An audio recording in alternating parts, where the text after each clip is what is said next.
Naruto smelled Konoha before he saw it, with smoke and damp earth, and the faintest trace of ramen broth drifting on the wind from somewhere deep inside the village walls. He'd been walking since dawn through the forests of Fire Country, alone for the first time in weeks, and the familiar scent hit him like a fist to the chest. 3 months this time. 3 months in the land of iron negotiating trade agreements, so boring they made his eyes bleed. Followed by 2 weeks dismantling a bandit network preying on civilian caravans near the border.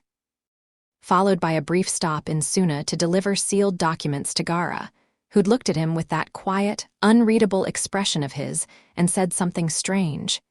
"You should go home, Naruto. Stay there for a while."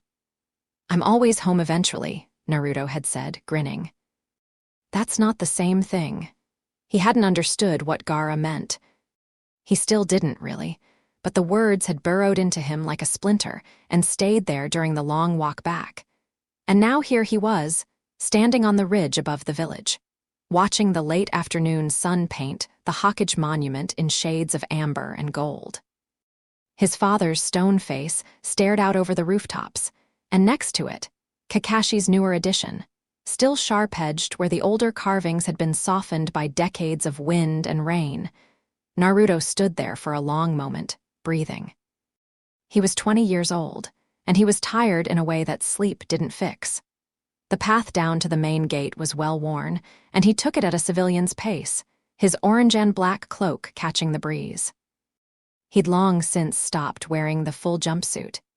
It wasn't practical for diplomatic work, and Kakashi had gently suggested that showing up to negotiate with feudal lords while dressed like a traffic cone might undermine Konoha's credibility. So now it was dark pants, mesh armor underneath a fitted black shirt, and the cloak his mother had apparently once designed for his father. Flames licking up the hem. He'd found the design in a storage scroll Kakashi had given him after the war and had it made by a tailor in the capital. The guards at the gate, Kotsu and Izumo, same as always, some things never changed, spotted him while he was still 100 meters out. "Naruto?" Kotsu was already waving. "Hey, you're back. Miss me? The Ikaraku guy's been asking about you every day for a month." Izumo said, stamping something on a clipboard. "I think he's genuinely worried you died. Chuchai worries too much." Naruto signed the entry log without breaking stride. "Anything exciting happen while I was gone?" The 2 gate guards exchanged a glance so fast most people would have missed it. Naruto didn't miss it. 3 years of high-stakes diplomacy had taught him to read micro-expressions the way Kakashi read those orange books, constantly and with great attention to detail. "Nah," Kotsu said, a beat too late. Same old, Naruto let it go. He was too tired to chase whatever village gossip they were dancing around, and the pull of his apartment, his bed, his shower, his own space was overwhelming. He nodded to them and walked through the gate into the bustling streets of Konoha. The village had changed. 3 years of peace and a construction boom funded by the Unified Alliance had transformed the place. The rebuilding after Pain's attack was long finished, and now new districts sprawled outward. Residential towers, a proper hospital annex, a civilian university that Kakashi had championed. The streets were cleaner and wider, and there were faces Naruto didn't recognize. Civilians from other regions who'd relocated. Young families. Children. Everywhere he looked, there were children, toddlers stumbling on fat legs while their mothers chased after them. Kids too young for the academy chasing each other with wooden kunai. A baby strapped to a man's chest, sleeping with its mouth open while the father haggled over the price of fish.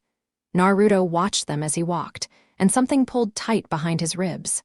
Not pain, exactly, more like hunger. He'd grown up with nothing, no parents, no family, no one to carry him on their shoulders or chase him through the market. He'd built bonds from scratch, forged them in fire and blood and stubbornness, and he treasured every single one. But this, the casual, everyday intimacy of family, still felt like watching a foreign country through glass. Someday, he told himself, the way he always did. Someday I'll have that too. He made it halfway to his apartment before Sakura intercepted him. She came around the corner of the medical supply building at a fast walk, white coat flapping, her pink hair pulled back in a practical ponytail. She looked different, older, sharper, with the kind of lean authority that came from running a hospital wing at 20. When she saw him, her green eyes went through about 6 emotions in 2 seconds, landing on something that looked a lot like relief tangled up with dread. Naruto. Sakura-chan, hey, I was going to come find you after we need to talk. The 4 worst words in any language. Naruto's good mood faltered. Okay, sure, not here. She grabbed his wrist and started pulling him toward a side street, then seemed to think better of it and let go, pressing her fingers to her temple instead. I'm sorry, you just got back, I know. But this can't wait, and honestly, I'm furious that I'm the one who has to do this, because it shouldn't be me, it should be them, but none of them have the guts apparently, so, Sakura. He caught her shoulder gently. You're spiraling, breathe. She looked at him, and for a terrible second he thought she might cry.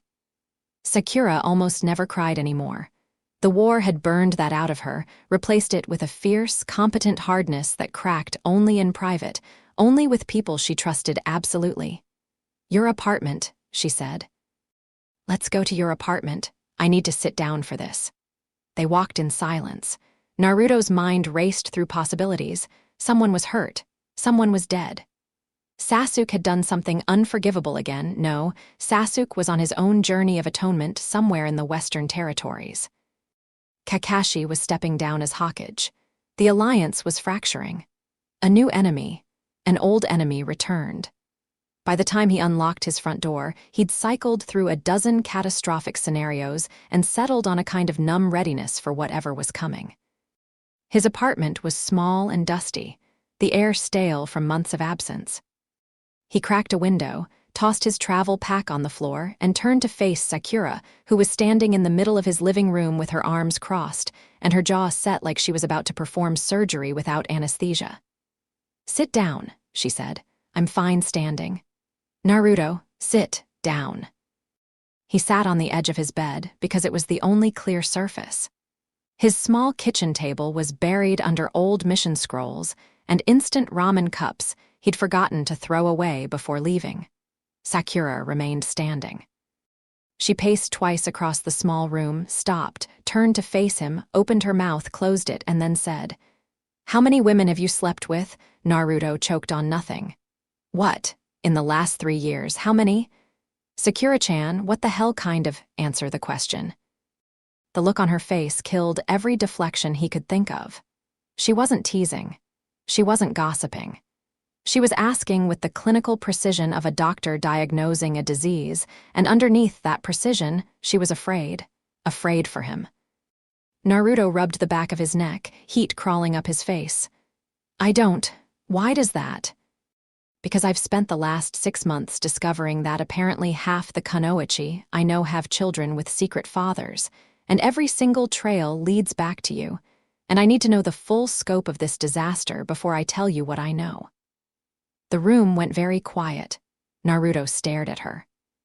The words entered his brain one at a time, politely, in single file, and then they detonated. What? Children, Naruto? Babies? Your babies? That's not possible. I was careful, I always. Were you? Sakura's voice was flat. Were you really? Every single time? Because the evidence suggests otherwise. He opened his mouth and nothing came out. His mind was doing something strange, simultaneously racing at impossible speed and refusing to process the basic meaning of the words being spoken to him. Children. His, babies, plural, how many? He whispered. Sakura sat down on the kitchen chair, pushing scrolls aside with a sweep of her arm. She looked at the ceiling as if asking some higher power for patience. The ones I know about. 5. Naruto's vision went white at the edges. He was dimly aware that his hands were gripping his knees hard enough to hurt, and that the ambient chakra in the room had spiked, the fox stirring somewhere deep inside him, responding to the emotional shockwave.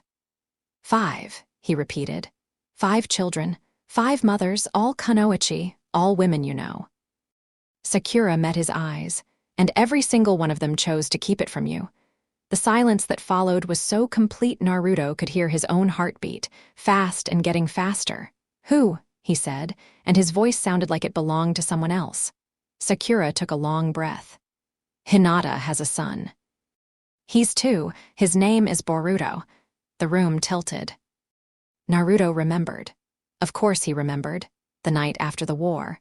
The celebration, Hinata finding him on the Hokage monument when the party got too loud.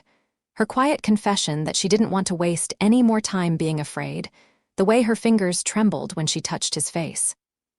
And how she tasted like plum wine and courage. He remembered every second of that night because it was the first time anyone had ever held him like he was something precious.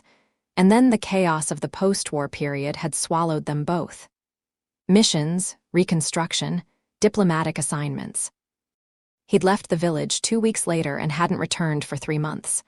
By then, Hinata had been distant, polite but distant. He'd assumed she'd moved on, that their single night had been a wartime impulse she regretted, and he'd been too proud and too scared to push for more.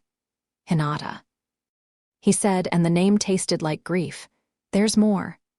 "I know there's more, you said 5, Sakura, just..." He stood up, sat back down, stood up again. "Just tell me all of them, right now." "Ino has a daughter. In Nora, a year and a half. Before you ask, yes, Sai thinks the child is his." The intelligence mission. The land of rivers. Long nights in a cramped safe house, running surveillance on a smuggling ring, the kind of intense close quarters work that stripped away pretense and left you raw. Ino had been brilliant on that mission. Sharp, funny, unexpectedly vulnerable late at night when the masks came off. And one night, the loneliness and the adrenaline and the simple human need for contact had overwhelmed common sense. They'd agreed the next morning to never speak of it again. "Temari has a son," Sakura continued, and her voice had taken on the cadence of a medic delivering bad news, steady, measured, relentless. "A year and a half old. She's been raising him in Suna." The diplomatic summit, the border town. Sake and firelight and Temari laughing at something he said. Really laughing, not the controlled smirk she showed most people. She'd been dealing with the aftermath of losing shinobi under her command during the war, survivor's guilt wrapped in that iron Suna pride that wouldn't let her bend in public. They talked for hours, and then they hadn't been talking anymore. Karin Uzumaki. Sakura watched his face carefully. "A daughter named Akane, 2 years old. She's been in hiding." Naruto's throat closed. The visit to Orochimaru's base. The compliance inspection that Kakashi had sent him on personally because you're the only one Orochimaru might actually behave for. Karin had been there. Karin, who shared his blood and his clan name and his red chakra. They'd sat up all night talking about what it meant to be the last of something, the last Uzumaki, or close to it. And in the gray pre-dawn hours, the loneliness of being the last of a dead clan had turned into something desperate and fierce and aching. "And Shizune," Sakura said quietly. "A boy, named Nowaki." That one hit different. Not with the electric shock of the others, but with a slow, deep ache, like a bruise being pressed. The anniversary of Jiraiya's death. He'd been sitting alone on the memorial stone at midnight, talking to a dead man's name carved in rock, when Shizune had found him there doing the same thing. She'd brought Sake, the good kind, the kind Jiraiya would have approved of. They traded stories about the old pervert until the Sake was gone and the grief was too big to hold alone. He hadn't planned it. Neither had she. It had been 2 lonely people reaching for comfort in the dark, and afterward, Shizune had kissed his forehead with extraordinary tenderness and said, "He would have been proud of you, Naruto," and they'd never mentioned it again. "Nowaki," Naruto said. "She named him after Tsunade's brother." "Yes." "And Tsunade knows. She's been helping raise him." Sakura's composure finally cracked just slightly. "She's furious with you. With me." The injustice of it pierced through the shock. "I didn't know. How can she be furious with me when nobody told me?" "She's furious at the situation, and you're the easiest target. Trust me, she's been saving a special kind of rage for the women too, but you know Tsunade." Naruto pressed his palms against his eyes. The room was spinning. 5 children, 5 women he cared about. 5 secrets kept from him for years. His oldest child was 2. There was a 2-year-old walking around with his blood, his chakra, maybe his stupid grin, and he'd never held them. Never even known they existed. The fox rumbled deep in his gut. Not anger, Kurama's emotions were more complex than most people assumed. This was something closer to indignation on Naruto's behalf, a protective snarl from a creature who understood what it meant to be caged and kept in the dark. 5 kits, Kurama's voice echoed in his mind. You've been busy. Not now. Oh, absolutely now. This is the most entertainment I've had in months. Naruto ignored him and looked at Sakura. Why? Why what? Why did they hide them? All 5 of them independently, there has to be a reason. Hinata wouldn't. She wouldn't just... He couldn't finish the sentence. Sakura's expression softened. For all her fury, she was still his closest friend, the person who knew him best in some ways, and she could see the devastation underneath his shock. They each had reasons. I don't agree with any of them, for the record. I think what they did was wrong, and I've told each of them that to their faces, and I've burned through about 4 friendships in the process, so you're welcome, but the reasons are complicated. Then uncomplicate them for me. Hinata's clan threatened to brand Boruto with the caged bird seal if your involvement was known. The Hyuga elders consider you unsuitable, too volatile, too politically unpredictable. She's been fighting them alone for 2 years to protect her son. Rage flared so fast it left Naruto breathless. The caged bird seal. The thing that had tortured Neji, that had defined and deformed the Hyuga clan for generations, that Neji had died believing would someday be abolished, and they'd threatened to put it on his son. I'll kill them, he said very quietly, and he meant it in a way that made the air in the room go heavy. You'll do nothing of the sort. You'll handle it, but you'll handle it smart. Sakura's voice snapped like a whip. You're the strongest shinobi alive, Naruto. Everyone knows it. If you go in there throwing power around, you'll prove every fear the Hyuga elders have about you. You need to be surgical. He took a breath, then another. She was right. She was always right about the things he was worst at. What about Ino? He asked.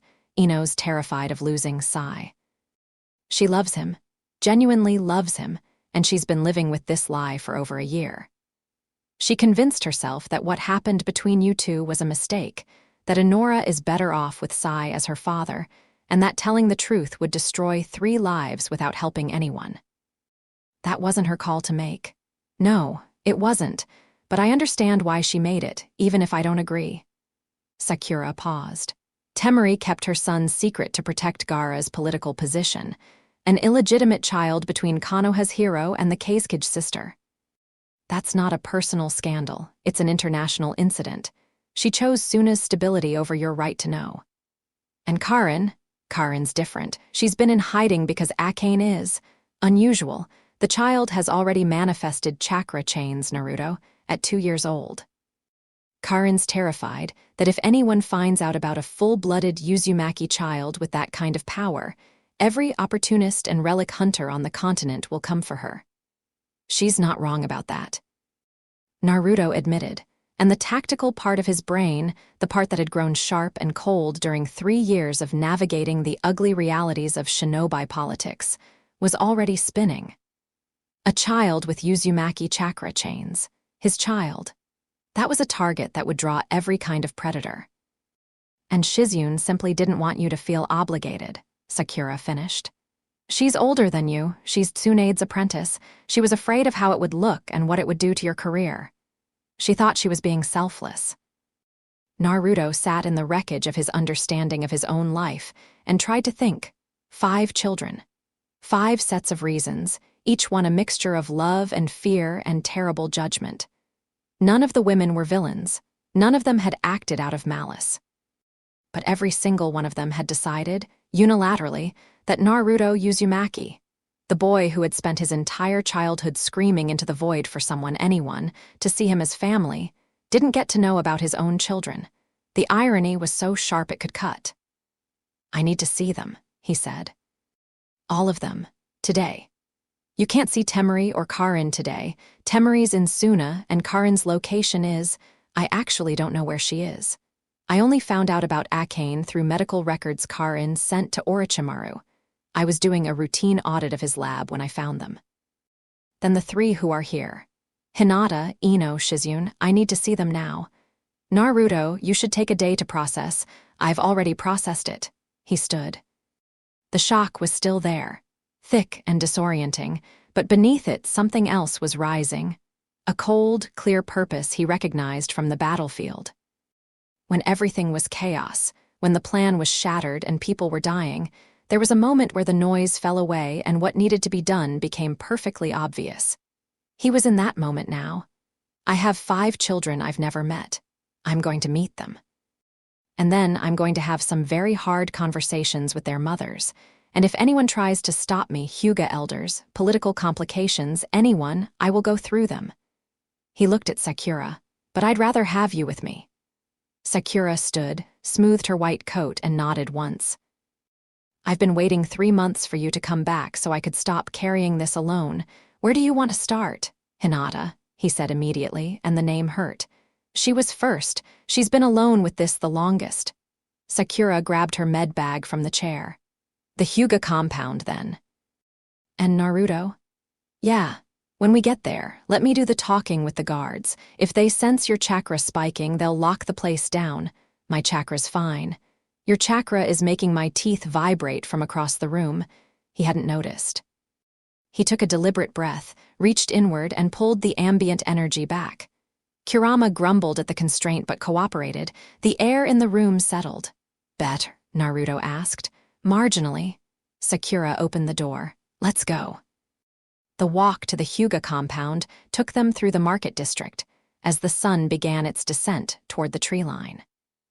Naruto moved through the crowds on autopilot, barely registering the greetings and waves from villagers who recognized him. He was Konoha's hero, the savior of the shinobi world, and even 3 years later, people still stopped to stare and call his name. Usually, he loved it. He'd spent his whole childhood craving exactly this: acknowledgement, respect, connection. Today, it felt like noise. Sakura walked beside him, matching his pace, saying nothing. She'd always been good at that, knowing when silence was what he needed. They passed the academy, and Naruto's gaze caught on the swing. His swing. The one he'd sat on alone 1,000 times, watching other kids leave with their parents. It was still there, ropes replaced but the branch the same, and a small girl was sitting on it now, pumping her legs, laughing while a woman who had to be her mother pushed her higher. Naruto looked away. The Hyuga compound is heavily guarded, Sakura said as they turned onto the wide avenue that led to the clan district. Hayashi's been more paranoid than usual since the war. Extra sentries, restricted access. I wasn't planning to sneak in. I know, that's what worries me. The Hyuga compound rose before them like a fortress, traditional architecture, elegant and severe, surrounded by high walls and guarded gates. 2 branch family members stood at the entrance, their Byakugan active, pale eyes tracking Naruto and Sakura's approach. Naruto Uzumaki requests entry. Naruto said, keeping his voice even. I'm here to see Hinata. The guards exchanged a look. Hinata-sama is not receiving visitors. She'll receive me. Our orders are, your orders don't apply to me. Naruto let just a sliver of his presence unfold. Not aggression, not a threat, just the simple reality of what he was. The ambient temperature shifted. Leaves on a nearby tree stopped rustling as the air itself seemed to hold its breath. The 2 guards, seasoned shinobi both, went very still. Their Byakugan could see his chakra network, could see the vast, impossible ocean of energy contained in his body, and what they saw made the blood drain from their faces. I'm not here to cause trouble, Naruto said gently, but I am coming in. You can let me walk through the front door, or I'll find another way. I'd rather do this respectfully. The guards stepped aside. The compound's interior was as Naruto remembered: manicured gardens, stone pathways, the sound of water over decorative channels. Beautiful and suffocating. He'd always thought the Hyuga compound felt like a gilded cage, and knowing what he now knew about the elders' threats, the metaphor had teeth. Sakura led him toward the residential wing, following a path she seemed to know. "I've been visiting Hinata when I could," she said quietly. "She's been struggling. The clan watches her constantly. Does anyone know the truth? Besides the elders? Hanabi suspects. She's been trying to help Hinata, but she's main branch. There's only so much she can do without provoking her father." And Hayashi, Sakura's jaw tightened. Hayashi knows. He's the one who brokered the deal with the elders. His daughter's honor in exchange for the child remaining unmarked. As long as Naruto, Uzumaki stays out of the picture. A sound came from Naruto's throat that wasn't quite a laugh and wasn't quite a growl. How generous of him. They rounded a corner into a private garden, and Naruto stopped walking. Hinata was kneeling on a wooden porch overlooking a small pond, and she was not alone. A toddler, blonde hair, blue eyes, round face scrunched in concentration, was standing in front of her on unsteady legs, holding a wooden block in each chubby fist and trying to stack one on top of the other. He kept failing, and each time the top block tumbled off, he let out a sound of pure, indignant frustration that Naruto recognized in his bones, because he'd made that same sound 1,000 times as a kid when a jutsu wouldn't cooperate. Hinata was laughing softly, guiding the boy's hands. "Almost, Boruto. Try again, gently this time." The boy tried again, failed again, threw both blocks across the porch with a shout. "Well," Hinata said with a smile that held the sun in it, "you certainly have your father's patience." Naruto couldn't breathe. He must have made a sound, or maybe Hinata's training was just too ingrained to ever fully switch off, because her head snapped toward him and all the color left her face. Her lavender eyes went wide, wider, and then he watched as terror and longing and shame collided behind them in a wreck so total there was nothing left but raw exposure. "Naruto," she whispered. "The little boy, Boruto, his name is Boruto. My son's name is Boruto," turned to see what had caught his mother's attention. He looked at Naruto with big blue eyes that were a mirror of his own, minus about 18 years of scar tissue and survival. "Bah," Boruto said, and threw a block at him. It bounced off Naruto's shin. He barely felt it. He was staring at his son, and the world had narrowed to a single, unbearable point. Sakura touched his arm.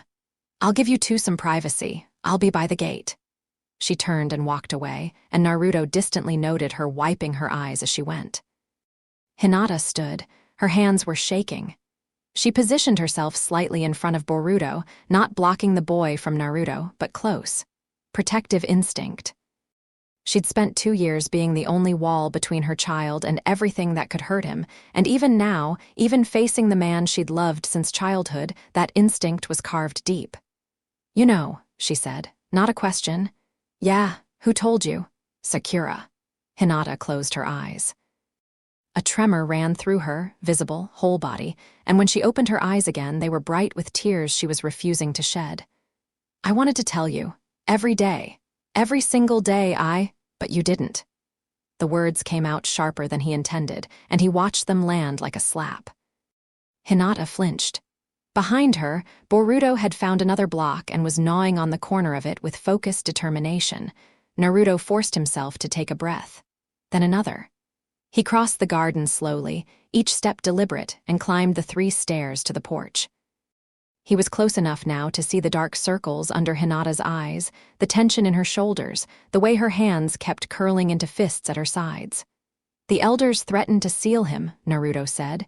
"Yes, and your father let them." "My father," she stopped herself, steadied. "My father did what he thought would protect the clan's stability. I don't agree with it. I've never agreed with it. But I didn't have the power to fight them alone, and I couldn't come to you because the moment they knew you were involved. They'd have used Boruto as a hostage to control me." Hinata blinked. "Yes, how did you?" 3 years of political games, Hinata. I know how people like your elders think." He looked down at the boy. Boruto had abandoned the block and was now staring up at Naruto with an expression of intense, almost aggressive curiosity. He had Naruto's coloring, the blonde hair, the blue eyes, but the shape of his face was all Hinata. Softer, rounder. Beautiful, Naruto crouched down. Boruto stared at him. "Hey," Naruto said, and his voice cracked on the single syllable. "Hey, buddy." Boruto reached out and grabbed Naruto's nose. hard, with the grip strength of a tiny, determined maniac. Okay, you're strong, that's. Oh, he does that, Hinata said, and something between a laugh and a sob escaped her. He does that to everyone. Naruto gently extracted his nose from his son's grasp, and Boruto immediately grabbed 2 fistfuls of his cloak instead and tried to pull himself into Naruto's lap. Naruto caught him, lifted him, God. He was so small. How could a person be this small and this alive? And Boruto settled against his chest with a satisfied grunt, as if this was where he'd always belonged. Something broke open inside Naruto. Not dramatically, not with sobs or wailing, but with a quiet, tectonic shift, a continental plate moving deep underground, rearranging the landscape of who he was. He held his son and felt the boy's heartbeat through the thin fabric of his tiny shirt, and the loneliness that had lived inside him since his earliest memory. The thing he'd fought and screamed against and refused to let define him, cracked along a fault line he hadn't known existed. Naruto. Kurama said, and his voice was uncharacteristically soft. He has your chakra, faint, but it's there. The pattern is unmistakable. He's mine. He's yours. Naruto pressed his face into Boruto's hair, which smelled like soap and baby and something fundamentally new, and breathed. When he looked up, Hinata was crying. Silently, with the practiced restraint of someone who'd learned to grieve without making noise, tears tracking down her cheeks while her expression barely changed. I'm sorry, she whispered. Naruto, I'm so sorry. I thought I was protecting him, I thought. I know. He stood, Boruto still in his arms. The boy had grabbed a fistful of blonde hair and was pulling experimentally. I know why you did it, Hinata. I understand the reasons, and I believe you thought you were doing the right thing. But...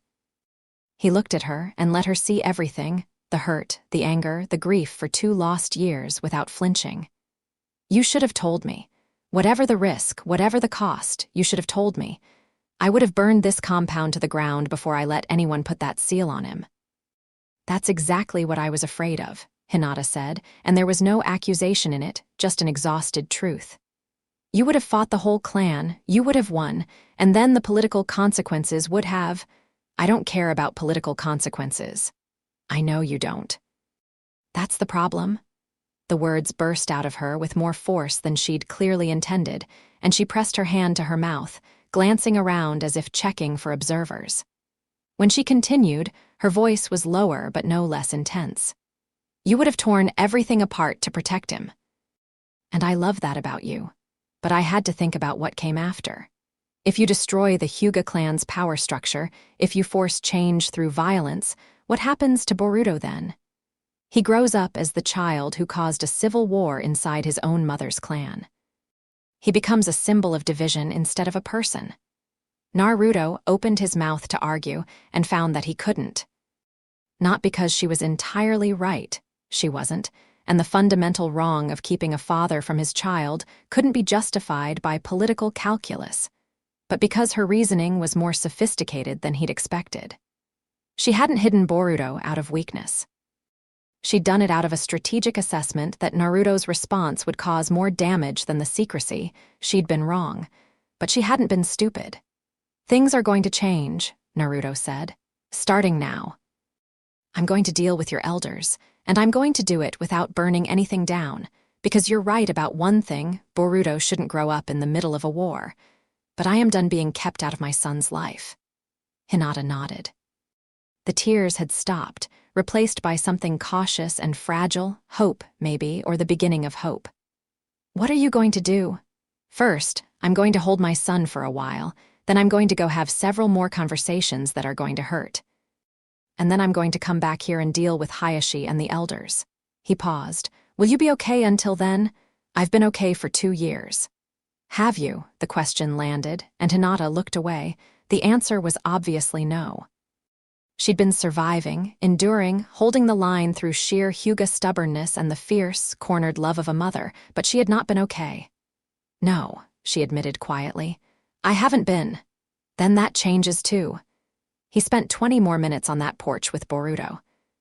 He learned that his son liked to throw things, that he was trying to say words but mostly produced enthusiastic babble, that he became furious when things didn't work the way he wanted, and that when he got tired. He shoved his face into the nearest available chest and passed out like someone had flipped a switch. When Boruto fell asleep against Naruto's shoulder, Naruto held him until his arms ached and then held him for 5 more minutes. Handing him back to Hinata was one of the hardest things he'd ever done. "I'll be back tonight," he said. "I'll be here." She held Boruto against her chest, and the look she gave Naruto was so complicated and so honest that it contained an entire relationship's worth of unsaid things. "Thank you for not hating me. I could never hate you, Hinata. I'm angry, I'm hurt, but I don't hate you." He left the compound before he could change his mind about leaving at all. Sakura was waiting at the gate, dry-eyed now, professional. She fell into step beside him without a word, and they walked in silence for a full block before Naruto said, "Ino next. She's at the flower shop, Inora's with her, and Sai, on a mission, won't be back for a few days." "Good, this conversation doesn't need an audience." The Yamanaka flower shop was a Konoha landmark, a cheerful storefront overflowing with color, run by the family for generations. Naruto had walked past it 1,000 times. Today, the bright flowers and hand-painted sign felt surreal, like a movie set. Inside, he could see Ino arranging bouquets behind the counter, her long blonde ponytail swaying as she worked. And on a blanket on the floor behind the counter, a toddler with pale blonde hair and startlingly blue eyes was methodically pulling petals off a daisy. Naruto pushed open the door. The bell chimed. Ino looked up with her customer service smile and it died on her face. "Oh no," she said. "Yeah," Naruto said. "Oh no is about right." Ino's gaze went to Sakura, standing behind Naruto, and whatever she saw in her former best friend's face told her everything she needed to know. Her hand went to the counter as if to steady herself, knocking over a vase of tulips. Water spread across the surface, dripping onto the floor. "Sakura, someone had to. You had no right. You had no right." The words exploded out of Sakura with a force that rattled the shop windows. Flowers trembled in their vases. On the floor, baby Inora looked up at the sudden noise, decided it wasn't interesting, and went back to her daisy. "You had no right to keep this from him, Ino. None of you did. Keep your voice down." Ino moved around the counter, stepped over the baby, and flipped the shop sign to closed. Her hands were trembling, but her jaw was set. The whole street doesn't need to hear this. The 3 of them stood in the flower shop, surrounded by color and fragrance and the cheerful debris of someone's ordinary Tuesday, and the air between them was thick enough to chew. Naruto looked at Inora. She was, he had to admit, a gorgeous child, Ino's delicate features combined with his own coloring, plus something uniquely her own. She looked up at him with those blue eyes and held out the destroyed daisy in one fat fist, offering it with the grave generosity of a very small queen bestowing a gift. "Thank you," Naruto said, and took the mangled flower. His voice was steady. The shock was receding now, replaced by something more controlled. Each revelation was still a blow, but he was finding his footing the way he always did, absorbing the hits, adjusting, moving forward. "She's beautiful, Ino." Ino's composure cracked. "Naruto." How long were you going to let Sai believe she was his? The question hung in the air like a blade. Ino wrapped her arms around herself and for a moment looked so wretched, so fundamentally trapped that Naruto's anger wavered, but he held it. He had to. For Inora, for Sai, who deserved the truth as much as Naruto did, and for the principle that people don't get to rewrite your life without your consent. "I don't know," Ino said, and the honesty was devastating. "I kept thinking I'd find the right time. That there would be a moment when telling the truth wouldn't destroy everything. But that moment never came, and the longer I waited, the worse it got until—" She gestured helplessly. "Until the lie was load-bearing. Pull it out and everything collapses. It's going to collapse anyway. You know that. I know. Sai deserves to know. I know." Her voice broke on the repetition and she turned away, pressing her palms against her eyes. "You think I don't know that. You think I sleep at night. Every time he holds her, every time he calls her his daughter, she couldn't finish." Naruto let the silence stretch. On the floor, Inora had found a new flower and was beginning her systematic deconstruction of it, humming a tuneless song. "I'm not going to tell Sai," Naruto said, and Ino's head snapped toward him. "That's yours to do, but it happens soon, Ino. Days, not weeks." "I won't be a secret, and Sai won't be a lie. He's my friend, too. And if he leaves me, then you'll deal with that, and I'll help because she's my daughter and I'm going to be in her life regardless." But the lie ends. Ino stared at him for a long moment. "When did you get this?" "Direct." 3 years of cleaning up other people's messes. You learn to cut through garbage fast. Despite everything, a ghost of Ino's usual sharpness flickered in her eyes. "That was almost smooth, Uzumaki." "I have my moments." He crouched down next to Inora. She regarded him with more skepticism than Boruto had, appraising, analytical her mother's daughter in that regard. After a long, serious stare, she apparently decided he was acceptable and returned her attention to the flower. "She's got your eyes," Ino said quietly. "Everyone thinks they're Yamanaka blue, but they're not quite right. The wrong shade. I see it every day." Naruto touched his daughter's hair, feather-soft, impossibly fine, and felt that tectonic shift again. Another child. Another piece of himself he hadn't known existed, walking around in the world without him. "I'll come back when Sai returns," Naruto said, standing. "We'll figure out a way to tell him that doesn't. There's no version of this that doesn't hurt him." "No. But there are versions that hurt less than others. We'll find one." He left the flower shop with a destroyed daisy in his hand and a heaviness in his chest that was becoming its own kind of gravity. Outside, the sun was setting. Orange and gold streaked the sky, his colors, though he'd never thought of it that way before, and the village was transitioning into its evening rhythm. Lanterns flickering on, the dinner crowd filling the streets, the distant sound of academy students practicing their throwing forms in the training ground. "One more," Sakura said. "Unless you want to wait until tomorrow." "No, I need to see Shizune tonight. She'll be at the hospital." "Her shift ends at 8. "Then let's go."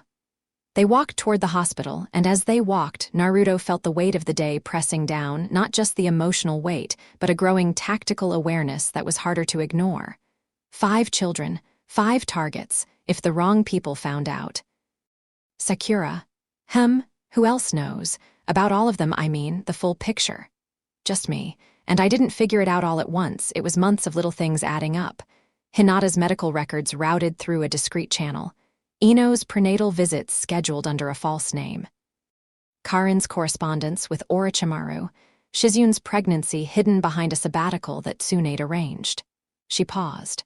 "I'm a very good doctor, Naruto, and part of being a very good doctor is noticing when the medical records don't make sense." "You're saying nobody else has put it together?" "Not yet, but it's only a matter of time. Secrets this big don't stay hidden forever, especially not in a village full of shinobi trained in intelligence gathering." Naruto's mind was working now, the tactical engine spinning. 5 children, scattered across different contexts, different levels of secrecy. If someone did put it together, someone with bad intentions, the children would be vulnerable. Especially Akane with her manifested chakra chains. Especially Boruto, trapped inside the Hyuga compound where Naruto's access was controlled by hostile elders. He needed to consolidate, protect, build a structure around these children that nobody could penetrate. But first, Shizune. The hospital was a gleaming complex, one of Konoha's proudest post-war achievements. Sakura had helped design the new wing herself, and she moved through its corridors with the easy authority of someone who belonged there. Staff greeted her as she passed. She led Naruto through the main floor, past the emergency intake, past the long-term care ward, to a quiet office at the end of an administrative corridor. The door was open. Shizune was inside, seated at a desk covered in paperwork, her short, dark hair falling across her face as she wrote. She looked tired, not the dramatic exhaustion of crisis, but the chronic, ground-down tiredness of someone running on determination and caffeine. And on a small futon in the corner of the office, a baby was sleeping. Naruto stood in the doorway and looked at his youngest son. Nawaki was small, younger than the others, barely a year old, with dark hair like Shizun's and a round, peaceful face softened by sleep. He was curled on his side, one tiny hand clutching a stuffed pig that looked like a miniature tauntaun. Shizun looked up and saw Naruto, and something extraordinary happened to her face. It went through shock, then fear, then a strange, exhausted peace, as if a burden she'd been carrying for a year had suddenly become too heavy to hold, and she was setting it down regardless of consequences. "I wondered when," she said softly.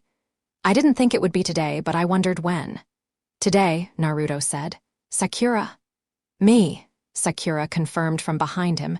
Shizun looked at her former colleague. They'd worked under Tsunade together for years, and nodded slowly. "I can't even be angry with you. I should have told him myself." "Yeah," Sakura said. "You should have. I'm going to wait outside." She pulled the door shut, leaving Naruto and Shizun alone with the sleeping baby. This conversation was different from the others. There was no clan politics, no love triangle, no international incident. Just two people who'd shared a single night of grief and comfort, and the life that had resulted. "Nawaki," Naruto said, after Tsunade-sama's brother. She suggested it, actually, when... Shizun trailed off, then started again with more steadiness. "She's been wonderful. Angry at the situation, angry at me for the secrecy, but wonderful with him. She says he reminds her of the original Nawaki. Tsunade's mad at me. Tsunade's mad at the universe. You're just convenient." A tired smile. "She'll yell at you, probably hit you, and then she'll get over it because she loves you like a grandson and she's been waiting for you to find out so she can stop pretending." Naruto walked to the futon and knelt beside it. Nawaki slept on, undisturbed, his tiny chest rising and falling with each breath. There was nothing of Naruto visible in his features. He was all Shizun, dark-haired and fine-boned. But when Naruto reached out with his senses, he could feel it. The faintest thread of his own chakra, woven into the baby's network like a signature. "This one is calmer," Kurama observed.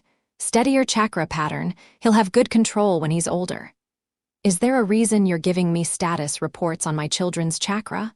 Someone should. "You're clearly overwhelmed." Naruto couldn't argue with that.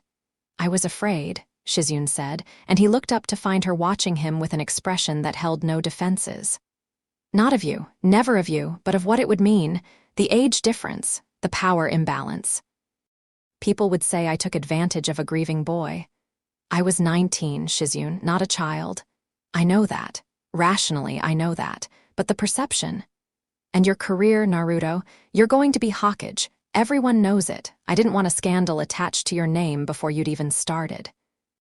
You don't get to manage my reputation for me. No, I don't." She pressed her lips together. "I've had a year to realize that every reason I had sounds like an excuse. They are excuses. The truth is simpler. I was scared and it was easier to hide." The honesty stripped the conversation bare, and Naruto found that his anger toward Shizun was different from what he felt toward the others. Smaller, more sorrowful. She hadn't woven an elaborate justification or played political chess. She'd just been afraid, and sometimes fear made good people do cowardly things. "I'm going to be in his life," Naruto said. "However we work out the details, whatever people think, I'm his father and I'm not hiding from it. I don't want you to hide from it." "I never wanted that. I just couldn't see a way through that, didn't." She stopped and wiped her eyes briskly, the professional composure reasserting itself. "We'll figure it out. I've been figuring things out alone for a year. It'll be nice to have help." Nawaki stirred in his sleep, made a small, wet sound, and settled again. Naruto watched him for a long moment, memorizing the curve of his cheek, the tiny fingers curled around the stuffed pig, the dark eyelashes against soft skin, 3 children in one day. 3 conversations that had each torn something open and left it raw. And there were still 2 more out there, Temari's son in Suna, Karin's daughter in hiding. He stood. "I'll come by tomorrow. We can talk more then." "Naruto," he paused at the door. Shizun's voice was quiet but clear. "For what it's worth, he's going to love you. He already lights up when anyone with a deep voice talks to him. I think he's been waiting." Naruto nodded. He couldn't speak. He stepped through the door and closed it behind him and stood in the hospital corridor with his eyes shut and his fists clenched and the full, staggering weight of the day finally crashing over him. 5 children. 5. Sakura found him like that and said nothing. She stood beside him in the hospital corridor while the fluorescent lights hummed and nurses walked past, and the ordinary life of the village continued around them, oblivious to the fact that its greatest hero had just had his world rebuilt from the ground up. After a long time, Naruto opened his eyes. "I need to send a message to Gaara," he said, "about Temari, and I need to find Karin. Those are tomorrow problems. No, those are tonight problems that I'm going to start solving tonight, but," he rubbed his face with both hands, "I need food first. And I need to think.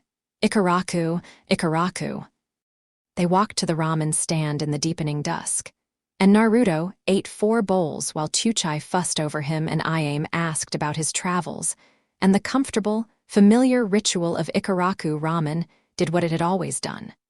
Not fixed anything, but created a space where the unfixable felt temporarily survivable. Between the second and third bowls, Naruto said, "Sakura, thank you. For what? Ruining your life? For telling me the truth when nobody else would." She looked at him, and something fierce and proud and deeply sad moved across her features. "You're my best friend. You were always going to find out eventually. I just made sure it happened before someone with worse intentions figured it out first." Someone with worse intentions. Think about it, Naruto. 5 children, all carrying your bloodline, your chakra. The reincarnation lineage of Ashura Otsutsuki, if the wrong person connects those dots. He had been thinking about it. The tactical machinery had been grinding in the background all day, beneath the emotional chaos, assembling threat assessments and contingency plans with the cold efficiency that 3 years of fieldwork had drilled into him. "I know," he said. "That's why I need to find Karin first.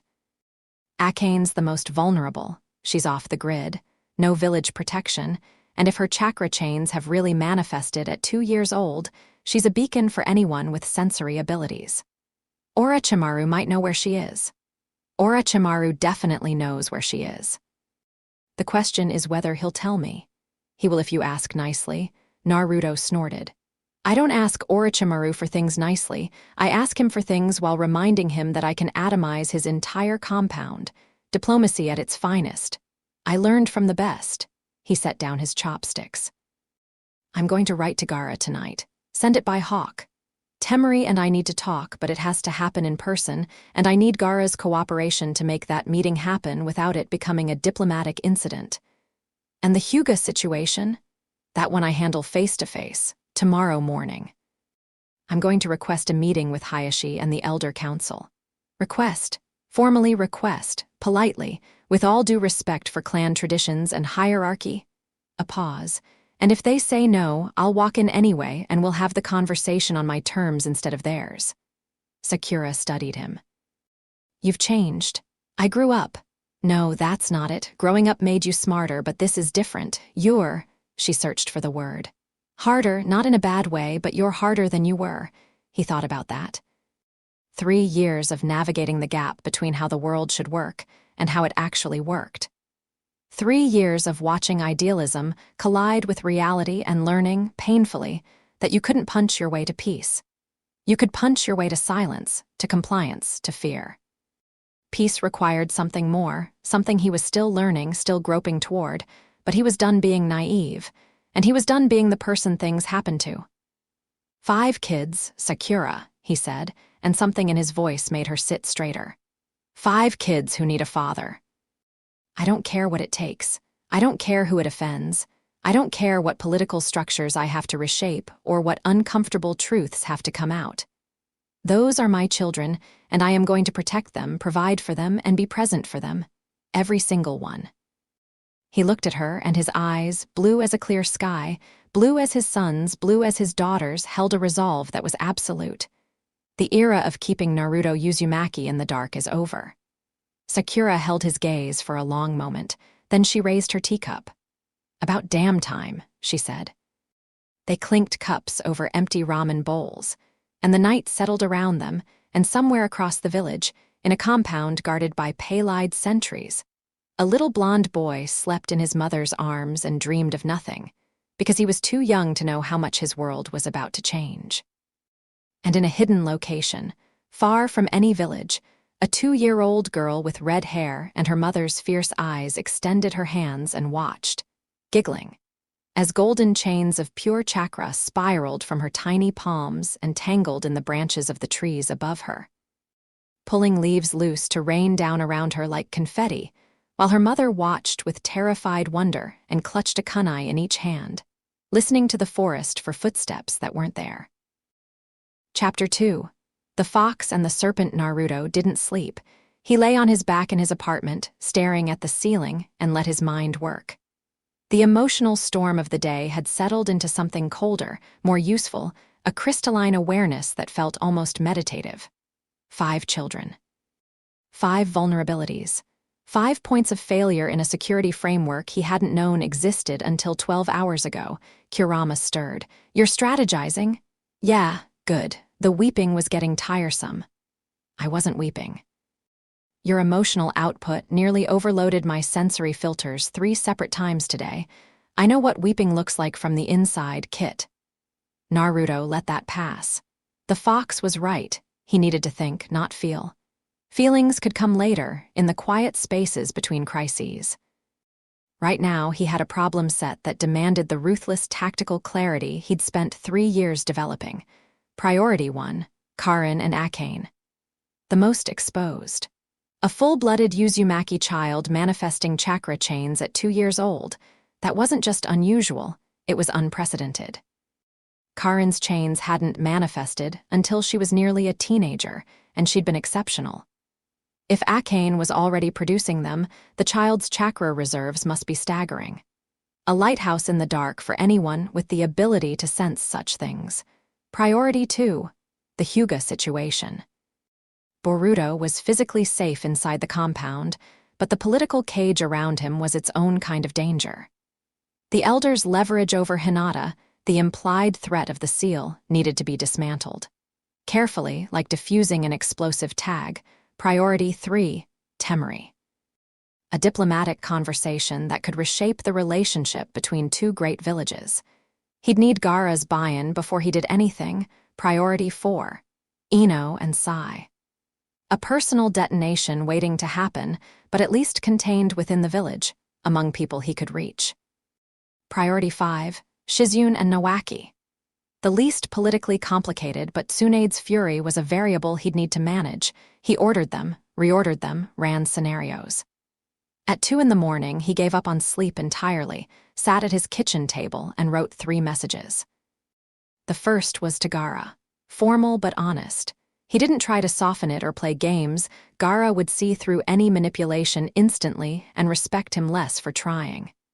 He wrote, "I've learned something today that changes everything. It involves Temari. It involves a child.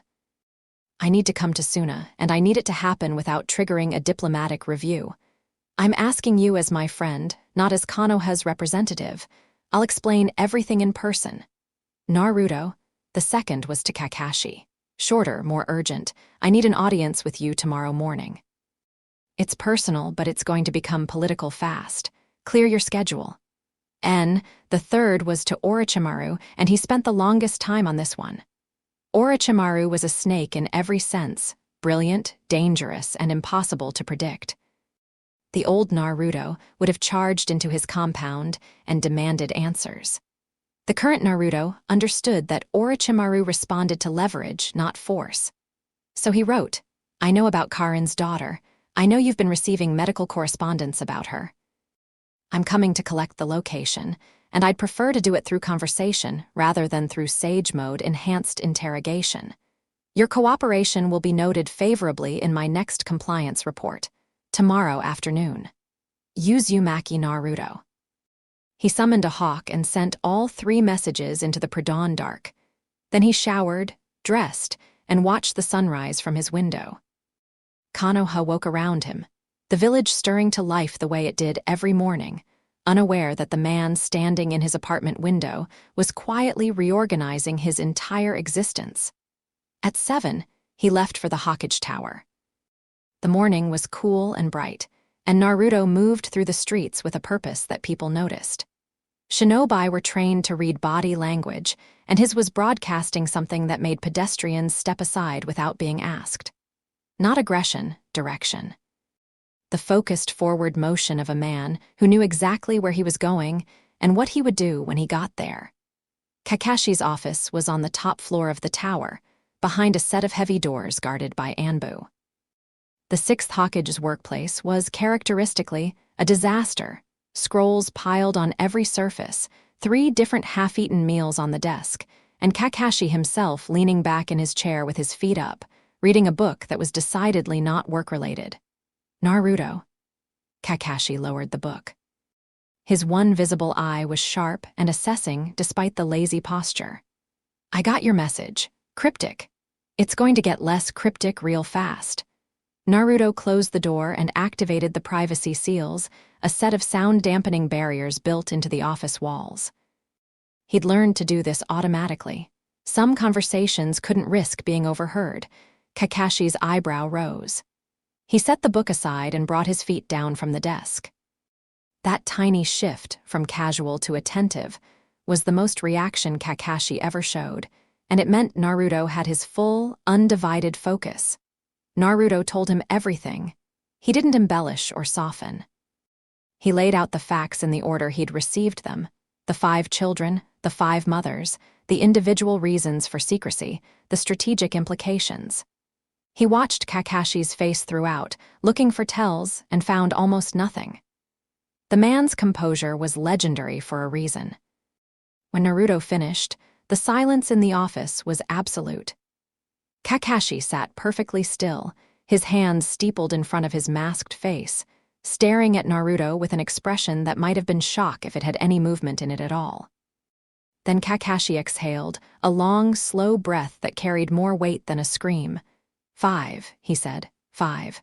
I sent you on several of those missions personally. Yeah, the intelligence mission with Ino, the compliance inspection at Orochimaru's base. Kakashi's eye closed. The diplomatic summit where you met Temari. Not your fault, Sensei. I'm not assigning fault.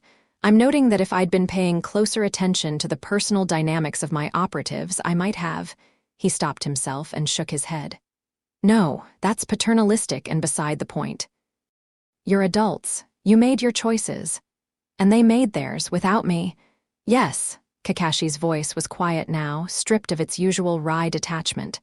That part is unforgivable. Not in the dramatic sense. I'm sure you'll forgive them eventually because that's who you are, but in the structural sense. They denied you information you had a right to. Each of them, independently, decided that their judgment superseded your autonomy.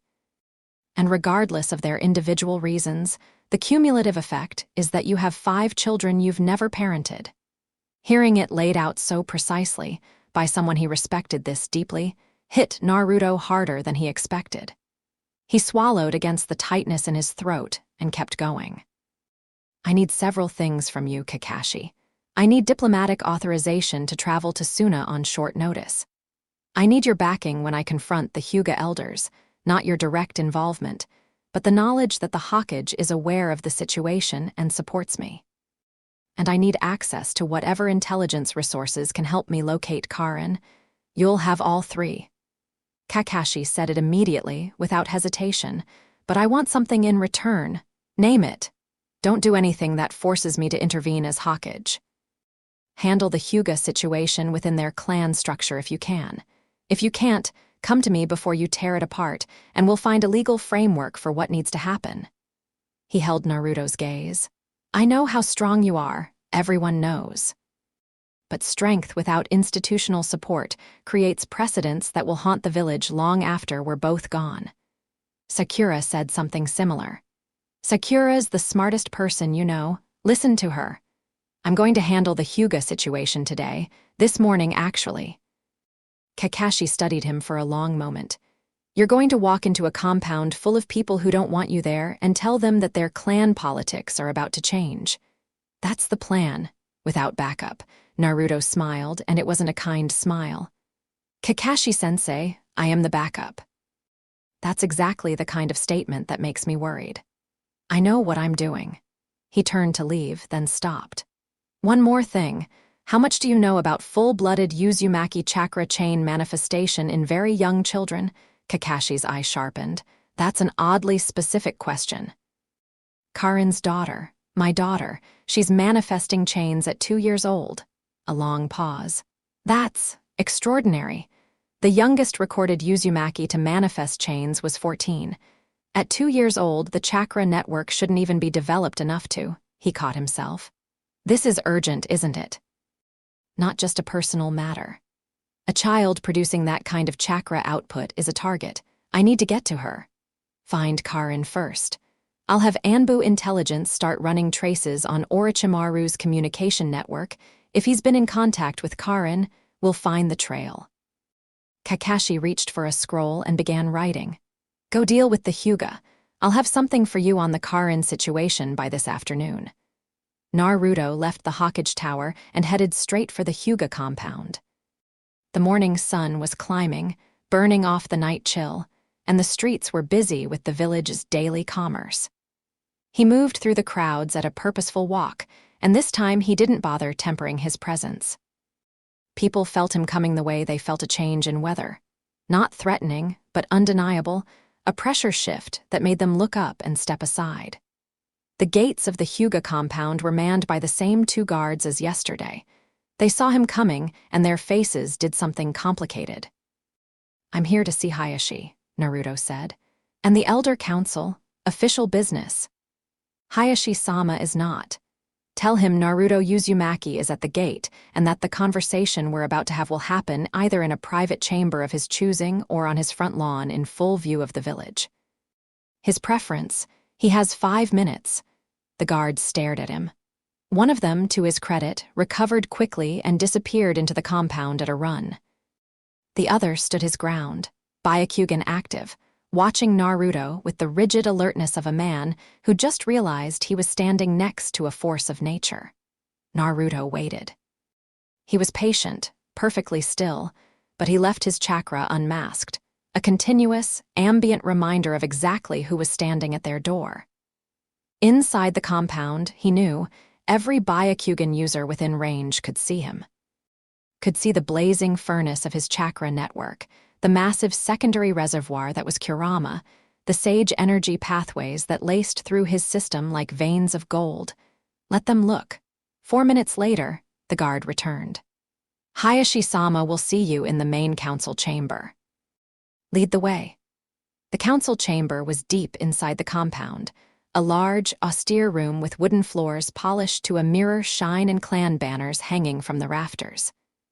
At the far end, Hayashi Hyuga sat behind a low table, his back straight, his white eyes fixed on Naruto with an expression of controlled displeasure. He looked older than Naruto remembered. The war had aged him, and the years since hadn't been kind either. His long hair was streaked with gray, and the lines around his eyes had deepened into permanent creases. Flanking him were 3 elderly Hyuga, the clan elders, 2 men and 1 woman, each with the blank, calculating stare that came from decades of clan politics. They looked at Naruto the way you'd look at a stain on expensive fabric. Naruto walked to the center of the room and stood. He did not sit. He did not bow. Hayashi, he said. Elders, thank you for seeing me on short notice. Uzumaki, Hayashi replied. His voice was neutral, but the muscles around his jaw were tight. What is the nature of this business? I think you know. The room went very still. The elders exchanged glances, quick, practiced, communicating volumes in microseconds. Hayashi didn't move at all. If this is about my daughter. One of the male elders began. It's about my son. Naruto let the word land, my son. He watched it ripple through the room like a stone dropped in still water. Boruto, my child, my blood, who I discovered exists yesterday after 2 years of being deliberately kept in the dark. The child's parentage is a clan matter. The child's parentage is my matter. He's half Uzumaki. He's the son of the man who ended the 4th Great Ninja War. And he's been living under the threat of a slave seal because his grandfather decided that political convenience was more important than his grandson's freedom. Hayashi's composure cracked, just slightly, a flicker of something that might have been shame passing behind his white eyes. You oversimplify a complex situation. Then enlighten me. The female elder spoke. She was old, ancient, really, her face a map of wrinkles, and her voice carried the brittle authority of someone accustomed to being obeyed. The Hyuga clan has maintained its bloodline and its traditions for centuries. The Byakugan is our legacy and our responsibility. Allowing it to dilute through uncontrolled breeding. Naruto repeated the phrase with such flat, quiet contempt that the elder actually recoiled. You're talking about a child, a baby, my baby. We are talking about clan security, the Byakugan in the hands of an outsider. I'm not an outsider, I'm his father. You are not Hyuga. No, I'm something else entirely.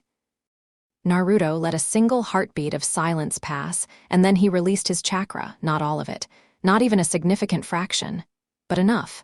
The effect was instantaneous. The room changed. The air thickened with pressure that had nothing to do with weather. The wooden floor vibrated at a subsonic frequency that made bones hum. The candle flames on the wall sconces flattened, then blazed high, then steadied into an unnatural stillness. And every Byakugan in the room activated involuntarily, the elders' eyes widening as their Dejutsu fired against their will, overwhelmed by the sheer density of chakra flooding their visual field. Naruto stood in the center of it, calm as a stone in a river. I am Naruto Uzumaki, he said, and his voice carried without him raising it. Jinchuriki of the Nine Tails, sage of Mount Myaboku, inheritor of the sage of Six Paths power. I ended a war that your entire clan couldn't. I broke the infinite Tsukuyomi. I've walked through dimensions and fought gods. He paused. And you threatened to put a slave seal on my son. The pressure increased. Not enough to harm, just enough to make the point unavoidable. So here's what's going to happen. The caged bird seal will never touch Boruto. Not today, not ever. If anyone in this clan attempts to seal him, I will know about it, and I will respond in a way that makes the destruction of the Hyuga clan look like a mild inconvenience compared to what I'm actually capable of. He pulled his chakra back. The room settled. Candle flames returned to normal. The elders' Byakugan deactivated as the sensory overload faded, leaving them blinking and shaken. But I don't want to threaten you, Naruto continued, his voice shifting back to conversational. Threats are the old way, Neji's way of thinking about your clan, and he died fighting to change it. So let me offer you something better. He sat down, cross-legged on the floor at their level. The shift in posture was deliberate, from towering force to equal participant. I'm going to be Hokage. Everyone in this room knows it. Kakashi's been grooming me for the position for 3 years. When that happens, the Hyuga clan can be my allies or my adversaries. Allies get influence, access, priority consideration in policy discussions. Adversaries get, he shrugged, nothing. Because I won't need your support to do what I'm going to do, but your lives will be considerably easier with mine. Hayashi was watching him with an expression Naruto couldn't quite read. Not the hostility he'd expected. Something more complicated. Something almost like recognition. You're offering us a deal, Hayashi said. I'm offering you a future. Boruto is my son and Hinata's. He's Uzumaki and Hyuga. He could be the bridge between your clan and the most powerful leader this village has ever had. Or he could be the weapon you tried to chain and the grudge I carry into the Hokage's office. Your choice. The elders were murmuring among themselves, rapid, hushed exchanges that Naruto deliberately didn't try to overhear. He kept his eyes on Hayashi because Hayashi was the one who mattered.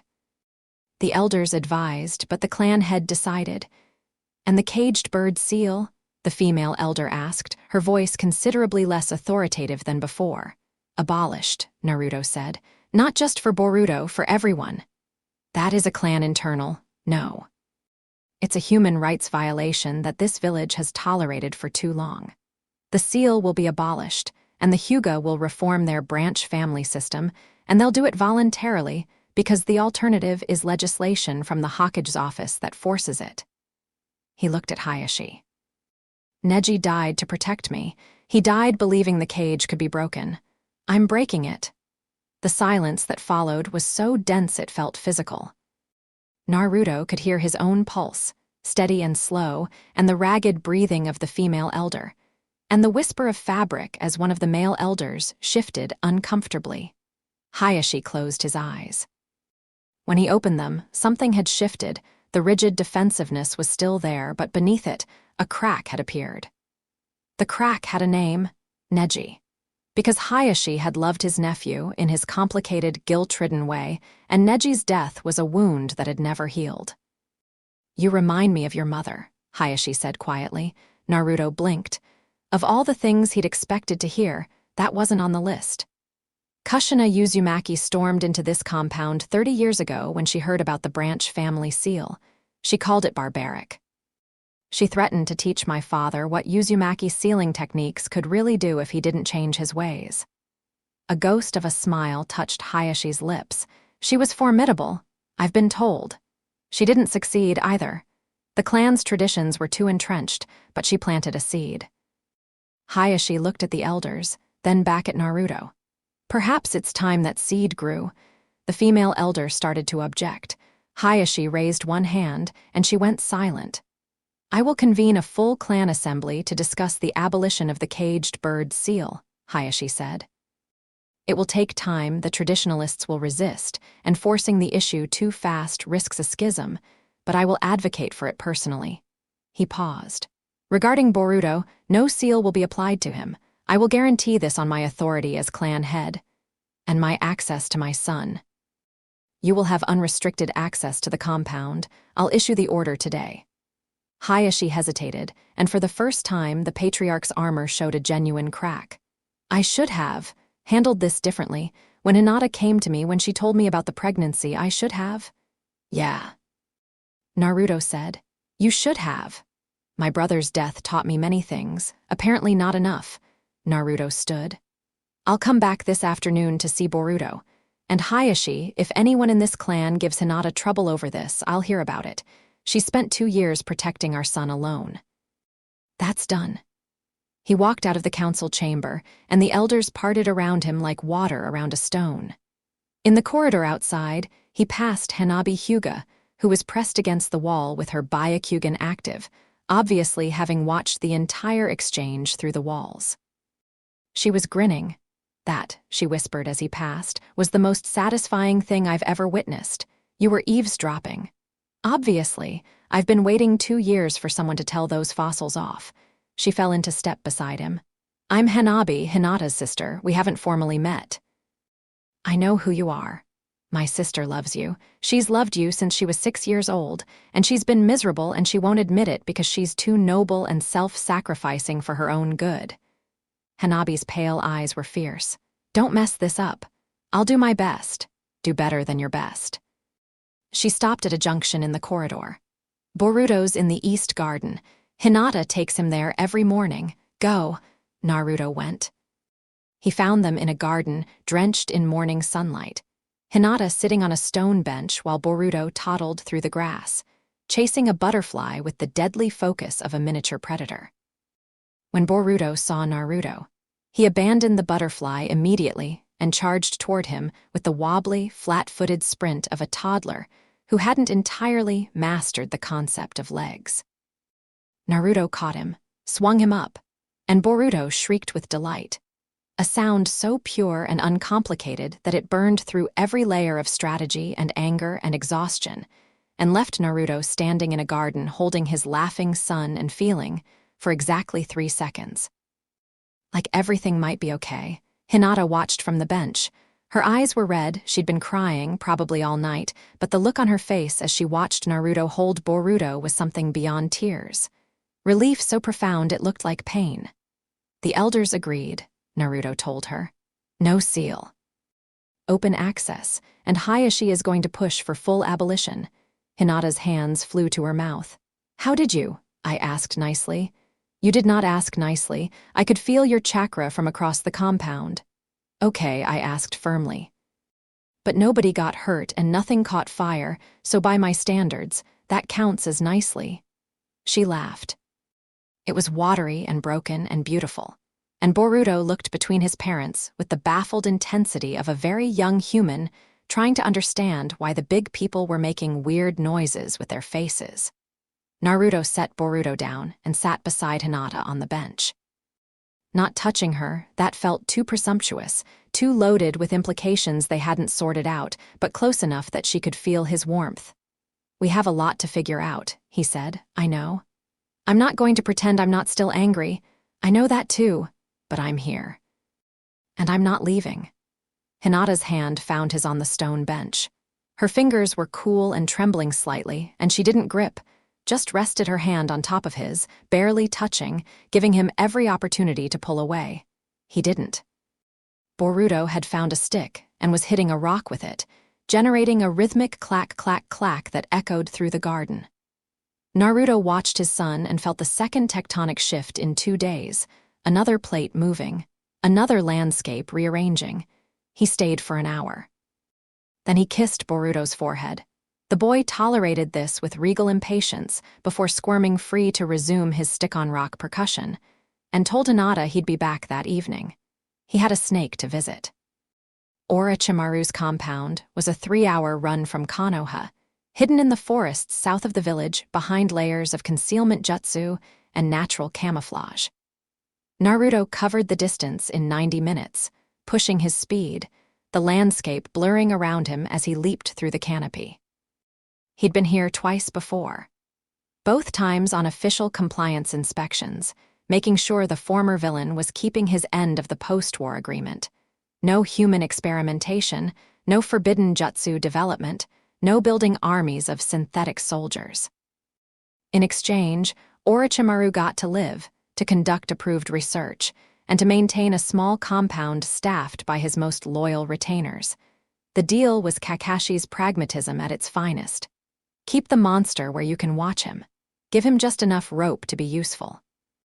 And send Naruto to check the knots every few months, because Orochimaru, for reasons nobody fully understood, seemed to genuinely respect the kid who'd punched his way through a goddess. The compound entrance was a cave mouth disguised as a rock face, and Kabuto was waiting outside it. The former spy and current medical researcher had changed significantly since the war. His hair was shorter, his glasses were different, and the unsettling slavish devotion to Orochimaru had been replaced by something more measured. He still gave Naruto the creeps, but functionally. "Naruto-kun. Lord Orochimaru is expecting you." Kabuto pushed his glasses up his nose. "He found your message. Amusing. I wasn't trying to be funny. With Orochimaru-sama, everything is amusing or it's boring. You don't want to be boring." Kabuto led him through the underground complex, dimly lit corridors, sealed laboratories, the faint hum of equipment doing things Naruto didn't want to think about too carefully. The place smelled like chemicals and snake musk. Orochimaru was in his main laboratory, seated in an ornate chair that was probably supposed to look like a throne, examining something in a glass vial with the casual fascination of a collector appraising a rare specimen. He looked up when Naruto entered, and his golden eyes glinted with amusement. "Naruto-kun." His voice was silk over venom, smooth and cold and endlessly unsettling. "You've been busy. You know why I'm here." "I do. You want to know where Karin is?" Orochimaru set the vial down and steepled his long, pale fingers. "The question is what you're willing to give me for the information. I already told you what I'm willing to give you, a favorable compliance report. How generous!" The sarcasm was so thick you could have cut it with a kunai. "My compliance reports are already favorable, because I am, in fact, compliant. Your offer has no value." Naruto had expected this. He pulled a chair from the corner of the lab, ignoring Kabuto's wince at the casual appropriation of furniture, and sat down across from Orochimaru. "Not as a supplicant, as a negotiator. What do you want?" Orochimaru's smile widened. "Direct. I appreciate that. You've improved since your last visit when you spent 20 minutes making small talk about the weather before getting to the inspection checklist. I've had a long week. Short on patience. Understandable, given that you've apparently fathered a small army of children without noticing." Orochimaru leaned forward. "I want 3 things. First, expanded research authorization. There are areas of cellular regeneration I'm unable to explore under current restrictions that could have genuine medical applications. I'll review the request with Kakashi. If it's actually medical and not a cover for something else, I'll advocate for it. Next. Second, I want access to the Konoha medical archives, specifically the Senju clan records. Why? Because the intersection of Senju biology and Uzumaki vitality is one of the most fascinating unsolved puzzles in human genetics, and I've spent 30 years unable to study it properly. His golden eyes gleamed. Surely you can see the relevance, given your situation. Naruto didn't like the way Orochimaru said situation, but the request wasn't unreasonable. The Senju records were classified but not forbidden, and there was genuine scientific value in the research. I'll request access on your behalf. Tsunade has final say on Senju materials. Tsunade despises me. Then you'd better hope my daughter's existence puts her in a charitable mood. Orochimaru laughed, a genuine laugh, not his usual theatrical hiss. Delightful. Third, and most importantly, I want you to guarantee Karin's safety. Naruto's eyebrows rose. He hadn't expected that. You care about Karin? Karin is an Uzumaki. One of the last. Her bloodline research has been invaluable to my work, and beyond that. Orochimaru paused, and for a fraction of a second, something flickered behind the predatory mask. Something almost human. She was loyal to me when loyalty was dangerous. I repaid that loyalty with neglect and exploitation.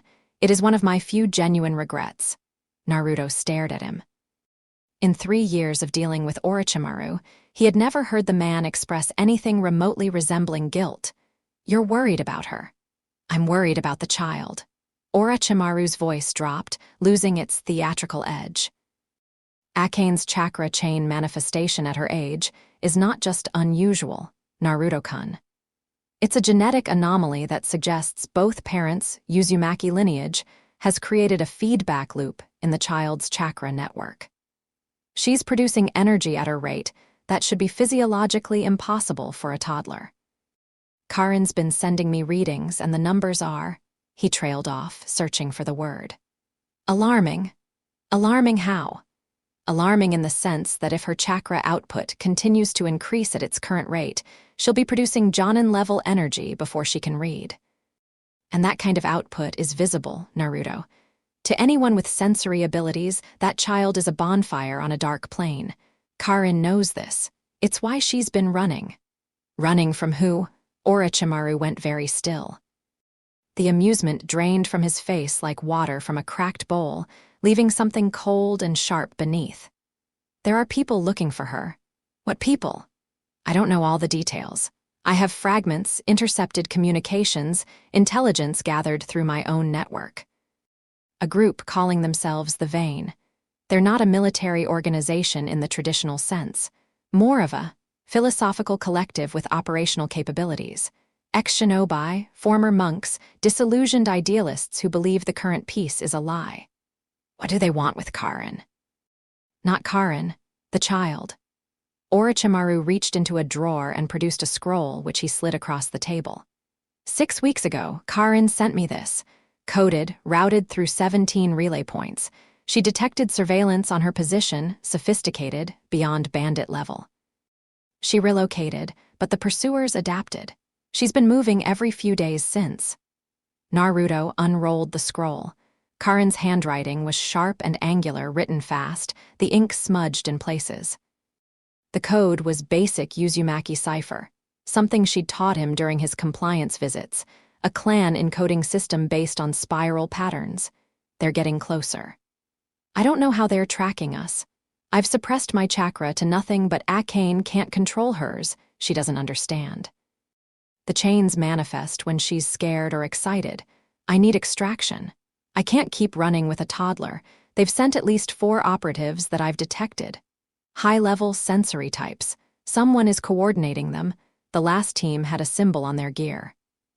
A tree root, red, wrapped around a circle. I've never seen it before. Please. I know I said I'd handle this alone. I was wrong. I need help. Naruto read it twice, his jaw tightening with each pass. When did you receive this? 3 weeks ago. I've been trying to establish contact since. No response. Orochimaru's golden eyes held Naruto's. Her last known position was in the northern forests of the land of hot water. I can give you the coordinates. Why didn't you go yourself? Because I'm a war criminal on a leash. If I leave this compound without authorization, it triggers an alert that brings Anbu to my door within the hour. And even if I could go. The faintest trace of something like frustration crossed his face. I am not what I was. The war took more from me than I admitted. My combat capability is diminished. If these people are as organized as their surveillance suggests, I'd be a liability, not an asset. Naruto stood, rolling the scroll and tucking it into his cloak. Give me the coordinates. Orochimaru produced a second scroll, a map, precisely marked. Her last position, 3 weeks old. She could be anywhere by now. Sage Mode has a sensory range that covers most of a country. If she's alive, I'll find her. If she's alive. Naruto said it with a certainty he wasn't entirely sure he felt, but the alternative was unacceptable. His daughter was out there.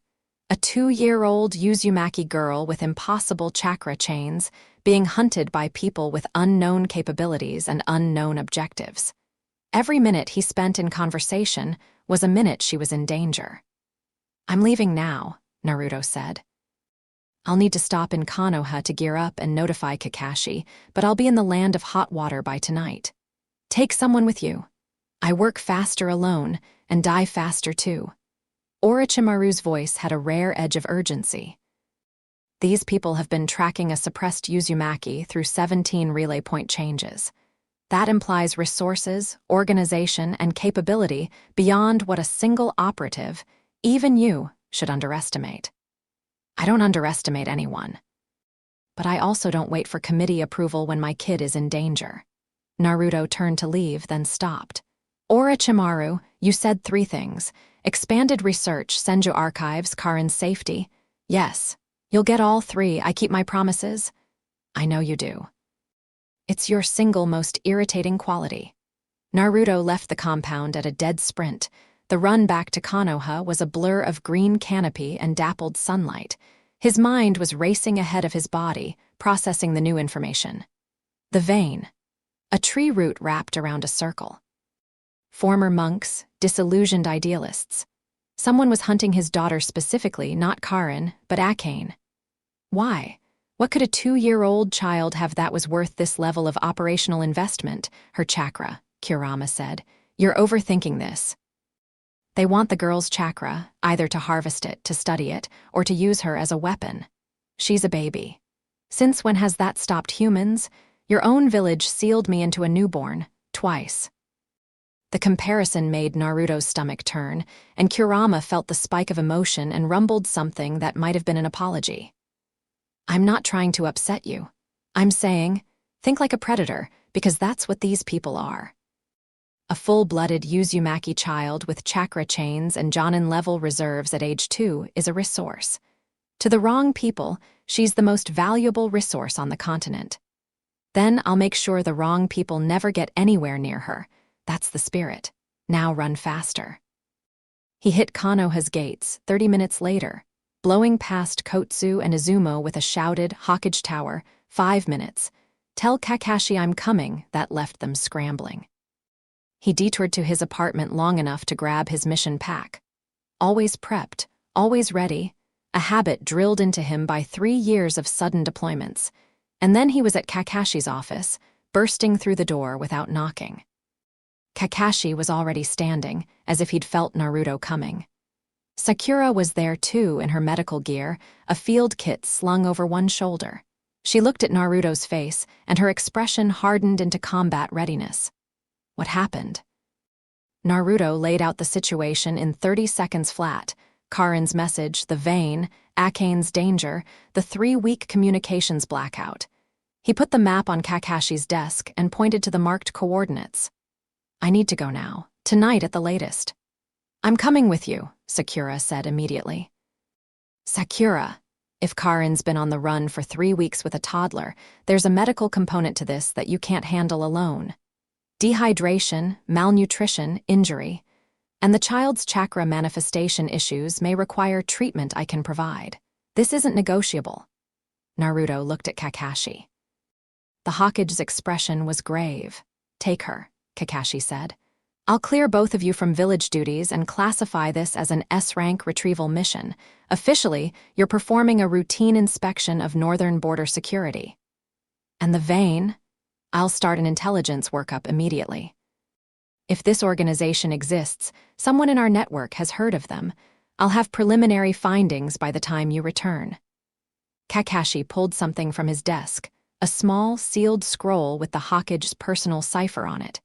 Emergency authorization. If you encounter foreign shinobi in the land of hot water, this gives you diplomatic immunity and operational freedom. Try not to start a war. Can't promise that. I know, that's why I'm giving you the scroll. Naruto took it, sealed it in his vest, and turned to Sakura. "How fast can you be ready?" "I'm ready now." She patted her medical kit. "I packed when I heard you come through the gate. Then let's move." They left Konoha through the north gate as the afternoon sun tilted toward the western horizon. Running in tandem, matching pace, the way they'd done on 100 missions. The forest swallowed them, and the village fell away behind them. Naruto ran, and his mind kept circling back to the same image. A little girl with red hair and golden chains, laughing as leaves rained down around her. Laughing, not knowing that she was a target.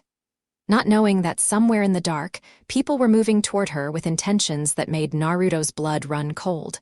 "Hold on, Karin. I'm coming." They crossed into the land of hot water as the sun set, the terrain shifting from temperate forest to the steaming, sulfurous landscapes that gave the country its name. Hot springs dotted the land, sending columns of white vapor into the cooling air. The ground was warm underfoot, and the vegetation was lush and strange, thick ferns, moss-covered boulders, trees with bark stained orange by mineral deposits. Karin's last position was 40 kilometers north-northeast, Naruto said, checking the map one more time before sealing it away. Dense forest, volcanic geography, minimal civilian presence. Good place to hide. Good place to get cornered, Sakura replied. Yeah, they pressed on through the gathering dark. Naruto didn't use chakra enhancement for his senses yet.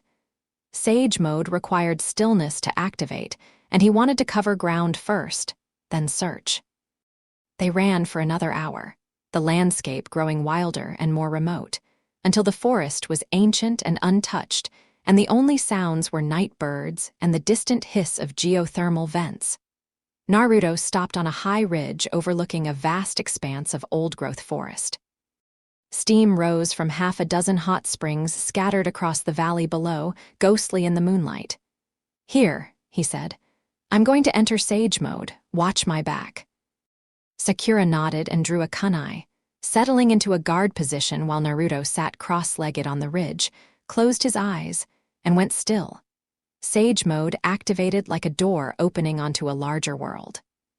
Natural energy flooded into him, and his awareness expanded outward, encompassing miles of forest and rock and water and life.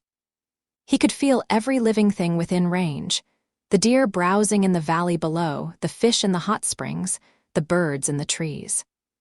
He pushed further, stretching his sensory field to its limits, searching for the specific chakra signatures he needed. Karin would be hard to find if she was suppressing herself. But Akane, a child who couldn't control her output, should be visible. He searched. The forest stretched beneath his awareness like a tapestry, each thread a life, each knot a concentration of energy. He sifted through them methodically, discarding animals, civilian travelers, the ambient background radiation of geothermal activity. There, a flicker. Faint, intermittent, suppressed, but not completely. A chakra signature that felt like his own reflected through a prism, fragmented into slightly different colors but unmistakably related. And tangled up with it, a second signature, smaller, brighter, pulsing with an erratic energy that spoke of fear. "I've got them," Naruto said, his eyes snapping open. The sage markings around his eyes were sharp in the moonlight. 32 kilometers north. There's Karin's chakra and another one that has to be arcane. He paused, and his expression darkened. And there are 4 other signatures in a perimeter around them, closing in. Sakura was on her feet instantly. How long do we have? Naruto gauged the distance and the movement patterns of the 4 hostiles. They were moving carefully, professionals, maintaining spacing, covering each other's approach vectors. They'd close the perimeter within the hour. Not long enough to run it. I'll have to use the Huratian marker. You have a marker up here. I seeded markers across the 5 nations during my diplomatic tours. Never thought I'd use this one. He pulled out a tri-pronged kunai, his father's design, painstakingly recreated from sealed notes and months of practice, and held it up. The seal formula on the handle glowed faintly in the dark. There's a marker 17 kilometers from Karin's position. It's the closest one. That still leaves 15 kilometers. 15 kilometers at full sprint, 3 minutes. He held out his hand. Hold on. Sakura grabbed his forearm. The world folded. The flying thunder god technique was nothing like what most people imagined teleportation would feel like. There was no flash of light, no dramatic sensation of travel. One moment they were on the ridge, the next they were somewhere else, a dense forest of towering pines, the air thick with sulfur, a hot spring steaming nearby. The transition was instantaneous and disorienting, and Sakura staggered slightly before catching herself. I hate that, she muttered. It grows on you. Move. They sprinted north. Naruto led, sage mode still active, tracking the chakra signatures with predatory precision. Karin's signal was getting stronger. She'd moved since his initial reading, heading east away from the closing perimeter. Running, she'd sensed them too. But she was slower than her pursuers. She had a child to carry, 12 kilometers. 9. 6. Naruto felt the moment one of the 4 hostiles accelerated, breaking formation, committing to an intercept course. The operative was fast. Jonin level at least, maybe higher. One of them's making a move, Naruto said without breaking stride. He'll reach Karin before we do. Then go, Sakura said. I'll catch up. Naruto dropped to all 4s and moved. Kurama's chakra flooded through him without being asked.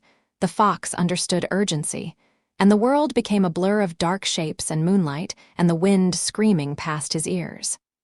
Trees snapped and splintered in his wake. The ground cratered under each footfall.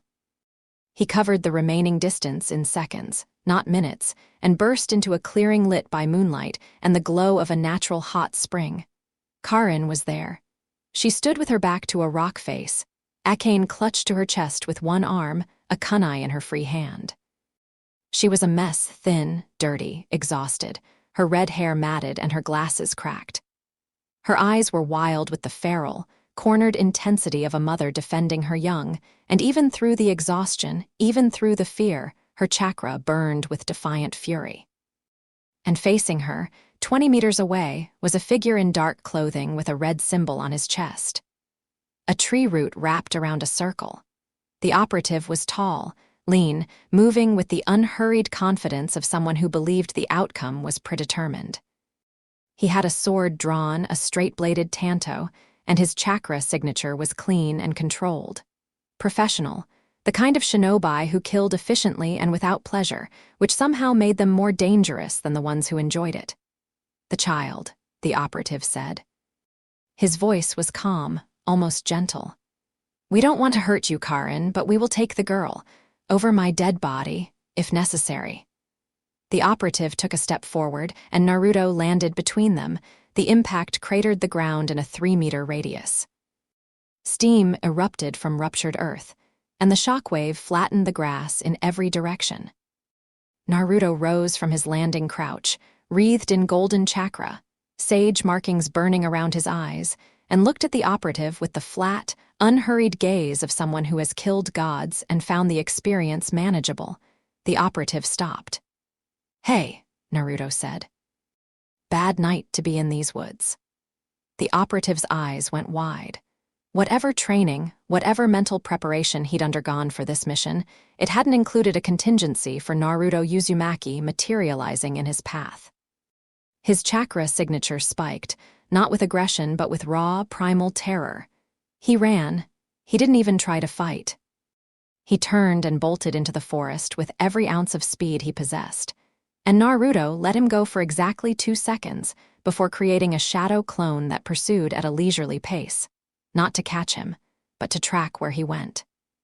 The other 3 hostiles at the edge of his sensory range had frozen. They'd felt his chakra ignite, and they were reassessing. Even as Naruto watched, they began to withdraw, pulling back, widening their perimeter, retreating. Good. They were smart. Smart enemies were dangerous, but smart enemies who knew when to run were predictable. Naruto? Karin's voice was small and cracked and shaking. He turned to face her, and for a moment, neither of them moved. She looked like hell, thin and gaunt where she'd always been lean. Dark circles under her eyes so deep they looked like bruises, her clothes torn and filthy. She was gripping Akane so tightly, the toddler was squirming in protest. And Akane, his daughter, was staring at him with huge red eyes over Karin's shoulder. She had a shock of crimson hair, darker than Karin's, and a round, stubborn face that was pulled into an expression of profound offense at being squeezed. Even through the chaos, Naruto could feel her chakra, brilliant, molten, enormous for her size, like holding a lantern next to a bonfire. "Karin," Naruto said, "I got your message." She stared at him. Her jaw worked. Tears were tracking through the dirt on her face. "You idiot," she whispered. "You absolute idiot. Took you long enough." "I know, I'm sorry. Don't apologize to me," her voice broke. "I'm the one who I should have told you I should have, later. That conversation happens later, somewhere safe, after you've eaten and slept and stopped shaking." He moved toward her slowly, the way you'd approach a wounded animal, and held out his hands. "Can I hold her?" Karin hesitated. Every instinct she'd developed over months of running was screaming at her not to let go. Not to hand over the child she'd been protecting with her body and her blood and her stubbornness. But this was Naruto. This was Naruto, and she'd felt his chakra the moment he landed, felt the unmistakable signature that matched the thread running through her daughter's network. And she knew, with the bone-deep Uzumaki sense for bloodline, that this man would die 1,000 deaths before letting anything touch their child.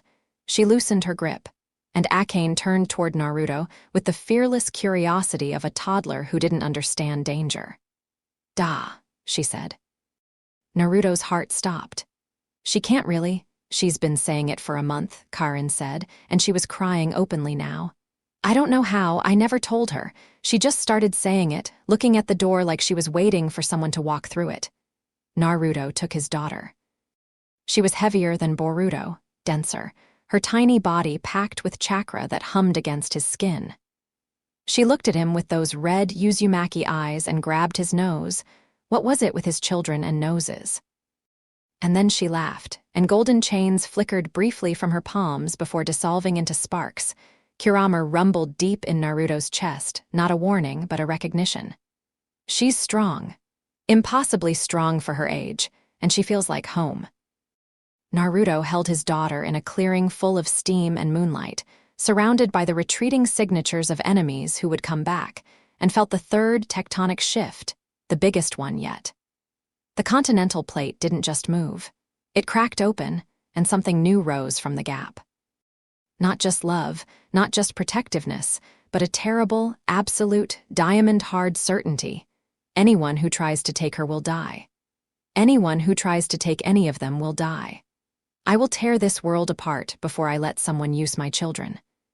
Sakura arrived 3 minutes later, breathing hard, and found them like that, Naruto holding Akane, Karin slumped against the rock face, the forest quiet around them. "Hostiles withdrew," Sakura said immediately, reading the tactical situation. "I passed your clone tracking one of them. Heading southwest. They'll regroup, we need to move." Naruto looked at Karin. "Can you travel?" "I've been traveling for 3 weeks, I can travel." "Sakura's going to check you and Akane over first, medical assessment, then we move." Sakura was already kneeling beside Karin, her hands glowing green with diagnostic chakra. Dehydration, mild malnutrition, 3 cracked ribs partially healed, chakra exhaustion. She looked up at Naruto. "She's been running on willpower for at least a week." Uzumaki stubbornness, Karin muttered. It's genetic. I've noticed. Sakura turned her attention to Akane, who submitted to the medical examination with suspicious tolerance, watching the green glow of healing chakra with fascination. The child is remarkably healthy, actually. Her chakra network is developing at an accelerated rate. The chain manifestation appears to be an autonomous defensive response. It activates under stress. Can you suppress it, temporarily to hide her signature? I can try a chakra dampening seal, short-term only. Her system is too volatile for anything permanent at this age. Do it. While Sakura worked, Naruto extended his sensory range one more time, mapping the retreating hostiles. They were moving southwest, toward the border between the land of hot water and the land of fire. His shadow clone was following at a distance, memorizing their route. They'd lead him back to wherever the vein operated from eventually. But that was a problem for later. Right now, he had a mother and daughter to bring home. He crouched next to Karin while Sakura applied the dampening seal to a squirming, protesting Akane. When we get to Konoha, you're staying with me, both of you. Until we know who these people are and what they want, you're under my protection. I can protect myself. You've been doing an incredible job of it. For 3 weeks, alone with cracked ribs and a toddler. And now you're done, because I'm here, and you don't have to do this alone anymore. Karin looked at him, and the armor, the fierce, feral defensiveness that had kept her alive, cracked along its seams. I was so scared, she whispered. Not for me, for her.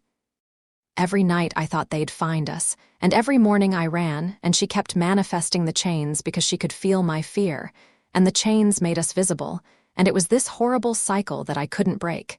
It's broken now. You don't even know me. Not really. We had one night and I disappeared and I kept your daughter from you and I, Karin. He put his hand on her shoulder. You're Uzumaki. I'm Uzumaki. Akane's Uzumaki. That means something to me. It means everything to me. We're clan, we're family, and I don't abandon family. She broke. Not dramatically. Karin wasn't a dramatic crier. She just folded forward, pressed her face into her knees and shook, while Naruto kept his hand on her shoulder and Sakura finished the seal on Akane, and the steam from the hot springs swirled around them like ghosts. 10 minutes later, they moved. Naruto carried Akane. Karin walked under her own power because she refused to be carried despite Sakura's objections, and they headed south toward the land of fire. Naruto set a pace that was fast but sustainable for Karin's condition, and his senses remained extended, scanning constantly for pursuit. The forest was dark and quiet. The hostiles had withdrawn completely, smart again. They'd lost the element of surprise and gained an opponent they couldn't possibly match. But Naruto filed their chakra signatures in his memory like a hunter cataloging prey. He would find them again. They crossed the border at midnight and entered fire country. The familiar forests closed around them like arms, and Naruto felt Karin's shoulders drop, not relaxation, exactly, but the lessening of a specific kind of tension. She was in friendly territory now, protected, at least nominally, by the most powerful military village on the continent, Naruto. Sakura said quietly, falling back to walk beside him while Karin trudged ahead with grim determination. Those operatives, they were well organized. I know. This isn't a bandit group or a rogue cell.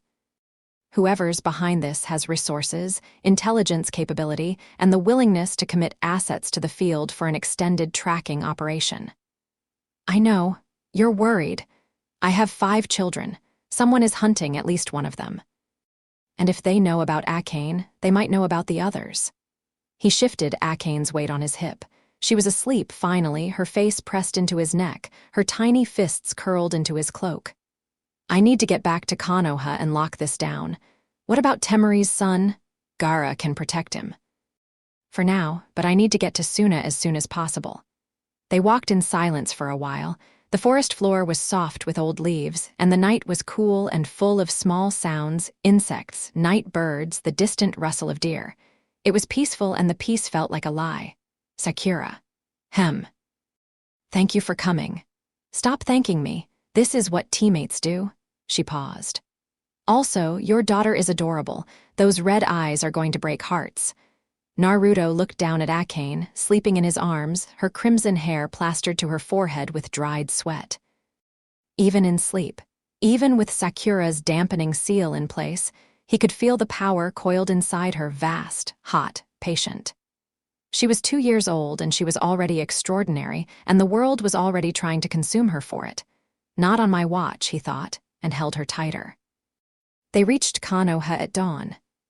The village gates materialized out of the morning mist, and Kotsu and Izumo, who had apparently worked through the night, or who simply lived at the gate, it was hard to tell, watched with wide eyes as Naruto walked through carrying a sleeping toddler. Accompanied by a pink-haired medic and a battered redhead who looked like she'd fought a war single-handedly. "Don't ask," Sakura said as they passed. They didn't ask. Naruto's apartment was too small for 4 people, but it would do for now. He set Akane down on his bed. She barely stirred, and turned to find Karin standing in the doorway with an expression of numb disbelief, as if she'd forgotten what it felt like to be inside 4 walls with a locked door. "Bathroom's there," Naruto said, pointing. "Hot water works most of the time. I'll find food. I can't just, you can and you will. Shower, eat, sleep, in that order. Sakura will stay with Akane while you do." Karin looked at Sakura, who nodded.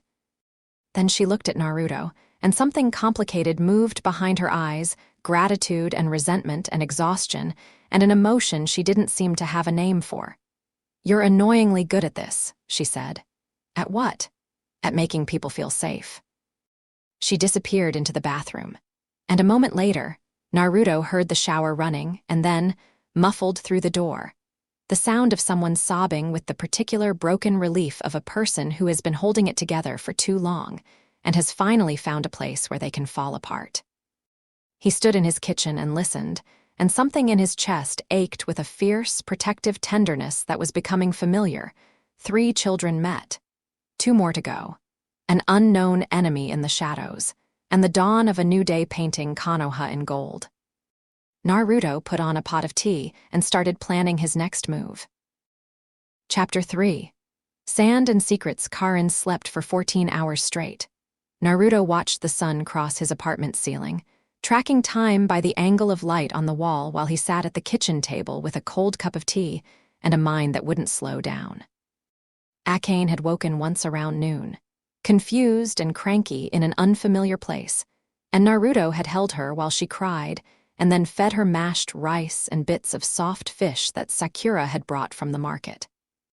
The girl ate like an Uzumaki, fiercely, messily, with total commitment, and then fell asleep again in his arms with her face pressed against his collarbone. He'd been holding her for 2 hours now. His arm was numb. He didn't move. Sakura had gone to the hospital to handle her shift. Even in the middle of a personal crisis, the medical wing didn't staff itself, but she'd left 3 shadow clones at strategic points around Naruto's building. Not as guards, exactly, more like tripwires. If anyone with hostile intent came within 100 meters, he'd know. The apartment was quiet except for Karin's breathing from behind the closed bedroom door and the occasional soft sound from Akane as she dreamed. Naruto used the silence to think. The vein. 4 operatives in the land of hot water, sophisticated tracking capabilities. A symbol, tree root, red, wrapped around a circle. His shadow clone had followed the retreating operative for 6 hours before the man had entered a cave system and used some kind of sealing technique to collapse the entrance behind him. Dead end, literally.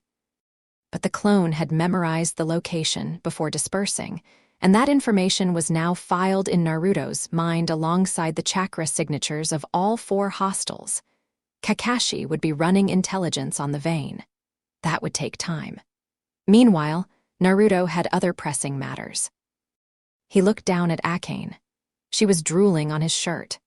Her tiny hand was wrapped around his thumb with a grip that suggested she had no intention of letting go, conscious or otherwise. The dampening seal on her arm, a small, elegant design Sakura had drawn in medical-grade chakra ink, was holding, suppressing her output to near zero. but it was a temporary measure. The seal would degrade within days, and they'd need a more permanent solution. A sealing expert, Naruto thought. I need a sealing expert. He was one himself, technically. The Uzumaki bloodline carried an affinity for Fuinjutsu, and he'd studied his clan's techniques extensively during the post-war years.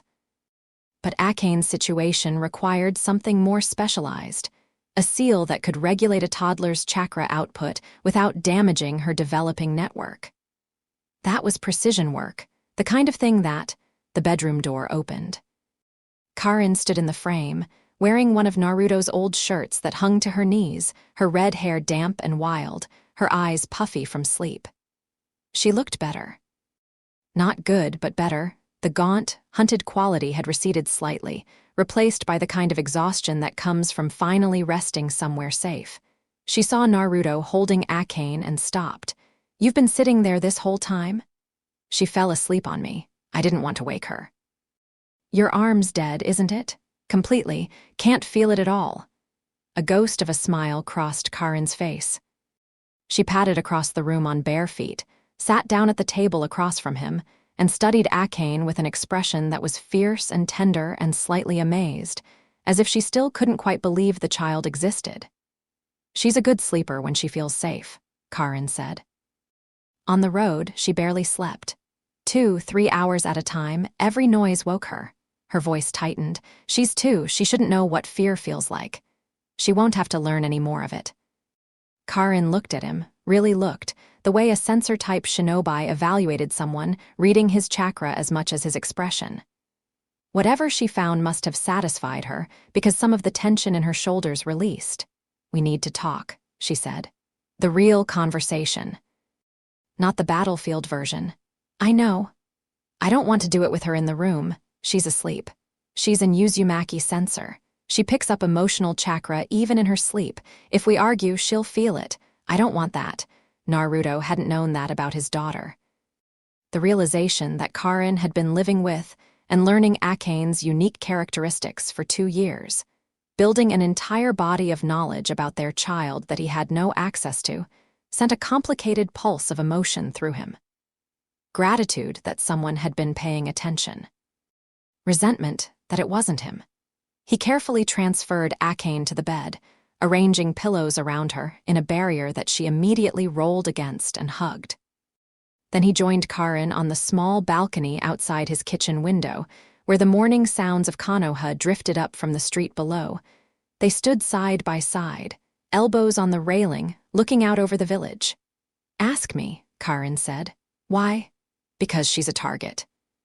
Because from the moment I realized I was pregnant, I knew that a child with both parents being Uzumaki would be the most hunted person on the continent." Her voice was flat, controlled.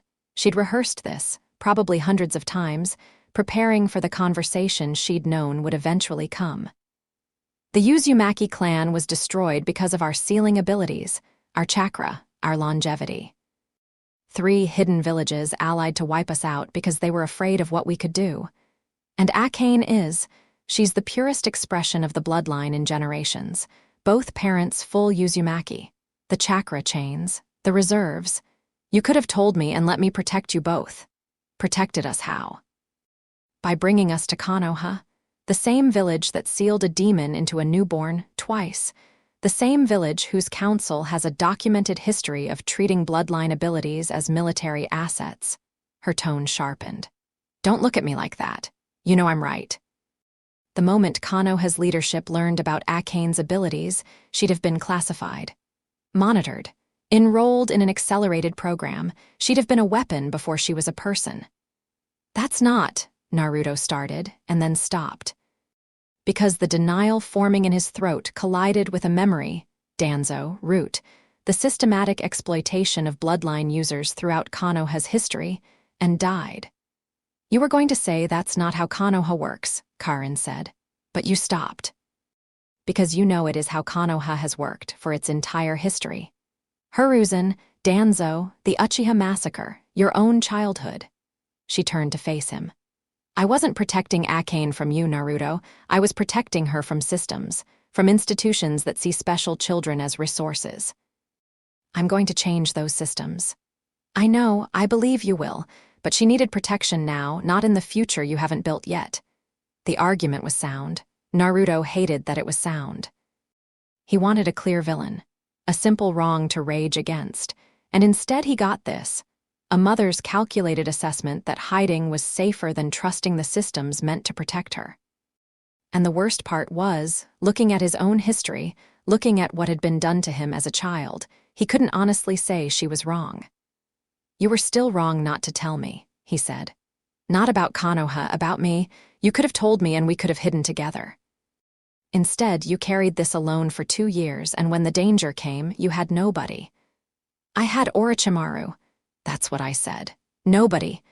Karin snorted, a real, involuntary sound of amusement that broke through her defensive shell. He tried in his way. He's terrible at caring about people, but he tried. I know. He told me he regretted how he treated you. I nearly fell out of my chair. Orochimaru said that. His exact words were one of my few genuine regrets. I think the war broke something in him, or fixed something. Hard to tell with that guy. They stood in silence for a moment, watching the village below. A group of academy students ran past, laughing, throwing practice shuriken at each other in flagrant violation of every safety regulation. A woman hung laundry from a second-floor window. An old man swept his doorstep with the meditative focus of someone who'd been doing the same thing every morning for 50 years. I'm not going to apologize for protecting her, Karin said finally. I'd do it again. Every choice, every sacrifice, every sleepless night, I'd do all of it again. I'm not asking you to apologize. I'm asking you to let me in. You're in. You've been in since you landed in that clearing. She was quiet for a moment. She said, Naruto. She started saying it a month ago. I never taught her that. I never talked about you, but she knew. Somehow, she knew someone was missing. Naruto gripped the railing and breathed through the wave of emotion that hit him, not fighting it, letting it pass through. Behind them, inside the apartment, Akane stirred and murmured something in her sleep. What does she need? He asked. Right now, practically. What does my daughter need? Karin's expression shifted from defensive to analytical. She was a scientist at heart, trained by Orochimaru, and practical questions grounded her. She needs a stable environment. Consistent sleep, regular meals, a space where she feels safe enough that her stress responses aren't constantly triggered. She needs a better suppression seal. Sakura's work is good, but it's a bandage, not a solution. Her chakra network is growing faster than any seal can keep up with. She needs. Karin hesitated. She needs someone who can train her. Not combat, she's too, but chakra regulation. Teaching her body how to modulate its own output so she doesn't light up like a signal flare every time she feels a strong emotion. Can you do that? I can start. But the chains are beyond my experience. Mine manifested at 14. Hers are already more powerful than mine were at their peak. She's in uncharted territory. Then we chart it together. A knock at the apartment door interrupted them. Naruto was there in 2 steps, senses extended, reading the chakra signature on the other side. Familiar. Safe. He opened the door to find Shikamaru Nara leaning against the frame with the particular expression of a man who had been dragged out of bed at an unreasonable hour to deal with someone else's problems. So, Shikamaru said, 5 kids. How do you know about that? Kakashi briefed me this morning. I'm his chief strategist, Naruto. Did you think he was going to keep the most politically complicated situation in a decade from his advisor? Shikamaru pushed off the frame and walked past Naruto into the apartment, already scanning the space with the lazy sharp intelligence that made him the most dangerous thinker in the village. His eyes found Akane sleeping on the bed, catalogued Karin on the balcony, and he turned back to Naruto. We need to discuss the Temari situation. I sent Gaara a message yesterday. I know, he sent a reply this morning by emergency hawk. Shikamaru pulled a scroll from his vest and held it up. I intercepted it at the tower because it's addressed to both of us. Why both of us? Shikamaru's expression did something complicated. Because Temari and I have been seeing each other for 8 months, the apartment went very quiet. What? Naruto said. Temari and I together? 8 months. Shikamaru's voice was carefully neutral, but there was tension under it. The kind of tension that came from a genius who had analyzed every possible outcome of this conversation and hadn't found a single comfortable one. I know about her son. She told me 3 months ago. She told me you're the father. Naruto stared at him. Behind him, on the balcony, he heard Karin mutter something incredulous under her breath. And you didn't tell me. It wasn't my secret to tell. And before you get angry about that, which you have every right to, understand that I spent 3 months trying to convince Temari to tell you herself. She refused, said the timing wasn't right, said Gaara needed to be prepared, said 10 different things that were all rational and all excuses. Shikamaru ran a hand through his hair, disturbing his ponytail. It's troublesome, all of it, spectacularly troublesome. That's one word for it. Read the message. Naruto took the scroll and unrolled it. Gaara's handwriting was precise and unhurried, the script of a man who measured every word. Naruto, Shikamaru, I've suspected for some time. Temari refused to confirm, but the child's chakra pattern is inconsistent with civilian parentage, and my sister is not a convincing liar when it matters. Your message confirms what I already believed. I am not angry. I understand the complexities of the situation better than most, given my own history as a Jinchuriki, whose existence was defined by political calculation before I was born. Come to Suna. Both of you. Temari has agreed to the conversation, though I should warn you that she is furious about being, as she put it, ambushed by honesty. She'll likely hit someone. Probably you, Naruto. I've taken precautions to ensure this visit remains private. Enter through the southern gate. Ask for me by name. Come quickly. There are things I need to discuss that go beyond the personal matter, things I've recently learned that concern us all. Gaara Naruto read the last line twice. Things I've recently learned that concern us all. That sounded like more than personal drama. He knows something. Naruto said, Gaara always knows something. It's what makes him a terrifying Kazekage. Shikamaru took the scroll back. We should leave today. I've already cleared it with Kakashi. I can't leave Karin and Akane unprotected. Kakashi's assigning an Anbu detail.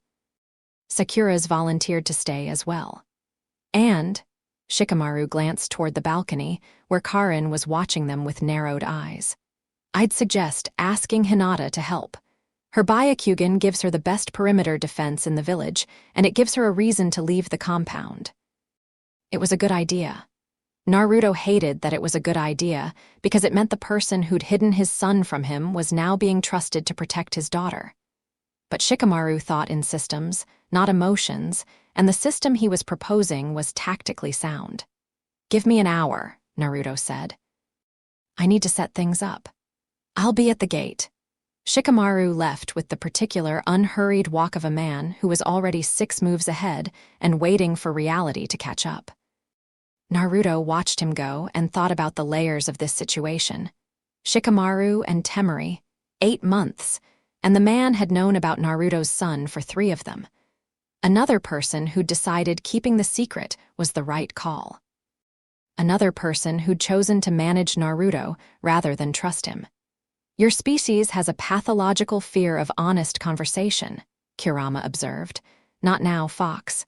I'm just saying, you could solve half your problems by being born into a species that communicated directly instead of Kurama.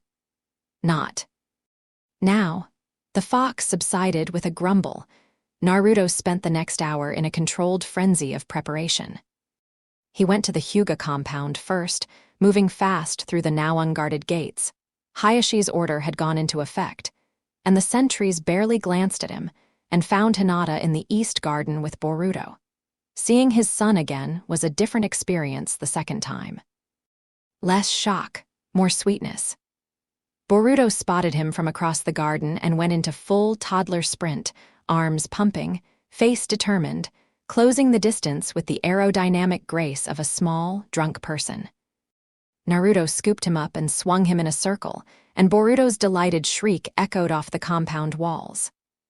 I need to ask you something difficult, Naruto told Hinata, and explained the situation, Karin, Akane, the protection detail, the trip to Suna.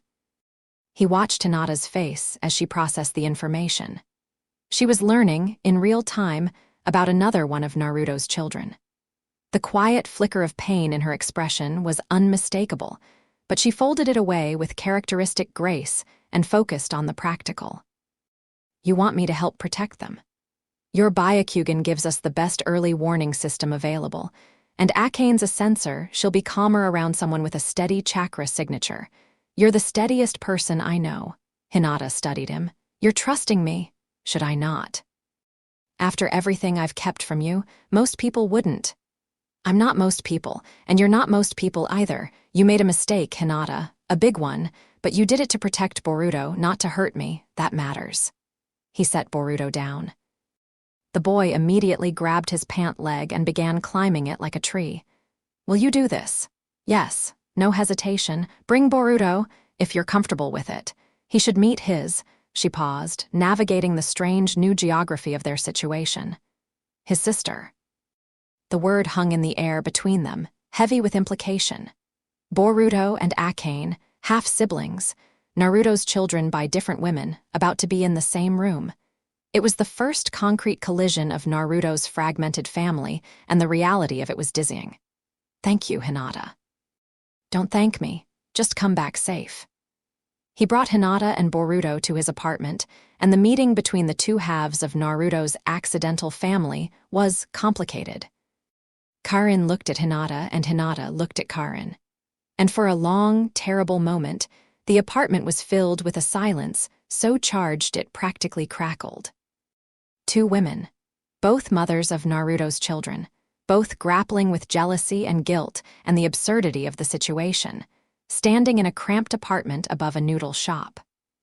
Boruto broke the tension by spotting Akane, awake now, sitting on the bed, watching the newcomers with suspicious red eyes, and marching directly toward her with the confidence of a toddler who had never met a stranger he couldn't befriend. Bah! He declared and offered Akane the stick he'd brought from the garden. Akane looked at the stick, looked at Boruto, looked at the stick again. She took it. Then she hit him with it. Boruto's face crumpled, his lower lip extended. Akane watched this reaction with clinical interest. That's my girl. Karin muttered. Hinata scooped up Boruto before the tears could start, and the business of managing two toddlers in a small space forced the adults into a practical cooperation that bypassed their personal discomfort.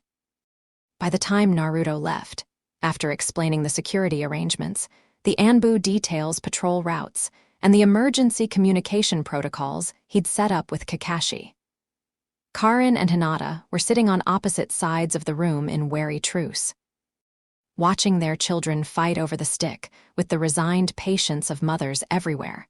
Sakura arrived as Naruto was leaving, took one look at the arrangement and said, "This is either going to work perfectly or end in bloodshed. Lean toward the first one." "I always do."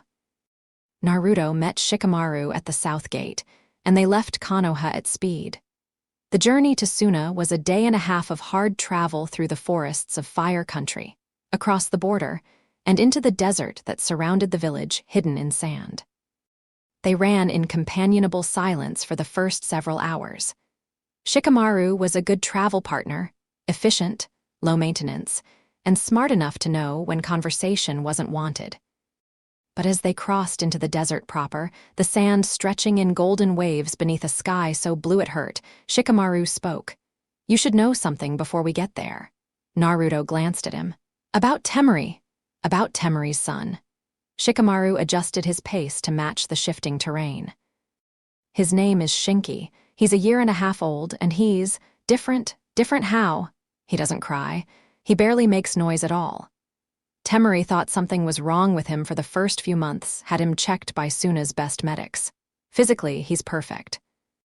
Developmentally normal in every way. He just observes, watches everything with these big, serious eyes, and when he does react, when something startles him or upsets him, the sand moves." Naruto stopped running. "What?" "Sand manipulation, like Gaara." "Not the same. He doesn't have a tailed beast, and the mechanism is different. But the sand in his vicinity responds to his emotional state. When he's agitated, it rises. When he's calm, it settles." Shikamaru's expression was carefully neutral, but Naruto could see the analytical machinery working behind his eyes. Temari thinks it's your chakra interacting with the desert environment. The Uzumaki vitality combined with exposure to Suna's mineral-rich sand from birth. I think it's more complicated than that. Sage of Six Paths lineage, Naruto said. My connection to Hagoromo's power, if it's bleeding through to my children, then each child might manifest something unique based on the interaction between your chakra and their mothers. Boruto's in the Hyuga compound. Has anyone checked if he has Byakugan activation? Naruto's blood went cold. He hadn't thought of that. He'd been so consumed by the emotional reality of discovering his children that he hadn't fully considered the genetic implications. If the Sage of Six Paths power was hereditary, if his children were inheriting fragments of Hagoromo's gifts, then each child was not just a target because of who Naruto was, but because of what they might become. We need to assess all of them, Naruto said. Systematically, after Suna. Agreed. I've already started a theoretical framework. The variables are later, Shikamaru. Let's get to Suna first. They ran. Suna materialized out of the desert heat like a mirage that refused to dissolve. The great stone walls rose from the sand, curved and windswept, and the narrow canyon entrance was guarded by shinobi in sand-colored gear, who watched Naruto and Shikamaru approach with alert, professional eyes. Naruto Uzumaki and Shikamaru Nara, requesting entry through the southern gate. Shikamaru said, "We're expected by the Kazekage." The guards checked a list, exchanged hand signals, and waved them through. The canyon passage was narrow and shadowed, the walls close on either side, and then it opened into the village proper.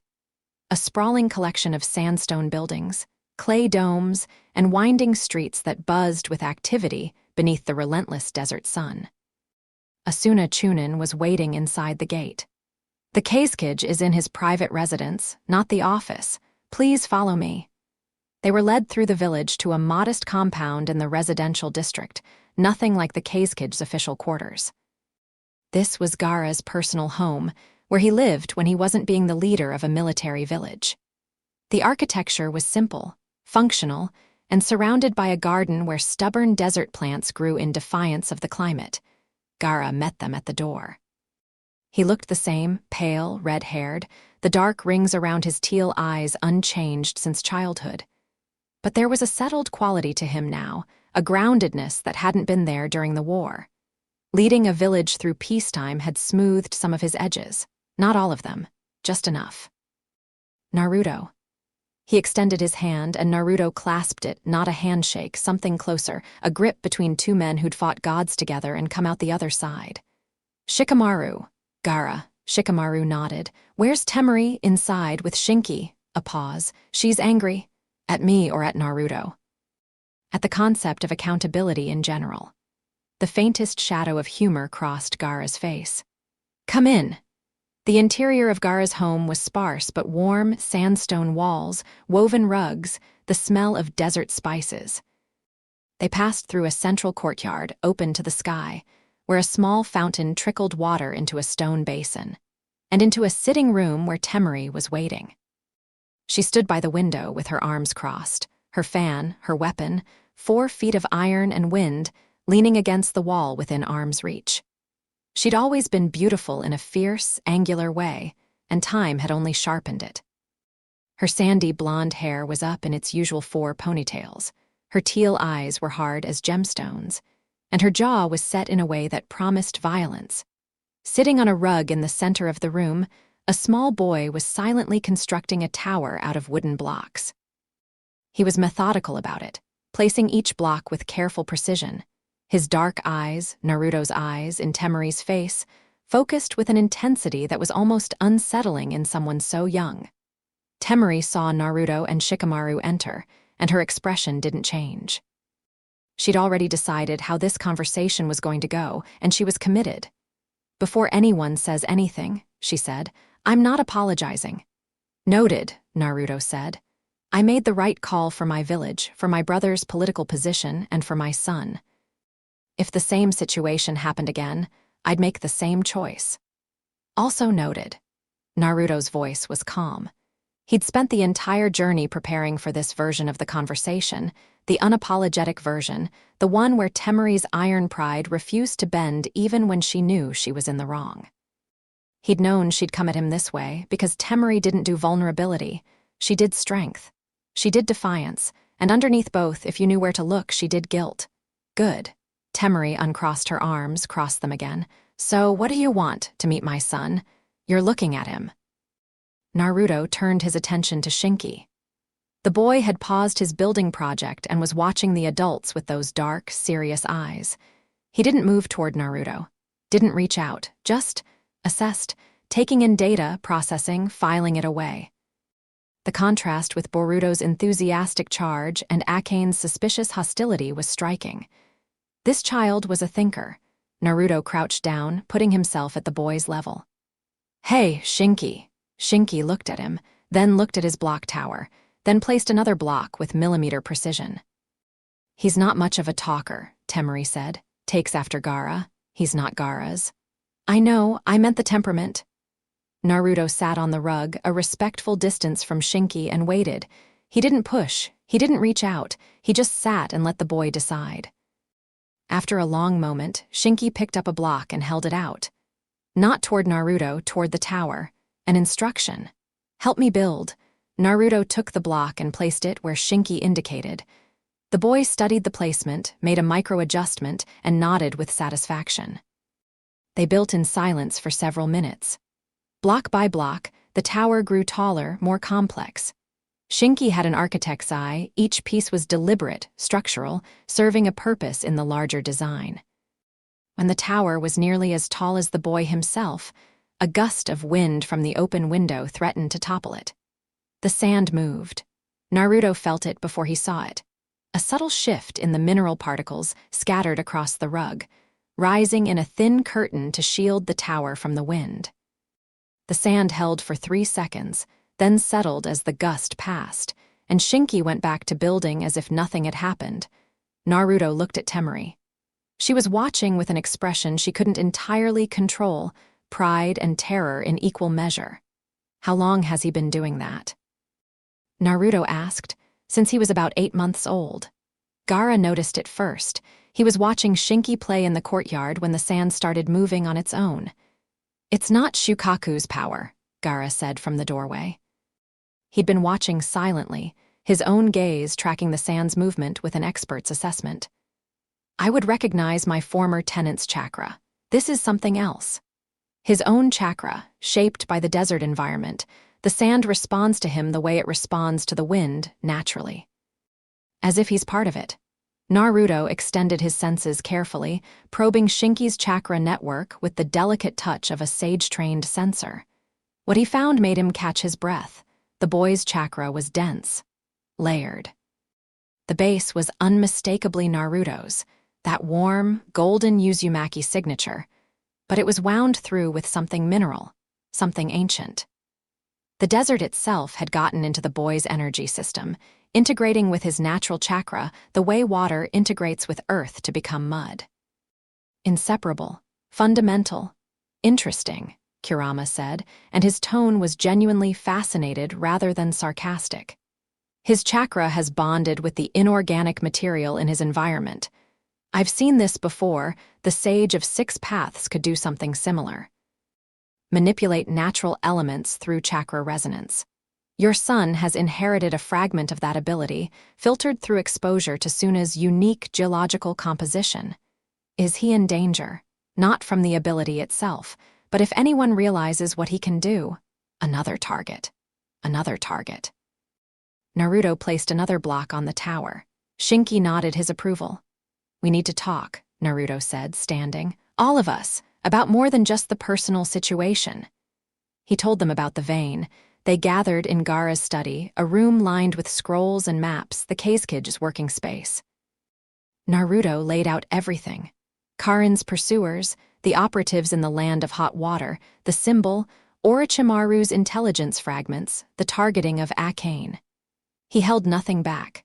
Temari listened with the sharp focus of a combat strategist. Shikamaru leaned against the wall with his eyes half closed, which meant he was thinking at full capacity. Gaara stood behind his desk with his arms crossed, his expression unreadable. When Naruto finished, the silence was heavy. "They're not just after Akane," Shikamaru said. It wasn't a question. "No, if they know about the Uzumaki bloodline, they probably know about the others, or they will soon." "The children's abilities." Gaara's voice was quiet and precise. "You said Akane manifests chakra chains. Shinki manipulates sand. If the others are similarly gifted." "Boruto's in the Hyuga compound. He could have Byakugan potential plus whatever my bloodline adds. Inora is Yamanaka if my chakra amplifies her mother's mind transfer abilities." Naruto shook his head. "I don't even know what Nawaki might be capable of." "Shizune's not from a clan, but Tsunade's been involved in his care, and Tsunade carries Senju blood." "5 children," Shikamaru murmured. 5 unique ability sets, all carrying the chakra of Ashura's reincarnation. His eyes opened fully. "That's not a coincidence to someone with the right knowledge. That's a collection." "A collection of what?" "Keys, components, pieces of something larger." Shikamaru pushed off the wall and began pacing, his thinking walk, the one that meant the pieces were assembling in his mind. The Sage of 6 Paths sealed things. That was his legacy, sealing away threats too powerful to destroy. Kaguya, the tailed beasts, the divine tree, if there are other sealed entities, other locked dimensions. "You think the children are keys to something sealed," Gaara said. "I think someone believes they are. The vein isn't targeting Akane because she's powerful. Plenty of powerful children exist. They're targeting her because of what she is, the offspring of Ashura's reincarnate, carrying specific chakra characteristics. If you needed a set of living keys, each with a different aspect of the sage's lineage, then you'd need children from different bloodlines," Naruto finished, "each one contributing a different chakra nature, each one a fragment of the whole." The room went cold.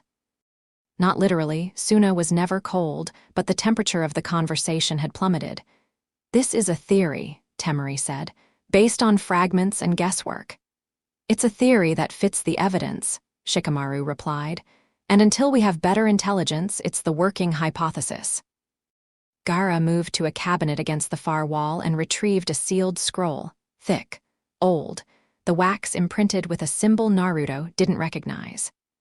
"This is what I mentioned in my message, something I recently learned that concerns all of us." He broke the seal and unrolled the scroll on the desk. It was a record handwritten in an archaic script that Naruto could only partially read. But the diagrams were clear. A tree, vast and terrible, its roots extending into a void. Around the tree, 5 circles arranged in a pentagonal pattern. Each circle contained a different symbol. "This was found in the ruins of an ancient monastery in the Land of Wind," Gaara said. "Our excavation teams uncovered it 6 months ago during a routine survey of pre-Shinobi-era sites. I consulted with Suna's scholars, but no one could fully translate the text." Shikamaru was already bent over the scroll, his analytical mind devouring the symbols. These circles, they're representations of the 5 basic chakra natures: fire, water, earth, wind, lightning, and the tree in the center. "Is not the Shinju," Gaara said. "The text predates any known reference to the god tree by several centuries. Whatever this represents is older, possibly much older." "The primordial tree," Naruto said, and the words came from somewhere deep, not from his own knowledge, but from a place where Kurama's ancient memory brushed against his consciousness. Everyone looked at him. "That's exactly what it is," Kurama confirmed, his voice rumbling through Naruto's mind with unusual gravity. "I remember. Barely. Fragments from the old man's memories, the sage himself. He spoke of it once near the end when he was dividing my siblings and me. He said there was something older than the Shinju, something he'd sealed away because even he couldn't destroy it, a tree that predated chakra. The source, the original." Naruto relayed Kurama's words, and the room went very still. "A tree that predates chakra," Shikamaru repeated slowly. If the Shinju was the god tree that Kaguya consumed to gain power, and this primordial tree is the source of the Shinju, then it's the origin of all chakra, Gaara finished, and someone wants to access it, using my children as keys. The statement fell into the room like a stone into deep water. Naruto felt the ripples spreading through the room, through the conversation, through the entire framework of his understanding. This wasn't just a threat to his family. This was a threat to the foundational structure of reality as they knew it. We need more information, Shikamaru said, pulling back from the scroll. This diagram, these symbols, they're a map, but we're missing the legend. I need time to study this properly, and we need to cross-reference with whatever Kakashi's intelligence network finds on the vein. You'll have the scroll, Gaara said. I'll have copies made, but the original stays in Suna. He looked at Naruto. Shinki is protected here. My sand, my village, my authority. No one is taking him. I know. But the others? Gaara paused, choosing words with the care of a man who understood the weight of what he was about to say. Naruto, you can't protect 5 children in 5 locations simultaneously, even you. Watch me. That's not strategy, that's stubbornness. It's both, I'm good at both. The ghost of a smile crossed Gaara's face. I remember.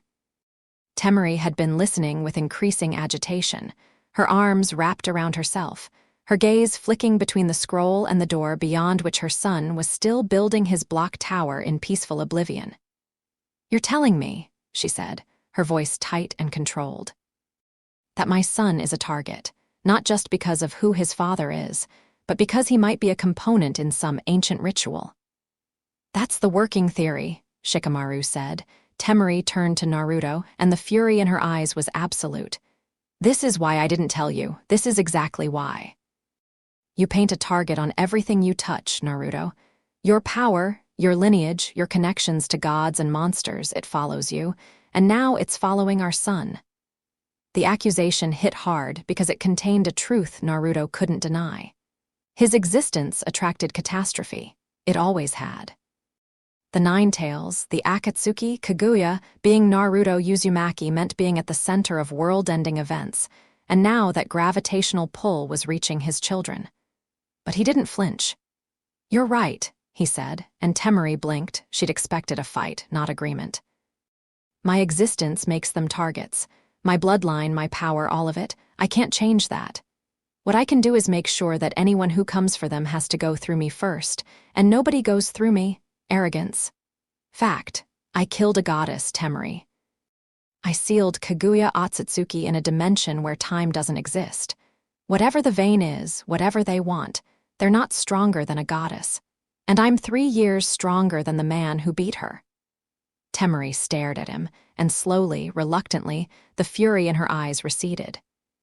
Not because he'd charmed her or talked her down, but because the raw mathematical reality of what Naruto was couldn't be argued with. He was the most powerful being on the planet. If he committed to protecting these children, no force currently known could stop him. Fine, she said. What's the plan?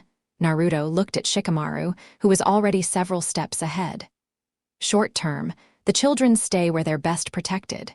Shinki remains in Suna under Gaara's guard. Boruto stays in Konoha under Hinata's watch, and within the Hyuga compound's defenses, which are substantial now that the elders aren't a threat. Akane stays with Naruto directly. She's the primary target, and his chakra-masking abilities can suppress her signature better than any seal. Inora and Nawaki stay in Konoha under village security.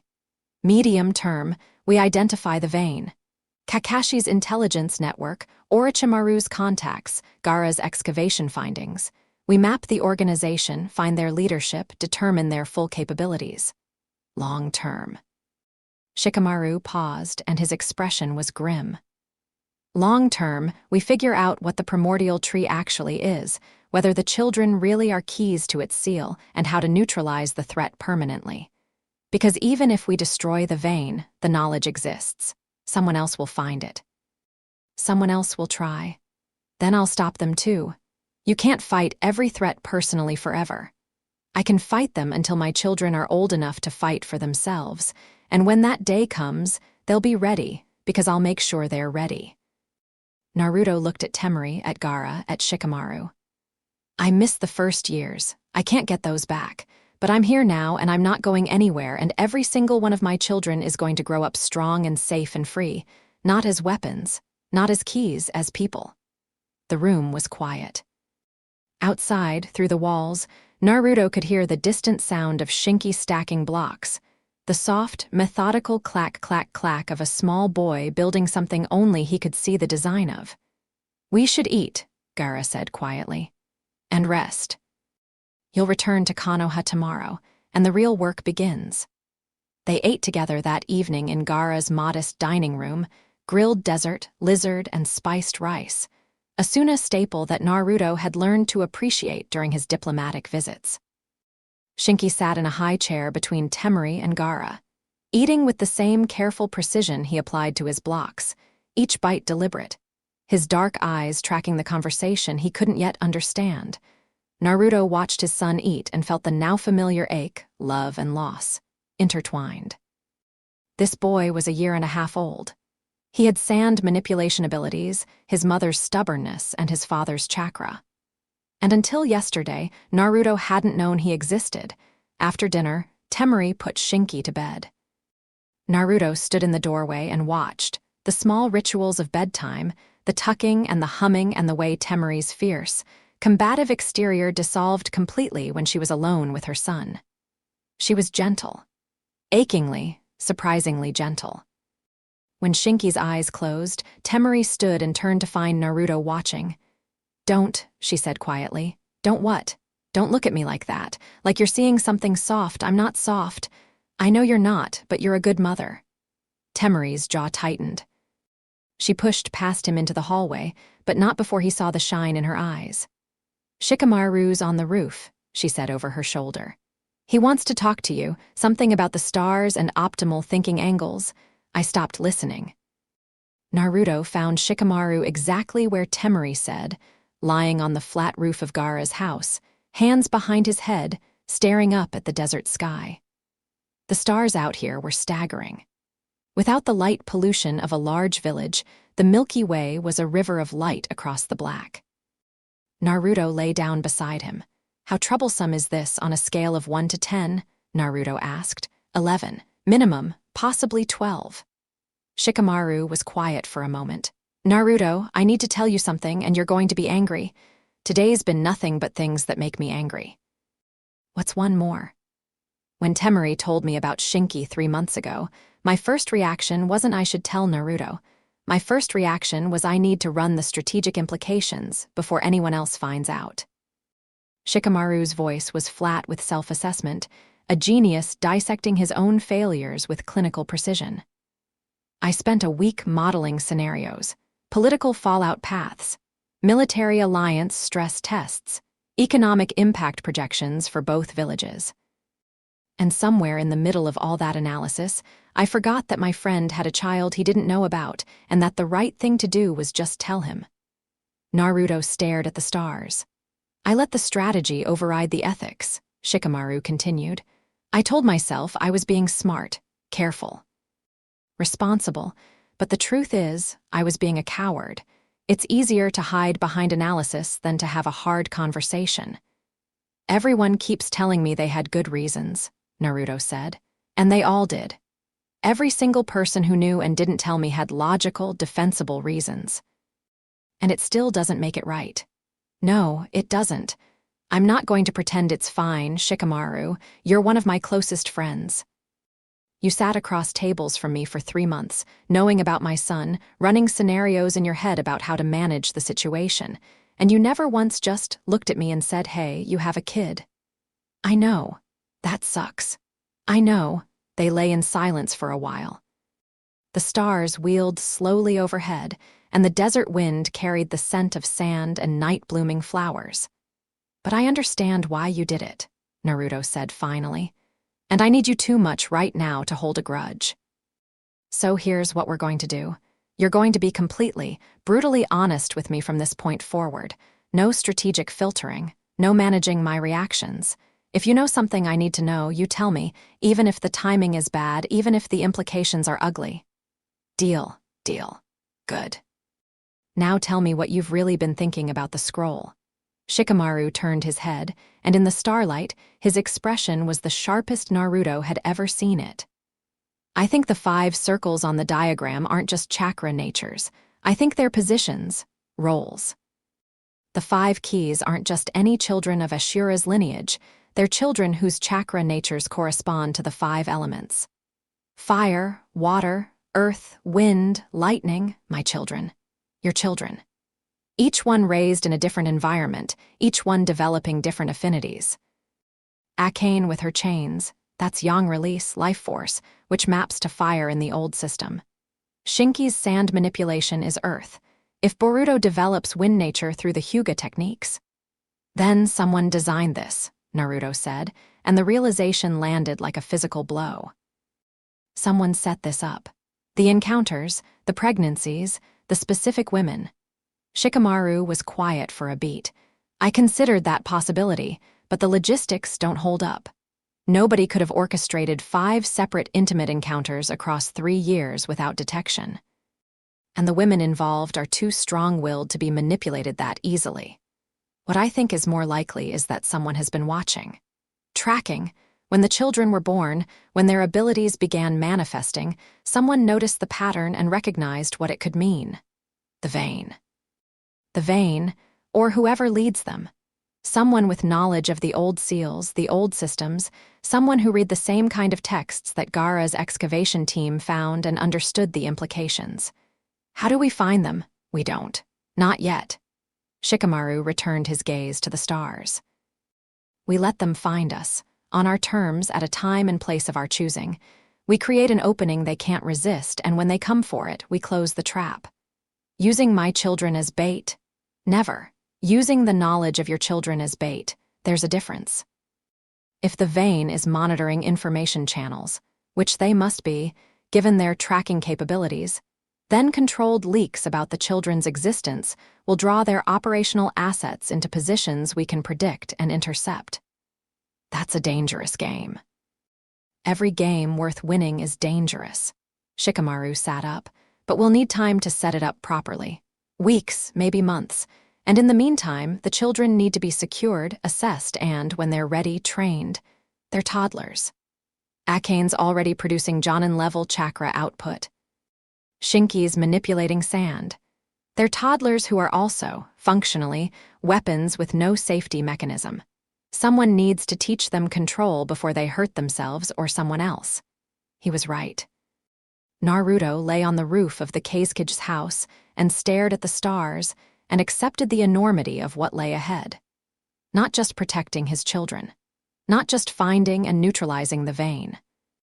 But raising 5 extraordinary children, each one unique, each one powerful, each one carrying a fragment of an ancient lineage that made them simultaneously precious and dangerous.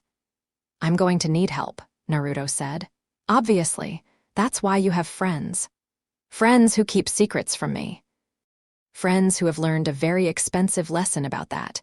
Naruto allowed himself a small, tired laugh. When we get back to Konoha, I need to talk to Ino about Sai. I know I'll be there if you need me. And I need to see Tsunade about Nawaki.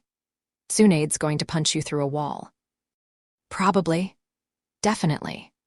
They lay on the roof until the stars began to fade, and then they slept, briefly, restlessly, with the desert wind singing around them and the knowledge of what was coming pressing down like the weight of sand. In the morning, Naruto spent an hour with Shinki. Not talking, the boy didn't seem to want or need conversation. They sat in the courtyard garden, and Naruto showed his son something. He held out his hand and let a swirl of wind chakra dance above his palm, a tiny tornado of glowing blue energy. Shinki watched with those serious dark eyes, and then, deliberately, carefully, raised his own small hand. Sand rose from the ground and spiraled in a matching pattern, golden particles catching the morning light. Father and son sat in the garden, their separate elements dancing in their palms, and for one perfect moment the world was simple and beautiful and full of possibility. Then Temari appeared in the doorway and said, "Your hawk's here." From Kakashi. And the moment broke, and the world was complicated again.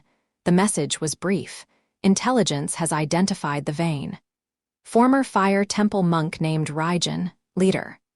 Organization is larger than initial estimates, estimated 40 to 60 operatives spread across multiple countries. Operational sophistication is high. They've been active for at least 3 years, which means they've been watching since the war ended. More concerning, intercepted communication suggests they know about more than just Akane. They have files on all 5 children. Come home, we have work to do. Kakashi Naruto read the message twice, folded it, and burned it with a spark of fire chakra. We leave now, he told Shikamaru. He said goodbye to Shinki. The boy looked at him with those dark, knowing eyes and held out a wooden block, the last one from his tower. A gift. Naruto took it and sealed it in a scroll close to his heart. He said goodbye to Gaara, who gripped his hand and said, I'll protect him with everything I have. I know you will. And Naruto, when you find these people, when you end this, be the man you've always been, not a weapon, a father. I'll be both if I have to. He said goodbye to Temari, who punched his shoulder hard enough to bruise and said, Don't die, he needs a father, even an idiot one. I'll try not to, try harder. Then he ran. Shikamaru beside him, the desert falling away behind them, the forests of fire country rising ahead. Running toward Konoha, toward his children, toward the fight that was coming. And somewhere in the land of fire, in a chamber underground, a man named Raijin sat in candlelight and studied 5 files spread across a stone table. 5 photographs, 5 names, 5 children. He traced the connecting lines between them with a steady finger and smiled the patient, certain smile of a man whose plan was proceeding exactly as he'd foreseen. 5 keys, he murmured. 5 natures, 5 doors.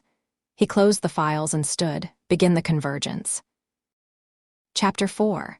The weight of truth. They hit Konoha's gates at dusk, 2 days out from Suna, covered in dust and road grime and running on 4 hours of sleep split between them. Naruto hadn't slowed once during the return trip.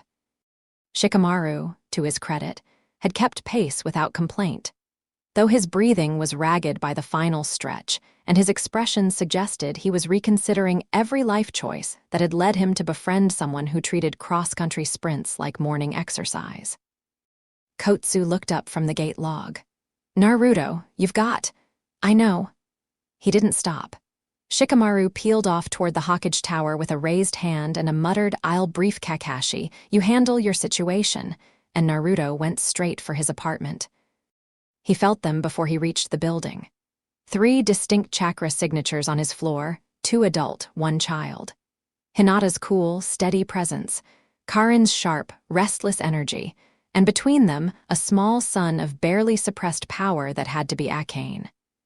He pushed through the front door and found a scene of domestic chaos that stopped him in his tracks. Boruto was sitting on the kitchen floor, covered in what appeared to be mashed sweet potato, banging a wooden spoon against a pot with the rhythmic enthusiasm of a 1-toddler percussion section. Akane was on the bed, awake, her red eyes tracking a small moth that had gotten into the apartment through the cracked window. Her tiny hands were raised, and hair-thin golden chains extended from her palms, weaving a delicate web in the air above her, not trying to catch the moth, just playing, creating patterns of light that shifted and reformed as the chains moved. Hinata was at the stove, cooking something that smelled incredible, moving with the quiet efficiency of someone who'd been managing this domestic operation for days. Karin was cross-legged on the floor near Akane, monitoring the chakra chains with a sensor's focus, occasionally murmuring corrections that the toddler mostly ignored. Naruto stood in the doorway, and for 5 seconds, the apartment looked like a home. Then Boruto spotted him and hurled the wooden spoon with shocking accuracy. It bounced off Naruto's chest, leaving a sweet potato stain on his shirt. Da! Boruto shouted. Naruto caught his breath. The boy had been saying ba 2 days ago. Now it was da. Clear, intentional, aimed directly at him. Hey, buddy. He scooped Boruto up, sweet potato and all, and the boy immediately grabbed a fistful of his hair and pulled. Oh, yeah, I missed you too. You're back. Hinata turned from the stove, and relief washed over her features so plainly she didn't bother trying to hide it. Did everything go well in Suna? Complicated. I'll tell you later. He looked at Karin. How's Akane? The dampening seal degraded faster than Sakura predicted. I've been manually suppressing her output, but it's like plugging holes in a dam with your fingers. Karin pushed her cracked glasses up her nose. She needs a permanent solution, Naruto. I can't keep this up indefinitely. I know, I'm working on it. He set Boruto down and moved to the bed, where Akane's chakra chains dissolved the moment he got close. Not from fear, but recognition. The chains pulled back into her palms like retreating streams, and she reached up with both hands in the universal toddler gesture of pick me up right now, or I will make your life unbearable. He picked her up. She was heavier than 2 days ago, or maybe he was just more tired. She settled against his chest with a huff of satisfaction and immediately began chewing on his collar. She's been asking for you, Karin said quietly. In her way. She goes to the door and makes that sound, the da sound, over and over. Naruto pressed his face into Akane's red hair and breathed.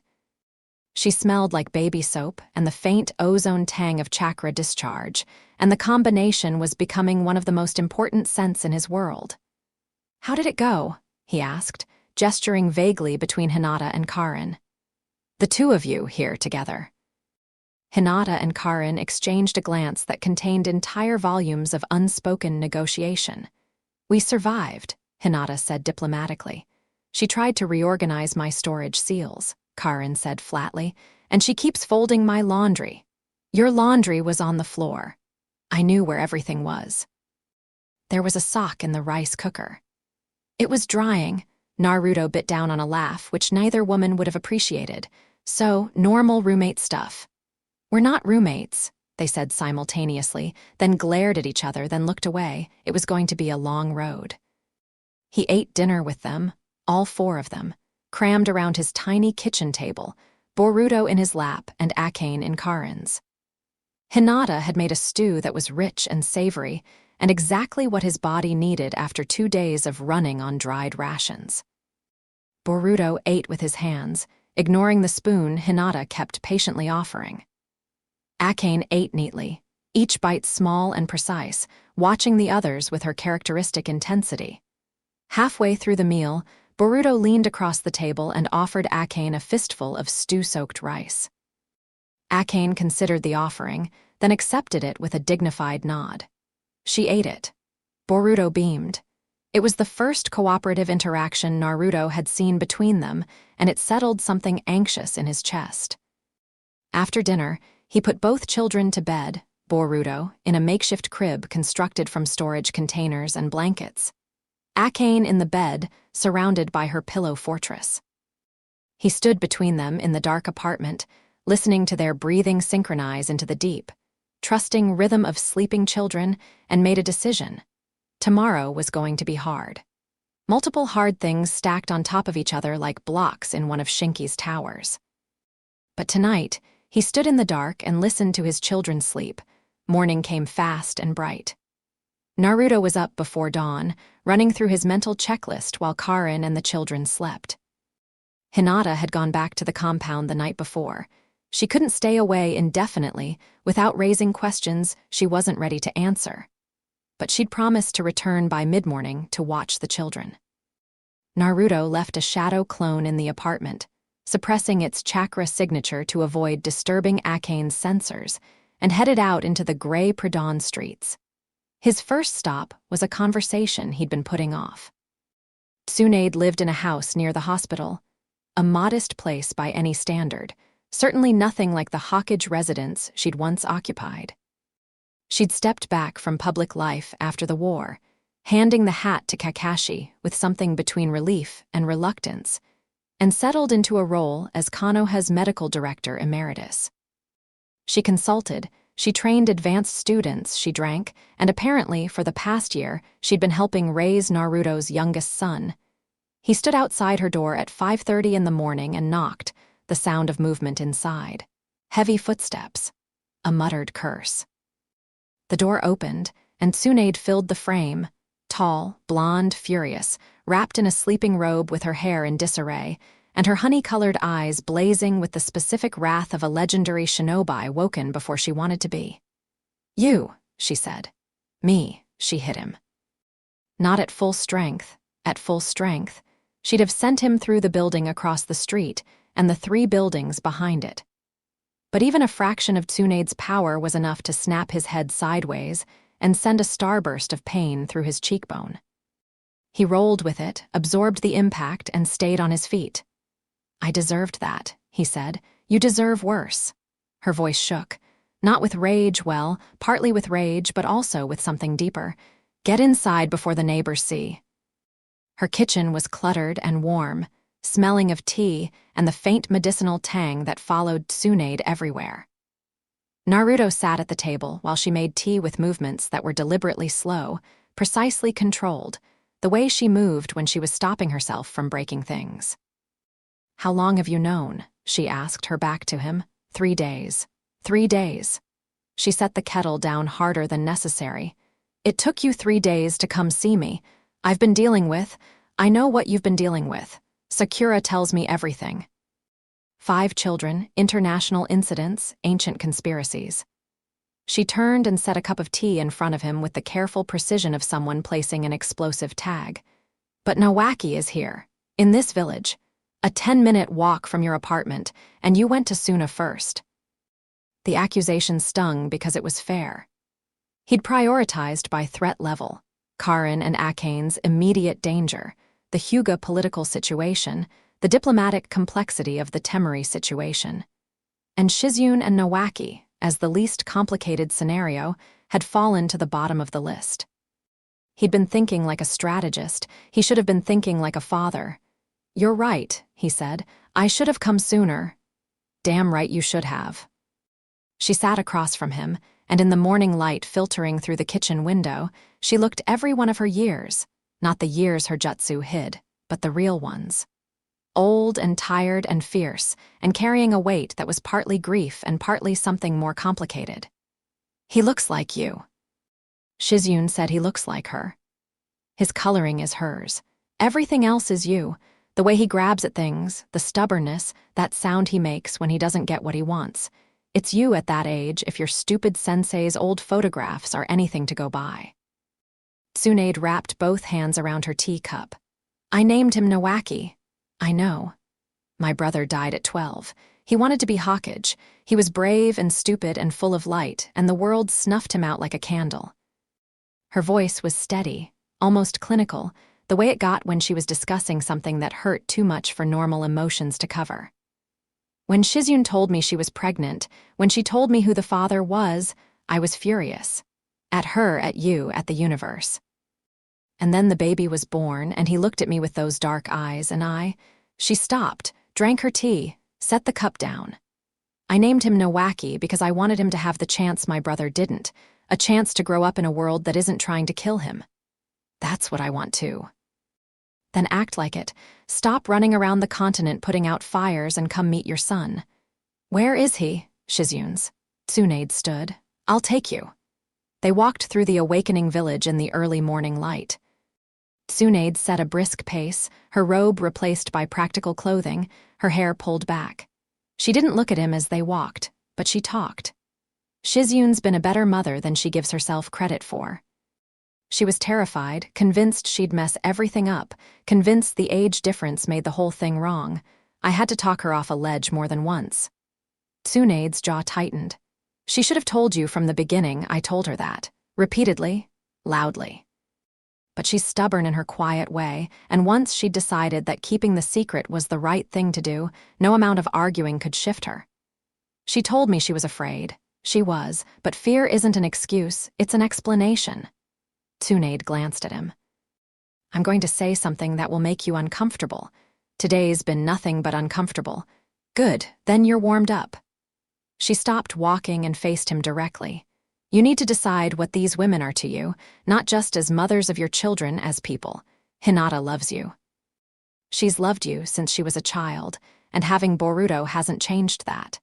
Karin shares your blood and your loneliness. Temari respects you, maybe more than respects you. Ino made a mistake during a moment of vulnerability, and Shizyun found comfort in you during the worst night of her year. I know all that, but have you thought about what you feel? About each of them?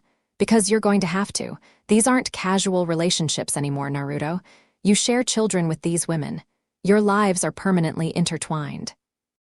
And if you don't figure out your own heart, you'll end up hurting all of them while trying not to hurt any of them. Naruto stared at her. The question she was asking, "What do you feel?" was one he'd been deliberately avoiding since the moment Sakura had dropped the truth on him. He'd been in mission mode, tactical mode, crisis mode, processing the practical, deferring the emotional, and Tsunade, with the ruthless insight of a woman who'd spent decades studying human nature, had seen straight through it. I don't know, he admitted. I don't know what I feel about any of it. I know I love my children, that part's clear, but the rest? Figure it out, before someone gets hurt worse than they already are. They reached Shizyun's apartment, a neat, well-maintained unit in the hospital district. Tsunade knocked twice, a specific rhythm, and the door opened. Shizyun looked better than the last time Naruto had seen her. Less exhausted, more composed. She'd known this was coming. Tsunade had probably warned her, and she'd armored herself in professionalism. White blouse, dark pants, her short hair combed and orderly. The kind of appearance that said, "I am handling this." Nawaki was in her arms. He was awake this time. At their last meeting, Naruto had only seen his youngest son sleeping, a peaceful bundle on a hospital futon. Awake, the boy was different. Alert, curious, his dark eyes moving between faces with an attention that seemed older than his age.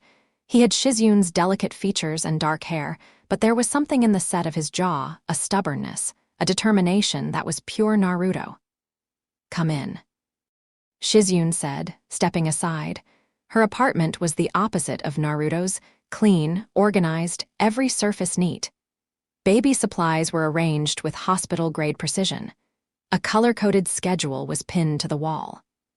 Medical texts were stacked on the coffee table, interspersed with children's picture books.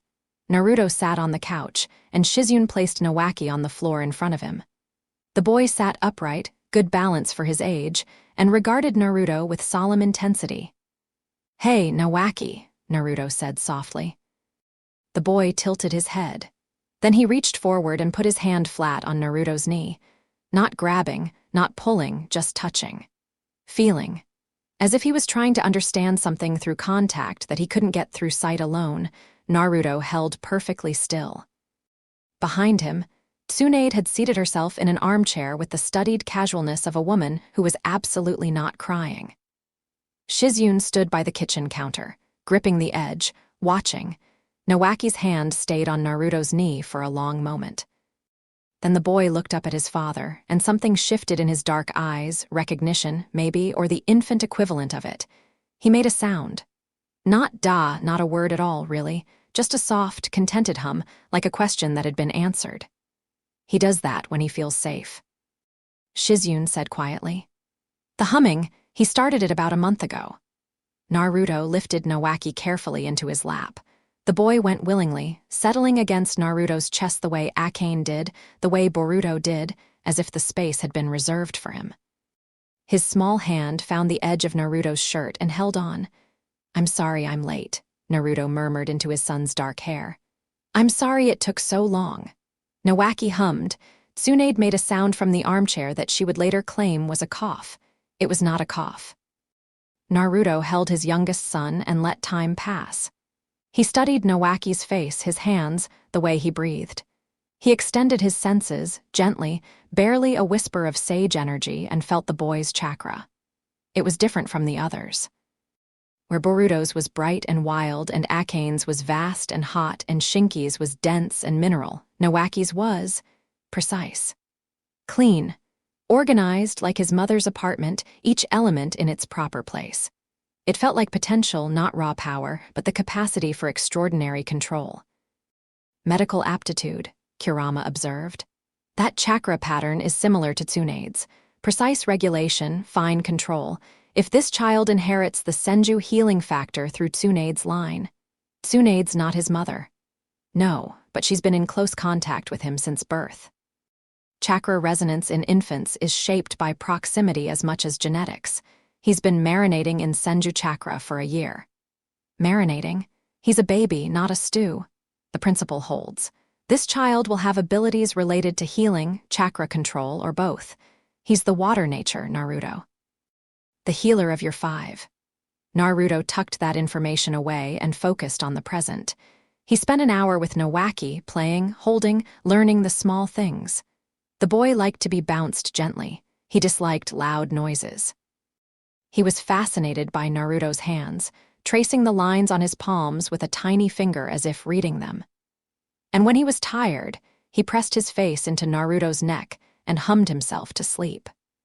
Handing him back to Shizune was becoming a pattern, leaving his children over and over for the next urgent thing. Naruto hated it. "I'll come back tonight," he told Shizune. "And tomorrow, every day."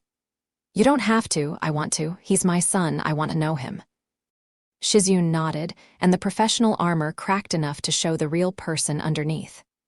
"Thank you, Naruto, for being kind about this." "I'm not being kind, I'm being honest. There's a lot we need to figure out, and some of it won't be comfortable. But the baseline is this. I'm his father, and I'm here." He left Shizune's apartment with Tsunade, who walked beside him in silence for 2 blocks before speaking. "The Senju healing factor," she said. Kurama mentioned it. "The boy's chakra control is already remarkable. Shizune's noticed it too. He's 1 year old, and his chakra points are more organized than most academy graduates." Tsunade's voice had shifted from personal to professional, the legendary medic assessing a phenomenon. If he develops medical ninjutsu capabilities, he could be the most gifted healer of his generation. Or he could just be a kid who wants to play with blocks and chase butterflies. He can be both, that's the point. Tsunade stopped at the intersection where their paths diverged. "Naruto, one more thing." "Yeah, Jiraiya would have loved this, all of it. The chaos, the drama, 5 beautiful women, 5 children. He'd have written 12 novels about it and dedicated every one to you." Naruto's throat closed. He blinked hard once and managed. He'd have given the worst godfather advice imaginable. The absolute worst. Tsunade's eyes were bright. "Take care of them, all of them." "I will." She turned and walked toward the hospital, her back straight, her stride steady, and Naruto watched her go and felt the specific, complicated grief of missing someone who would have made this moment infinitely better and infinitely worse. The Ino situation couldn't wait any longer. Sai was back from his mission. Sakura had sent word through a shadow clone that he'd returned the previous evening, and Ino had been in a state of escalating panic since. The lie was approaching its expiration date, and everyone involved knew it. Naruto found Ino at the flower shop. She was behind the counter, ostensibly arranging lilies, but her hands were shaking, and the arrangement looked like it had been attacked by a particularly aggressive squirrel. Inora was in a playpen behind the counter, methodically shredding a picture book with intense concentration. "Today," Naruto said, Ino's hands stilled on the lilies. "I know." "Where's Sai?" "Home, unpacking from his mission." Her voice was thin and stretched, like wire under too much tension. "He brought Inora a stuffed animal, a little dog. She threw it at the wall. She throws everything. I think that's genetic." Ino didn't laugh. She set the lilies down and pressed her palms flat on the counter, staring at them. Her nails were bitten short. Ino, who had always maintained perfect manicures, had been chewing her nails. The detail was more telling than anything she could have said. "He's going to leave me," she whispered. "Maybe, maybe not, but he deserves the truth either way." "I know that." "I've known that for a year and a half. Knowing it doesn't make it easier." "No, but doing it will." Naruto leaned on the counter across from her. "I'll be there if you want me there." "God, no." She looked up sharply. "You being there would be, can you imagine?" "Hey, Sai, so the father of my child is actually standing right here, surprise. He'd try to kill you. He wouldn't succeed." "That's not the point, Naruto." She closed her eyes. "I need to do this alone. It's my lie, it's my mess. Then I'll wait nearby, in case things go sideways. In case Sai tries to murder paint you. Sai's artistic temperament is more watercolor than murder." Despite everything, the terror, the guilt, the crushing weight of what she was about to do, Ino snorted.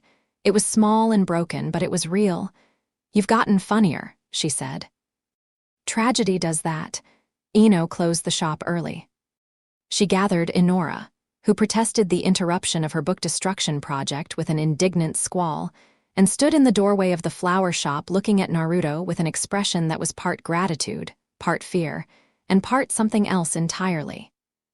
"If this goes badly," she said, "I'm blaming you. Fair. And if Sai needs someone to hit, you volunteer. Also fair." She took a breath, set her shoulders, and walked toward her home. Naruto watched her go. This woman he'd shared one complicated night with, carrying the daughter he'd never planned for, walking toward a conversation that would reshape at least 3 lives. He positioned himself on a rooftop 2 blocks from Ino and Sai's apartment. Close enough to sense chakra fluctuations, far enough to not be intrusive, and he waited 20 minutes. 30. 40. At the 45-minute mark, he felt Sai's chakra spike, not combat level, emotional. The signature went jagged and unstable, the way it did when someone experienced a shock so profound their chakra control faltered. Naruto tensed, reading the patterns. Sai's chakra surged, dropped, surged again. Ino's was a steady, miserable hum beside it. Then Sai's chakra moved, toward the door. Out of the apartment, into the street. Naruto tracked him from the rooftop. Sai walked fast, his characteristic blank expression gone, replaced by something raw and devastated that looked wrong on his usually controlled features. He was heading nowhere specific, just moving the way people moved when their world had been rearranged and their body couldn't be still. He made it 3 blocks before he stopped. Looked up. Directly at Naruto on the rooftop, Sai had always been perceptive. Root training did that. They stared at each other across the distance. Sai's dark eyes were unreadable, but his fists were clenched at his sides and his jaw was locked tight. Naruto dropped from the rooftop and landed in the street. "Sai, you?" "Yeah." Silence. The street around them was quiet, a residential area, most people inside for dinner. A dog barked somewhere. The evening breeze carried the smell of cooking food from nearby windows. "Did you know?" Sai asked. His voice was flat, controlled. The emotional equivalent of a kunai held at someone's throat, very still, very dangerous. "I found out 3 days ago. Sakura told me. 3 days." Sai processed this. "Ino has known for a year and a half. Yes. She let me believe Inora was mine. Yes. I held that child. I fed her. I stayed up with her when she was sick. I read to her." Sai's control cracked, just a fraction, and underneath, it was something Naruto recognized, not anger, but grief. The grief of a man who'd spent his entire life learning to form connections, who'd been told his emotions were weaknesses, and who had finally, painstakingly, learned to love, only to discover that the foundation of that love was built on a lie. "She is yours," Naruto said. "In every way that matters, Sai. You raised her, you loved her. Blood doesn't erase that. Don't tell me what does and doesn't matter." The flatness in Sai's voice was worse than shouting. "You don't get to decide that. You weren't there. I know, not by choice. By Ino's choice." "Yes." Sai looked at the sky. He stood perfectly still for a long moment, and Naruto could see the war happening inside him. The old root, training, fighting to suppress the emotion. The newer, more human parts of him fighting to feel it. The conflict played out in microtremors through his hands, in the tightening around his eyes. "I want to hit you," Sai said. "Go ahead. It wasn't your fault. Doesn't matter. If it helps, hit me. It won't help." Sai lowered his gaze from the sky to Naruto. "She's your daughter." "She's your daughter too. She's both." "That's not how biology works." "Since when do you care about biology? You were raised by root. Your family was whoever you chose, and you chose Inora. That doesn't stop being real just because the genetics are different than you thought." Something moved behind Sai's eyes. Not agreement, it was too soon for that, but the beginning of a thought. The seed of a perspective he hadn't considered in the initial blast of shock and betrayal. "I need time," Sai said. "Take whatever you need. I'm not going back there tonight." "To the apartment. I can't look at her right now." He paused. I mean, not Inora. I could never, his voice broke and he caught it, pressed it back into shape with visible effort. I could never stop looking at Inora. Stay with someone. Yamato, Kakashi, don't be alone tonight. Yamato. Sai nodded once, the decision made with route-trained efficiency even as his world fell apart. He turned to go, then stopped. Naruto. Yeah, if you hurt her Inora in any way, I won't. I'll use everything Danzo taught me to make you wish you'd never been born. I believe you. Sai walked away. His stride was steady, his posture straight. Only the slight unevenness of his breathing betrayed the destruction underneath. Naruto watched him go and felt a specific, targeted guilt that was different from the general guilt he'd been carrying since this started. Sai had done nothing wrong. Sai had loved a woman and a child with the hard-won emotional capacity of someone who'd been taught that love was a weakness, and both had been taken from him by circumstances entirely beyond his control. Naruto went to Ino's apartment. She opened the door with red eyes and a composure that was barely holding. Inora was asleep in the back room, and the apartment was heavy with the residue of the conversation that had just happened. Used tissues on the couch, 2 untouched cups of tea on the table, the stuffed dog Sai had brought from his mission lying on its side on the floor. He left, Ino said. I know, I talked to him. Is he okay? No, are you? Chapter 5.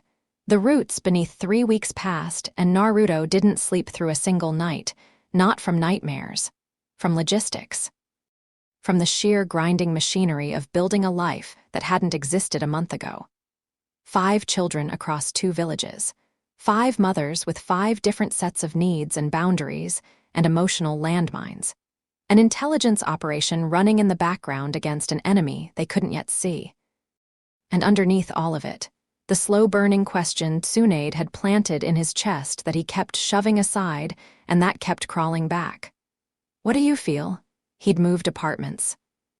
The old one above the noodle shop was absurd for what his life had become, and Kakashi had quietly arranged for him to take over a ground-floor unit in the Jonin residential block. 3 bedrooms, a real kitchen, a walled garden that opened onto a training ground. Naruto had walked through the empty rooms on the first day and felt the space as both promise and accusation. This was a home for a family. He had the family. What he didn't have was any idea how to be a family. Karin and Akane had moved in immediately. There was no discussion about it. Karin needed proximity to Naruto for Akane's chakra suppression, and Naruto needed Karin's sensor abilities as a first line of perimeter defense. They divided the space with the crisp efficiency of 2 shinobi establishing a forward operating base. Karin and Akane took the back bedroom, Naruto took the front. And the middle room became a nursery/workspace where Karin conducted her SEAL research, and Akane was allowed to manifest chains in a controlled environment lined with chakra-absorbent matting that Naruto had requisitioned from the Anbu Supply Division. Hinata brought Boruto every morning. She'd arrive at 7 with the boy on her hip, and a packed lunch in her bag, and the quiet, deliberate presence of someone who was carving out space in a situation that hadn't been designed for her. She didn't stay all day. The Hyuga compound still demanded her presence, and the political reforms Naruto had initiated were generating a storm of internal debate that Hinata was navigating with a diplomat's precision. But for 3 or 4 hours each morning, Boruto and Akane occupied the same space, and the 2 half-siblings were developing a relationship that defied every adult complication surrounding them. Boruto adored Akane. This was obvious and total. He followed her around the nursery like a devoted satellite, bringing her toys she didn't want, showing her things she'd already seen, and talking at her in a rapid stream of babble that occasionally contained real words. Akane tolerated this with the regal patience of a small queen, enduring a particularly enthusiastic courtier. She rarely initiated contact, but she never pushed him away, and once, just once in the 2nd week, Naruto had walked into the nursery to find them asleep on the mat together, Boruto's arm thrown over Akane's back, Akane's fist curled in Boruto's shirt. He'd stood in the doorway and stared at that image until Karin found him and said, "Stop being weird about it," which was Karin for, "I feel the same thing and I don't know what to do with it either." Ino brought Inora twice a week. These visits were harder. Ino was raw from the fallout with Sai. They were taking space, which meant Sai had moved into a temporary apartment near the Anbu barracks and came to see Inora on alternating days, but couldn't yet be in the same room as Ino without the air between them turning to glass. Ino carried the guilt like a physical weight. Her usual sharp brightness dimmed, her famous confidence cracked down the middle. She was functioning, she ran the flower shop, she cared for Inora, she showed up, but functioning was not thriving and everyone could see the difference. Inora, oblivious to the adult catastrophe swirling above her head, was developing into a personality that delighted and terrified Naruto in equal measure. She'd inherited Ino's social intelligence and Naruto's stubbornness, which produced a toddler who could read emotional cues with uncanny accuracy and then completely ignore them. She knew when people were sad and responded by aggressively offering them flowers, real or imagined, plucked from the garden or pantomimed from thin air. When Boruto tried to take one of her toys, she'd put her hand on his forehead and push, which Ino said was absolutely not a budding mind transfer jutsu. In a tone that suggested it absolutely was, Shizune brought Nawaki in the evenings. These were the quietest visits. Nawaki was the quietest child, observational and gentle, content to sit in Naruto's lap and study whatever was in front of him with a focus that reminded Naruto of Kakashi reading his novels. The boy's chakra control continued to develop at an accelerating rate. Sakura, who examined all 5 children weekly, reported that Nawaki's tenketsu points were self-regulating, a phenomenon she'd only ever seen in experienced medical ninja. At 1 year old, his body was already optimizing its own chakra flow, and in Suna, Shinki was growing. Temari sent reports through Gaara's official channels, dry, factual summaries that read like mission briefings, and contained, between the clinical lines, a mother's fierce attention to every detail. Shinki's sand manipulation was becoming more sophisticated. He'd started shaping it, not just moving sand but forming it into structures. Miniature walls, tiny domes. He built them around his block towers, protecting his constructions with a defensive instinct that Naruto recognized from a deep, primal part of himself: 5 children. 5 emerging abilities. 5 pieces of something Naruto still didn't fully understand. Shikamaru did, though, or he was getting closer. The Nara compound's private study had been converted into an intelligence center.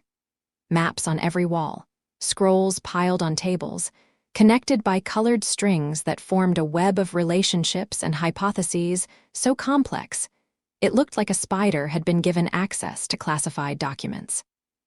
Shikamaru worked there every night after his official duties ended, cross-referencing Gaara's ancient scroll with Kakashi's intelligence reports and Orochimaru's data fragments.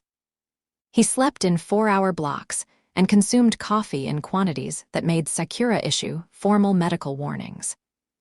Naruto visited every few days to review progress. "Raijin," Shikamaru said on one such visit, tapping a charcoal sketch pinned to the center of the map wall. The sketch showed a lean, ascetic-looking man with shaved head and calm eyes, assembled from intelligence fragments, witness descriptions, intercepted communications. Former monk of the Fire Temple, left the order 7 years ago after a doctrinal dispute about the nature of chakra. What kind of dispute? He believed that chakra was never meant to be concentrated in individuals. That the Sage of 6 Paths' decision to distribute chakra to humanity was flawed because it created a permanent hierarchy, those born with more chakra ruling those born with less. He argued that the original state of chakra was universal and undifferentiated, and that someone had separated it into the current system deliberately. The primordial tree. Exactly. Raijin's theory, and I've pieced this together from fragments of his writings that the Fire Temple provided, is that before the Shinju, before Kaguya, before all of it, there existed a single source of chakra that nourished all living things equally. No shinobi, no civilians, no bloodline limits. Just energy, distributed evenly across all life. The Sage of Six Paths sealed this source away because he believed humanity wasn't ready for that kind of power. But Raijin thinks the sage was wrong. He thinks the seal should be broken and chakra should be returned to its original, universal state. That would destroy the shinobi system. That would destroy everything. If chakra was suddenly redistributed equally across all living beings, every jutsu, every technique, every bloodline ability would cease to function as we know it. The tailed beasts would dissolve. The Jinchuriki system would collapse. Every village's military power would evaporate overnight. Shikamaru leaned back in his chair. From Raijin's perspective, that's not a bug, it's the feature. Naruto sat with that. The scale of it was staggering. Not a bid for personal power. Not a scheme to rule the world, but a genuine philosophical position taken to its most extreme and terrifying conclusion. Raijin wanted to unmake the world as they knew it and rebuild it from scratch, and in his mind, he was the hero. He's not wrong about the problem, Naruto said. Shikamaru raised an eyebrow. Excuse me. The power disparity, the hierarchy. He's not wrong that it causes suffering. I grew up on the bottom of that hierarchy, Shikamaru. I know what it feels like to be powerless in a world that runs on power. And I've seen what happens when that power is concentrated in the wrong hands, the Akatsuki, Kaguya, Danzo. You're sympathizing with the man who wants to use your children as ritual components. I'm understanding his motivation. That's different. Naruto's eyes were hard. Understanding why someone does something doesn't mean I'll let them do it. Raijin's diagnosis might be right. His cure would kill the patient. Agreed, but it makes him more dangerous than a simple fanatic. He'll attract followers because his argument has merit. People who have suffered under the current system, and there are millions of them, will hear his message and think he's offering salvation. How close is he to being able to do anything? That depends on how many of the children he can get to. The scroll from Suna describes a ritual, the opening of the root. It's called 5 living keys, each carrying a different chakra nature aligned with the sage's lineage, placed at 5 points around the seal's location.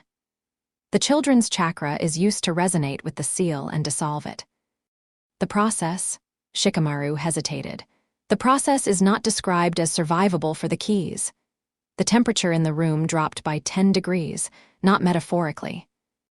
Naruto's chakra spiked so hard that frost crystallized on the nearest window, Kurama's energy responding to the primal, murderous rage that erupted from somewhere below conscious thought. He wants to kill my children. The text says release, but yeah. The chakra extraction required would be lethal for anyone, let alone toddlers. Raijin either doesn't know that, doesn't care, or has convinced himself it's a necessary sacrifice for the greater good. Naruto stood. The chair behind him skidded across the floor. His hands were shaking, and the golden glow of Biju chakra was leaking through his skin, casting sharp shadows on the walls. Where is he?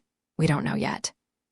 Kakashi's network has identified 3 vein safe houses, one in the land of rivers, one in the land of hot water, and one in Fire Country itself, disturbingly close to the ruins of Uzushiagakure. But Raijin moves constantly. He's never in the same place for more than Shikamaru. Where is he? I don't know. Shikamaru met the blazing fury in Naruto's eyes without flinching. And even if I did, charging in alone would be exactly what he wants. He's been watching you, Naruto. He knows your patterns. He knows you respond to threats against loved ones with overwhelming force and minimal planning. If you go off half-cocked, you'll walk into whatever contingency he's prepared for exactly that scenario. The logic penetrated the rage like a needle through fabric, thin, precise, impossible to ignore. Naruto breathed, pulled the chakra back, forced the golden glow under his skin and held it there, vibrating. Then what do? We do what I've been setting up for the past 3 weeks. The controlled leak. Let the vein think they know where the children are. Let them commit operational assets to positions we've mapped. And when they move, we don't just stop them, we follow the chain back to Raijin himself. Using my children as bait.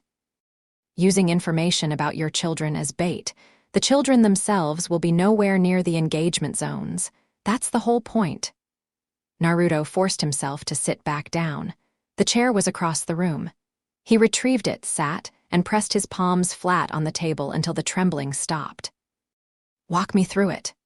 Shikamaru leaned forward and began talking. The plan was intricate, multi-layered, and bore the unmistakable stamp of a Nara-level strategic mind. Controlled intelligence leaks through 3 separate channels, a planted document in Orochimaru's communication network, a careless conversation in a bar in the land of hot water that would reach vein-affiliated ears, and a deliberately insecure medical transmission from Sooner regarding Shinki's abilities. Each leak contained different information, which meant that when the vein acted on one of them, the specific channel they'd used would be identifiable. That would reveal their intelligence network structure. Simultaneously, Kakashi's Anbu would be positioning assets at the 3 known safe houses. Not to raid them, to watch, map the communication patterns, identify operatives, build a complete picture of the organization before making any move. It's a patience play, Shikamaru said, and I know patience isn't your strongest quality. I can be patient. Since when? Since someone threatened to kill my children. Amazing what that does for your attention span. Shikamaru allowed a thin smile. Fair enough, there's one more component and you're not going to like it. What? We need to go to Uzushiagakure, the ruins. That's where the Vein safe house in Fire Country is located, and it's also... He tapped the ancient scroll, still spread across the table. It's where the seal is. The primordial tree is sealed beneath the ruins of the Uzumaki homeland. Naruto stared at him. The layers of irony were so thick they were practically geological. The most powerful seal in existence, guarding the source of all chakra, located beneath the destroyed village of the Uzumaki clan. A clan of master sealers who had been exterminated by 3 villages afraid of their power. The Uzumaki weren't destroyed because of their sealing abilities, Naruto said slowly. They were destroyed because they were guarding the seal. Someone found out what was under Uzushio, and the villages were manipulated into attacking to remove the guardians. That's my theory as well. The historical record of the Uzushio destruction has always been murky. The official explanation is that Uzushio's power made their neighbors nervous, but 3 villages allying to destroy a single clan without provocation. That's unprecedented. Someone engineered it. Raijin. Not Raijin personally. The destruction happened decades ago, and he's not that old. But someone with the same knowledge, the same goals. The Vein might be a recent incarnation of something much older. A lineage of people who have been trying to break the Sage Seal for generations. Naruto thought about his mother. About Kushina Uzumaki, who'd been brought to Konoha as a child to become a Jinchuriki, ripped from her homeland, her clan, her people. Had she known, had any of the Uzumaki survivors known what they were really guarding? Karin might know something, he said. Uzumaki clan knowledge, passed down. She grew up with Orochimaru, but before that, her mother was from Uzushio. Worth asking, but carefully. Karin's protective instincts around Akane are already at maximum. Telling her that her daughter is a ritual sacrifice component for an ancient tree cult isn't going to improve her disposition. She deserves to know, they all do. Naruto stood. I'm going to tell them, all 5 mothers. Everything, the vein, the primordial tree, the ritual, no more secrets. Not from any direction. That's going to cause panic. Good, panicked mothers are dangerous mothers, and dangerous mothers are exactly what I want standing between my children and anyone who comes for them. He left Shikamaru's study and walked into the evening air. Konoha was settling into its nighttime rhythm, lanterns flickering on, the last market stalls closing, families moving homeward through streets that smelled of cooking and wood smoke. Naruto walked among them and felt the distance between their peaceful evening and the reality he was navigating. They didn't know about the primordial tree. They didn't know that beneath the ruins of a dead village, Something older than gods was sealed away, and that a patient, intelligent man was building an operation to break that seal using 5 toddlers as keys. He walked home. Karin was in the nursery, monitoring Akane's evening chain manifestation session. This had become routine. Every evening, for 30 minutes, Akane was allowed to produce her chains in the controlled environment, while Karin recorded readings and Naruto stood nearby. His massive chakra presence acting as a stabilizing influence on Akane's wild output. Sakura had discovered that proximity to Naruto's chakra actually helped regulate Akane's. Something about the resonance between parent and child, the matching frequencies smoothing out the spikes.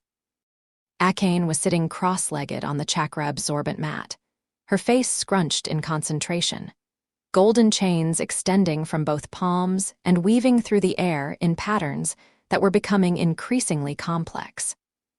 At 2 years old, she was already shaping the chains with intent, not just producing them but directing them, making spirals and loops, and once, a rough approximation of a circle that Karin said was an Uzumaki clan symbol the girl had never been taught. Genetic memory.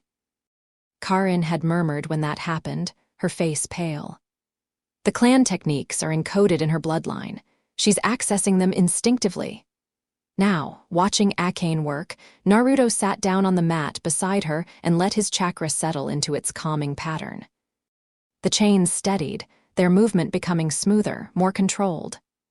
Akane glanced at him, and something that might have been a smile flickered across her serious face. "Da," she said, and threaded a chain through his fingers like a cat's cradle. It didn't hurt.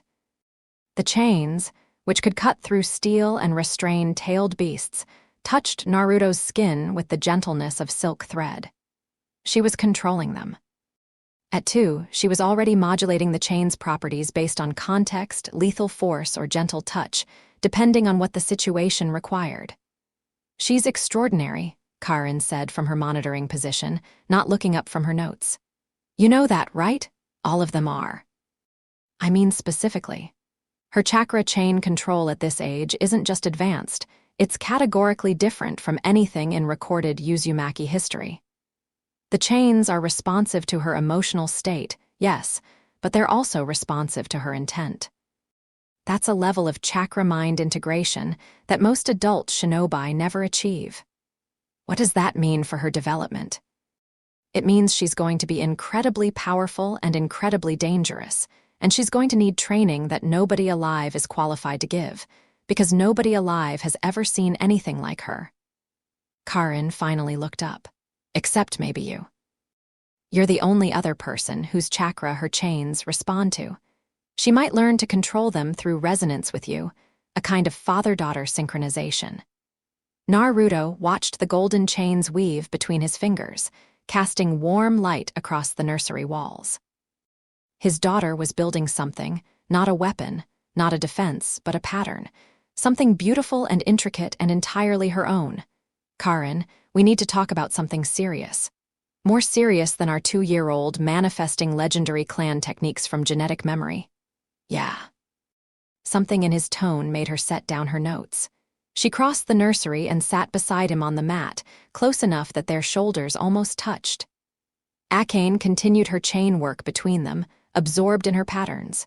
Naruto told her about the vein, about Raijin, about the primordial tree beneath Uzumaki, about the ritual that required 5 children of the sage's lineage as keys.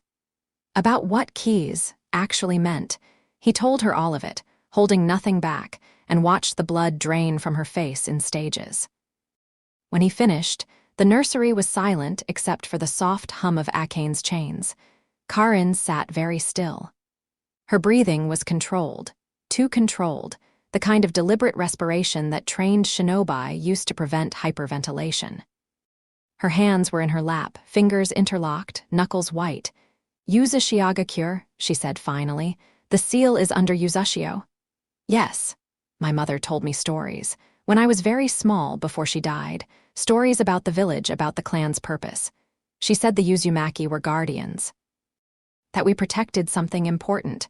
I thought she meant sealing techniques, the scrolls, the knowledge. I didn't realize she meant... A literal seal, guarding a literal tree. The clan was destroyed because of it. Karin's voice had gone flat, the way it did when she was processing something too large for normal emotional bandwidth. They didn't just fear our power, they wanted to remove the guardians. Someone wanted access to the seal, and the Uzumaki were in the way. That's what Shikamaru and I believe. And now someone wants to use our daughter, our full-blooded Uzumaki daughter, as a key to break the seal that our clan died protecting. Yes, Karin looked at Akane. The girl had stopped her chain work and was watching her parents with those red eyes, sensing the emotional shift in the room's chakra the way she always did. Her chains had retracted to just her wrists, forming golden bracelets that pulsed with her heartbeat. "I'll kill them," Karin said. The words were spoken without heat, without drama, with the simple declarative certainty of someone stating a physical law. "Anyone who comes for her, anyone who tries, I'll kill them all." "I know, but we're going to be smarter than that. We're going to find them, map them, and dismantle them piece by piece until there's nothing left to threaten our children. And Raijin I'll handle personally, not alone, Karin, not alone." She turned to face him, and her red eyes blazed with a fury that was also, somehow, a declaration. "She's my daughter too, our clan's legacy. If this fight is about the Uzumaki seal and the Uzumaki homeland, then it's an Uzumaki fight. I'm coming with you. You need to stay with Akane. Akane needs her mother to be someone who fights for her, not someone who hides." Karin's jaw set in a way that Naruto recognized from his own mirror. The Uzumaki's stubborn face, identical across bloodlines. "We'll figure out the logistics, but I'm not sitting this out." He didn't argue further. She was right, and arguing with an Uzumaki who'd made up their mind was like arguing with the tide. Akane reached out and touched both their hands, one small palm on Naruto's wrist, one on Karin's. Golden chains flickered briefly between all three of them, connecting them in a triangle of warm light. "Da," Akane said, looking at Naruto. Then she looked at Karin. "Ma." Then she looked at the chains connecting them, seemed satisfied with what she'd built, and went back to playing. Naruto and Karin sat on the nursery floor and stared at each other over their daughter's head, and something passed between them that was too complicated and too raw to name. He told the others over the next 2 days. Hinata received the news with the quiet, crystalline calm of someone whose worst fears had just been confirmed. She didn't cry. She didn't rage. She sat in the Hyuga compound's private garden with Boruto in her lap, listened to every word, and then said, "What do you need from me?" Byakugan surveillance. You can see chakra signatures from farther than anyone. If Vayne operatives approach Konoha, you'll spot them before anyone else. Done. I'll coordinate with the Hyuga patrol network. The compound's outer sentries can be repositioned to cover the village approaches. She paused, and something cold and lethal moved behind her lavender eyes. "Naruto, my son will not be taken. No, he won't. I am not the same girl who stood on a battlefield and needed protecting. I've spent 2 years fighting my own clan to keep Boruto safe. If someone comes for him, I will use every technique I know to make sure they never reach him." "I believe you." "Good, because the gentle fist can stop a heart in one strike, and I will not hesitate." Naruto looked at her, really looked, and saw what 2 years of solitary motherhood had done to the shy girl who'd once fainted when he stood too close. Hinata Hyuga had become something forged. Not hard, exactly. She was still gentle, still kind, still the person who fed stray cats and cried at sad movies. But underneath, the gentleness was a foundation of absolute, unhesitating lethality that hadn't been there before Boruto. Motherhood had weaponized her kindness. She would be sweet and soft and loving, and she would kill without remorse anyone who threatened her child. It was terrifying and beautiful, and Naruto filed it under assets in his mental battle plan. Ino's reaction was volcanic. "Are you telling me?" she said, pacing her flower shop after hours with Inora asleep in the back room, "that my daughter is on a hit list maintained by an ancient tree cult. That's a dramatic way to put it, but essentially. Don't you dare tell me I'm being dramatic." Someone wants to sacrifice my baby to a magic tree, Naruto. How am I supposed to react to that? With a calm strategic assessment. That would be helpful, actually. Well, you're not getting one. You're getting a Yamanaka in full protective mode, and that means... She stopped pacing and turned to face him with an expression that would have made Ibiki Morino think twice. Mind transfer. I can get into anyone's head. Anyone. If you find a Vayne operative, give them to me for 10 minutes and I will pull every secret they have out through their ears. That's actually exactly what I was going to ask you for. Oh, some of the fury deflated, replaced by grim satisfaction. Good, then we're on the same page. Ino, how are things with Sai? The question landed like a thrown kunai, and Ino's composure flickered. We're talking. He comes to see Inora every day. He's processing, she swallowed. He looks at her the same way he always has. That hasn't changed. He's just not sure what it means anymore. Give him time. Everyone keeps saying that. Time, as if time fixes lying to someone you love for 18 months. She pressed her palms against her eyes. I'm going to tell him about the Vayne. He deserves to know that Inora's in danger, regardless of everything else. Agreed. He's one of the best combat operatives in the village. If he wants in on this, I want him. I'll talk to him. She lowered her hands. Naruto, do you think we can actually stop this, all of it? I've stopped worse. You've stopped different. Madara wanted to cast a genjutsu on the world. Kaguya wanted to harvest chakra. Those were external threats, big, obvious, punchable. This is someone who thinks they're right, who has a philosophy and followers and patience. You can't punch a philosophy. Watch me. Ino stared at him for a beat, and then, unexpectedly, improbably, she laughed. A real laugh, the kind that shook her shoulders and made her eyes water, born from exhaustion and absurdity and the specific relief of having someone in her corner who was too stubborn to be reasonable. God help us all, she said. The fate of the world rests on a man whose answer to every problem is violence and optimism. It's worked so far. Temari received the intelligence through Gaara's secure channel. Her response came back the same day, written in her characteristically blunt style. Understood. Shinki's security is doubled. Suna stands ready. Tell Shikamaru his plan is acceptable, but he needs more redundancy in the southern channel. Chapter 6. The root of all things, the ruins of Uzushiagakure rose from the sea like broken teeth. Naruto stood on the prow of the boat as it cut through the gray morning waters, watching the island materialize from the mist. He'd never been here before. He'd studied maps, read histories, listened to Karin's fragmented childhood memories of her mother's stories. But seeing it, the collapsed walls, the shattered towers, the great spiral symbol of the Uzumaki clan still faintly visible on the largest remaining structure, faded by decades of salt wind and rain, hit him somewhere deeper than knowledge could reach. This was where his people had lived. Where they'd loved and argued and raised children, and perfected the sealing arts that made them feared across the continent. And this was where they'd died, betrayed by allies, overwhelmed by 3 villages' combined might, slaughtered so thoroughly that only scattered survivors remained. Karin stood beside him, her red hair whipping in the sea wind, and she hadn't spoken since the island appeared on the horizon. Her jaw was locked, her eyes were dry, and her chakra burned with a cold, steady fury that Naruto could feel through his skin. Behind them, the boat carried the strike team Shikamaru had assembled over 3 weeks of painstaking preparation.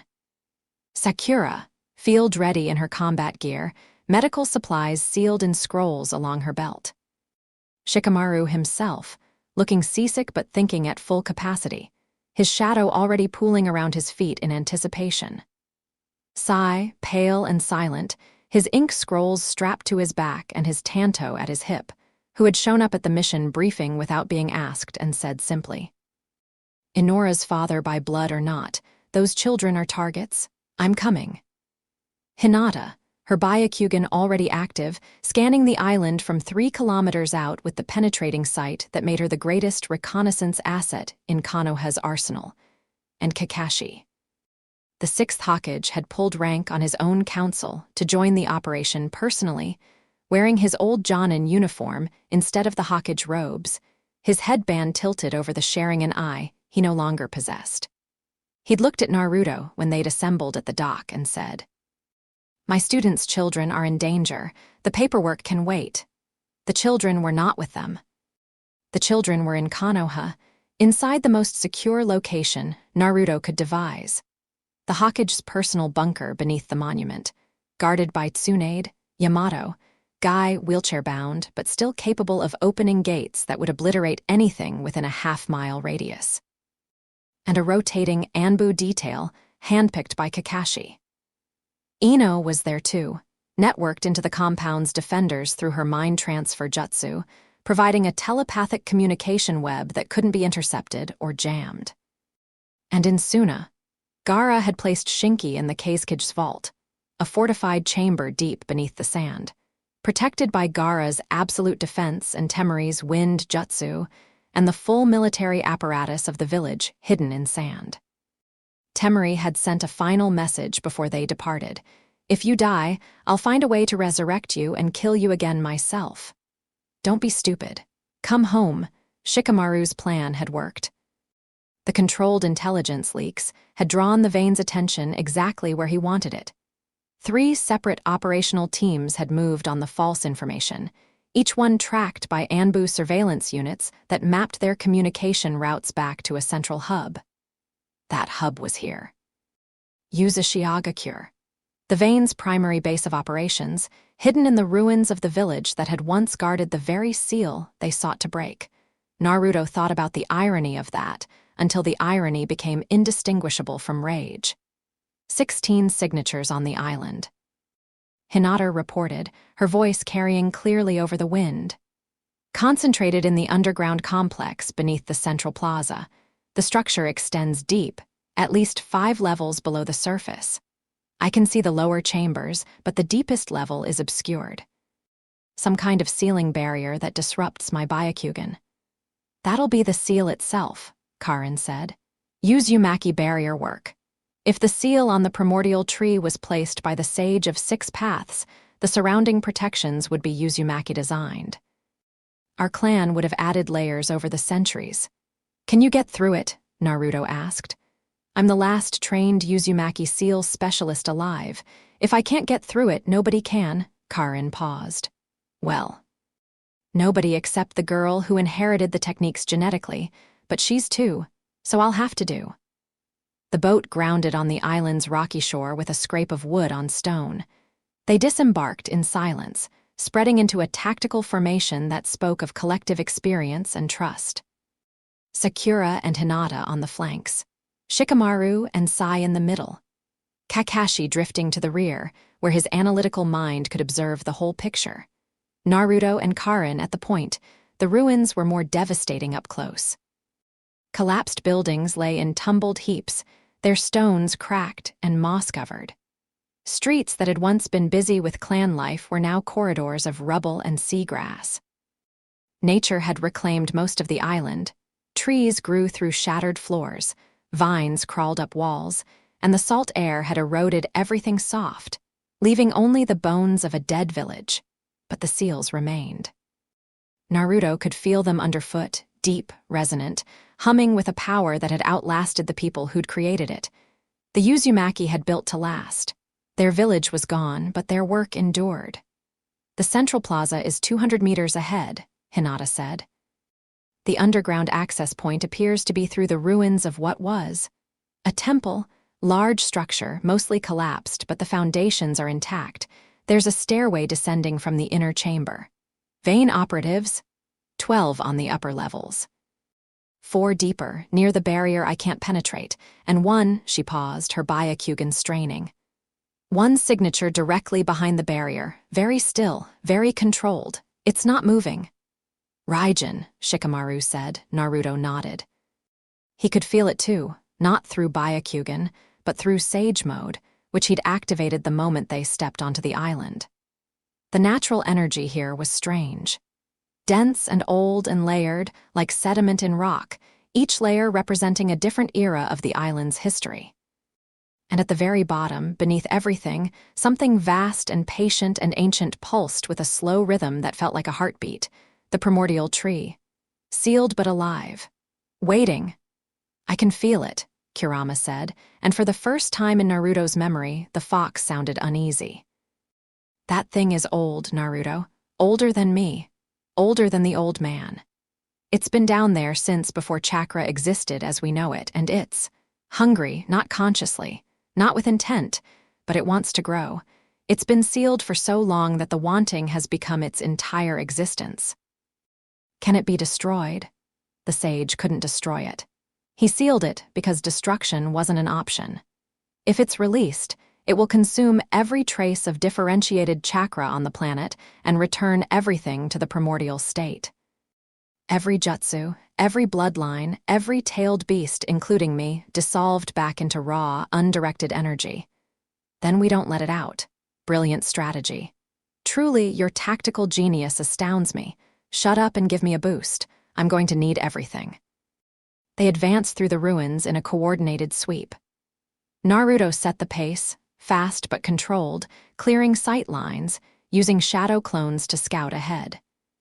Karin stayed close, her sensor abilities mapping the underground complex in real time, feeding information to Shikamaru, who processed it and issued tactical adjustments through Hinata's Byakugan-assisted signaling.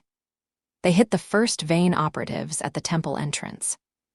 4 of them, stationed in the collapsed inner chamber, positioned behind cover with clear fields of fire. They were good, disciplined, well-equipped, moving with the coordinated efficiency of people who'd trained together extensively.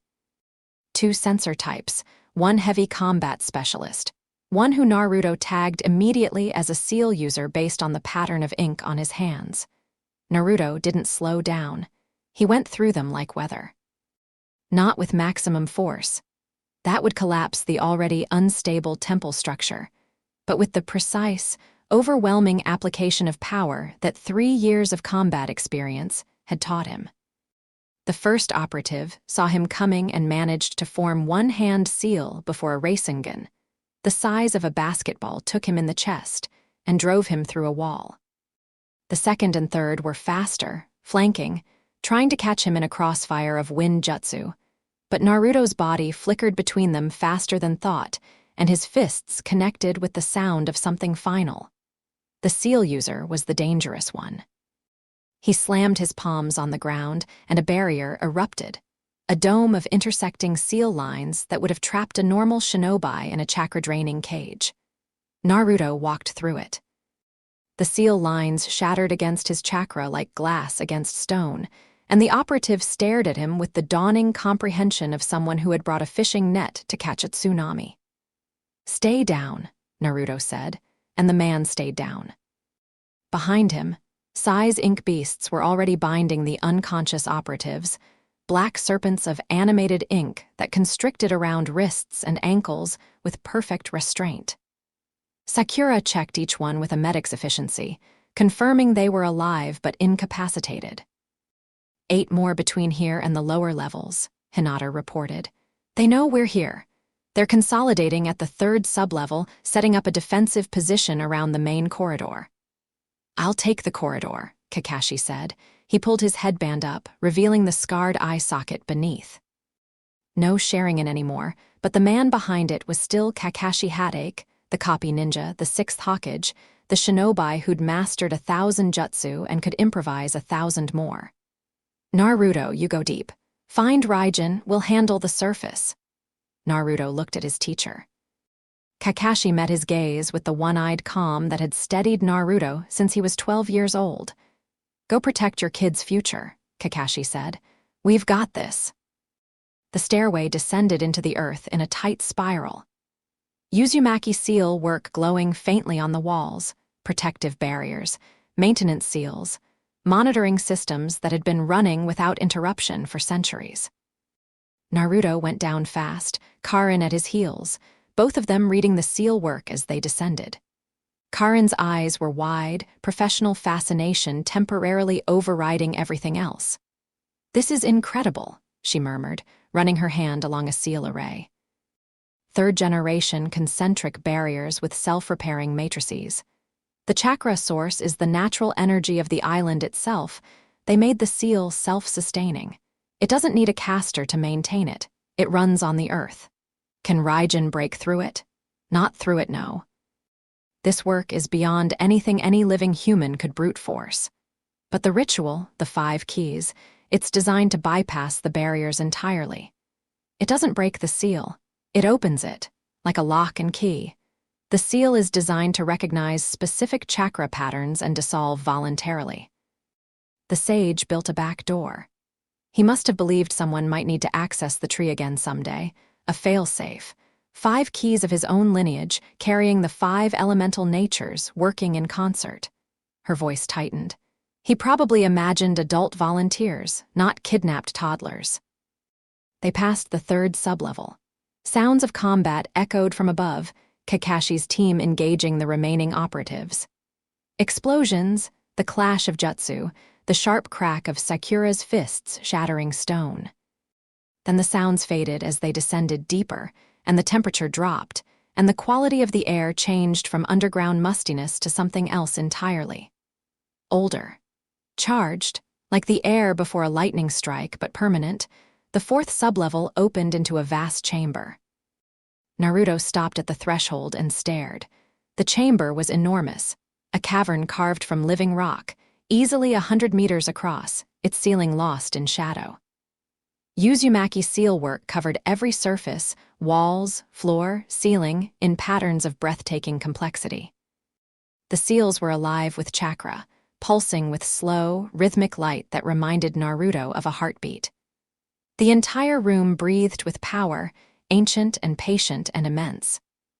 And in the center of the chamber, embedded in the floor, a single massive seal, 20 meters in diameter, concentric circles of interlocking symbols radiating from a central point.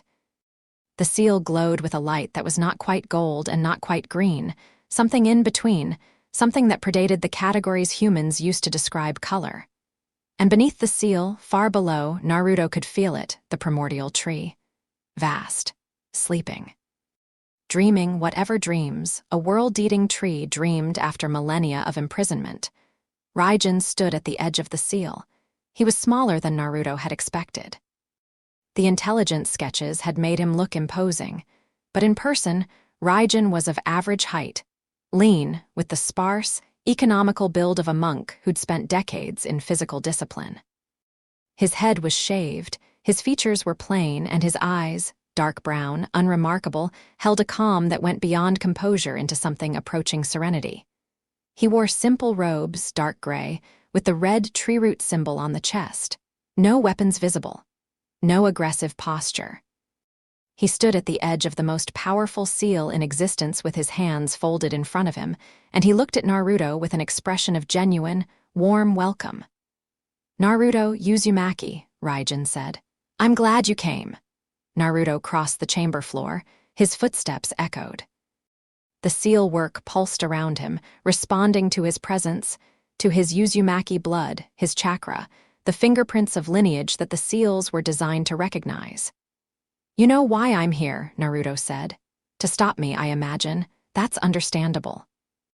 Raijin's voice was mild, conversational, the kind of voice that would sound at home in a lecture hall or a temple garden.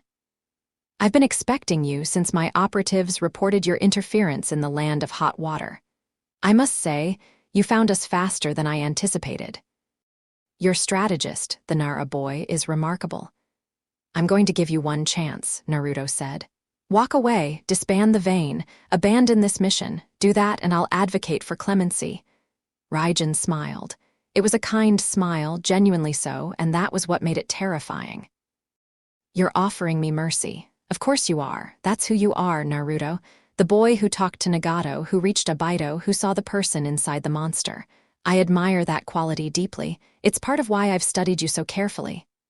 "Then you know I mean it." "I do, and I'm going to decline. Not because I don't value your mercy, I do, but because what I'm trying to accomplish is more important than any individual's fate, including mine." Karin had moved to the opposite side of the chamber, reading the seal work with her sensor abilities, mapping the structure. Naruto felt her positioning and approved if this went to combat. She'd be able to interact with the seals directly. You want to release the primordial tree, Naruto said.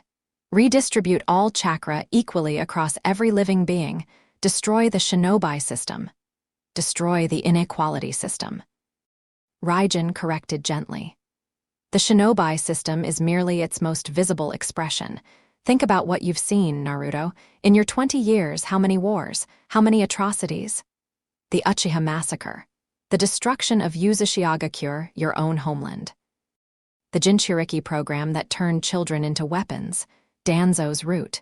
The Akatsuki, all of it, every single horror flows from the same source, the unequal distribution of power. And your solution is to take everyone's power away. Not take, return.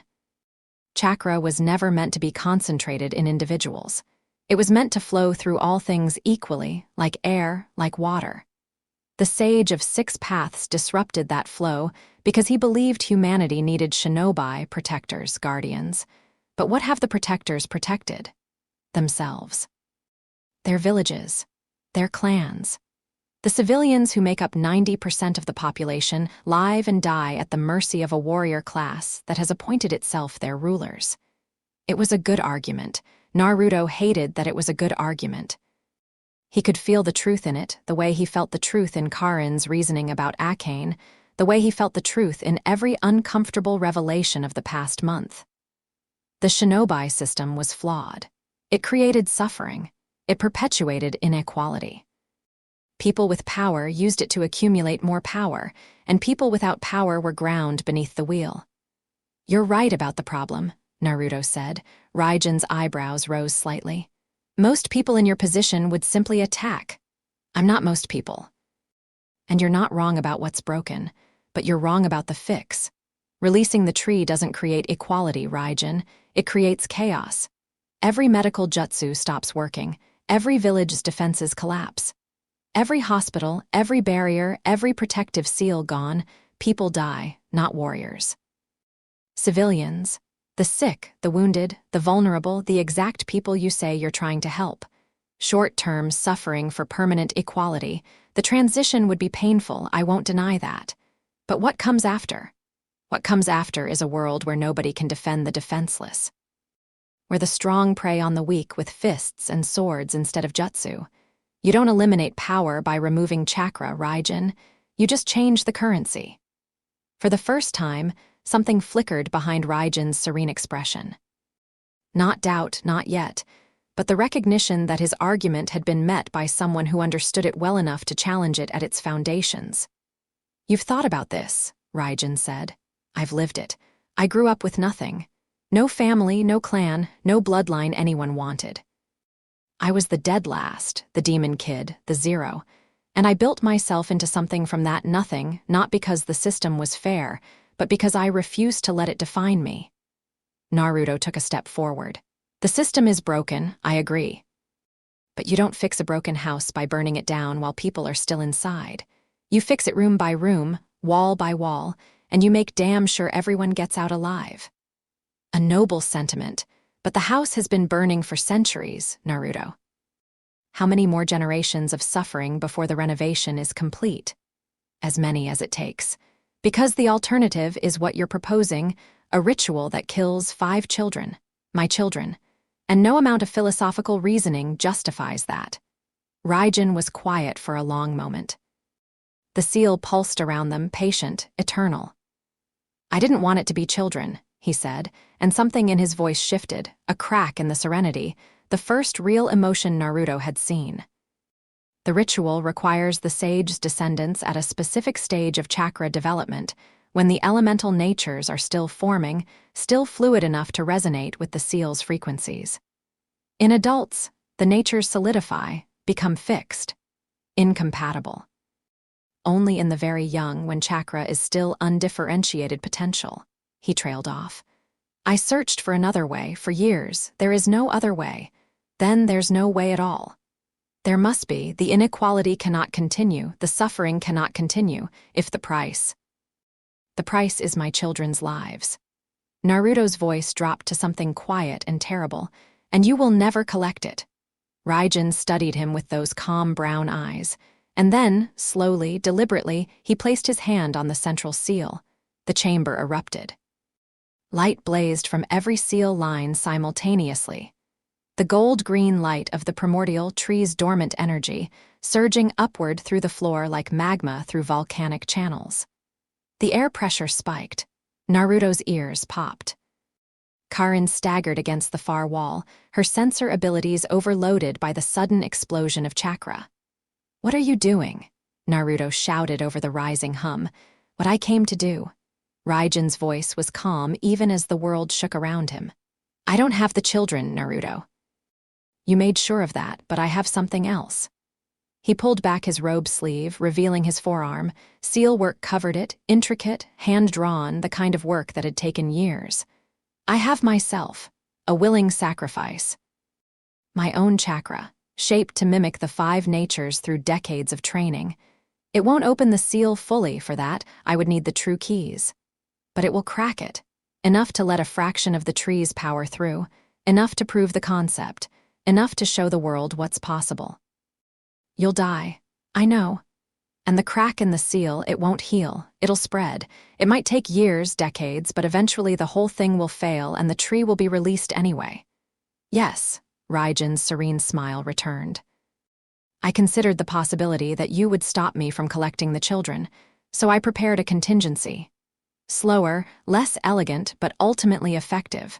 The crack will spread, the seal will weaken. And someday, perhaps not in my lifetime, perhaps not in yours, but someday the tree will wake and the world will be reborn." The light was intensifying. The humming was becoming a roar. Naruto could feel the seal responding to Raijin's chakra, reluctantly, sluggishly, like a lock being forced with the wrong key. It wasn't a clean opening. It was damage. Raijin was damaging the seal, brute-forcing a crack that would propagate over time. Naruto moved. He crossed the chamber in a single step, Kurama's chakra exploding around him in a golden shroud, and reached for Raijin, to pull him away from the seal, to break the connection, to stop this before the damage became permanent. Raijin's free hand came up, and a barrier materialized between them. Not an ordinary barrier, Uzumaki seal work, stolen from the temple above, repurposed. The man had been studying this site for years. He knew the seal language as well as any living person except Karin. Naruto hit the barrier and it held. For a moment. Then he hit it harder, and golden chakra ate through the seal lines like acid, and the barrier shattered, and Naruto's hand closed around Raijin's wrist. But the monk had already pushed his chakra into the central seal. Naruto could feel it, the energy flowing from Raijin's body into the ancient work, resonating, forcing, cracking. And Raijin was dying. His life force was draining out of him at a catastrophic rate, his skin graying, his eyes dimming, his body consuming itself to fuel the attack on the seal. "It's done," Raijin whispered. "The crack is made. You can kill me now, it won't matter." Naruto held the dying man's wrist and felt the seal beneath them groan, a deep structural sound that vibrated through the chamber, through the island, through Naruto's bones. A crack. Not a break, not an opening, but a fissure in something that had been solid for millennia. And deep below, impossibly deep, the primordial tree stirred in its sleep. "Naruto." Kurama's voice was urgent. "The seal is compromised, not fatally, not yet, but the crack will propagate." He's right about that. Given enough time, decades maybe, the seal will fail. Can it be repaired? Not by conventional means. The damage is at the foundational level. You'd need to reinforce the seal with power equivalent to what the sage used to create it. Sage of 6 paths level power. Yes. Which you have. But using it means going to the source, pouring your chakra directly into the seal, becoming part of it, at least temporarily. It's not a technique, it's a commitment. You'd be anchoring the seal with your own life force. For how long? Not permanently, but the process is. Not pleasant, and there's a risk. If the tree's energy pushes back while you're integrated into the seal, the conflict could what? Could destroy you, or change you into something else. The primordial tree's energy is pre-chakra. Pre-everything. Contact with it at that level is genuinely unpredictable. Raijin collapsed. Naruto lowered him to the ground as gently as he could. The monk was barely alive, his body depleted, his chakra almost gone, his face aged decades in seconds. But his eyes were still conscious, still aware, and they looked up at Naruto with something that might have been peace or might have been regret. "I'm sorry about the children," Raijin whispered. "Truly, I never wanted—" "I know, the world is still broken. I know that too, and I'll fix it. Not your way, my way." Raijin's lips moved, forming words that had no sound, and then his eyes closed and his chest stopped moving and his chakra signature faded to nothing. Naruto felt the life leave him, a candle flame extinguished, not with violence but with the quiet finality of something used up. He set the body down and stood. "Naruto," Karin was at the central seal, her hands pressed against the floor, her sensor abilities probing the damage. "The crack is real. I can feel it. The seal's integrity is compromised at the deep layer. It's not catastrophic yet, but it's spreading. Slowly, microscopic fractures propagating through the seal matrix. How long until full failure? At this rate, 20 years, maybe 30. Hard to say. The self-repair systems are fighting the propagation, but they're losing ground. 20 years. 30. His children would be adults, would live their lives under a slowly crumbling seal, knowing that someday the primordial tree would wake and the world would be unmade. Unless someone fixed it, Karin. He walked to the central seal and looked down. The gold-green light was dimmer now, but the crack was visible, a hairline fracture in the seal's innermost ring, branching outward in microscopic tributaries. Small, almost invisible. And absolutely lethal given time. "I need you to guide me." "Guide you where?" "Into the seal. I'm going to repair it." Karin stared at him. "That's not, you can't just pour chakra into a sage of 6 paths level seal and expect it to. Kurama says I have the power. The sage's power. But I need someone who understands the seal architecture to direct me. Tell me where to apply pressure, where to reinforce, how to work with the existing structure instead of against it." He met her eyes. "You're the last Uzumaki seal specialist alive. You said it yourself." "I said I could get through the barrier. I didn't say I could repair damage to the most complex sealing work in the history of the world." "Can you try?" Karin's mouth opened, closed. Her red eyes were wide, her breath fast, and he could see the war happening behind her expression. The scientist's terror of the unknown against the Uzumaki's bone-deep connection to the seal work that had defined their clan for centuries.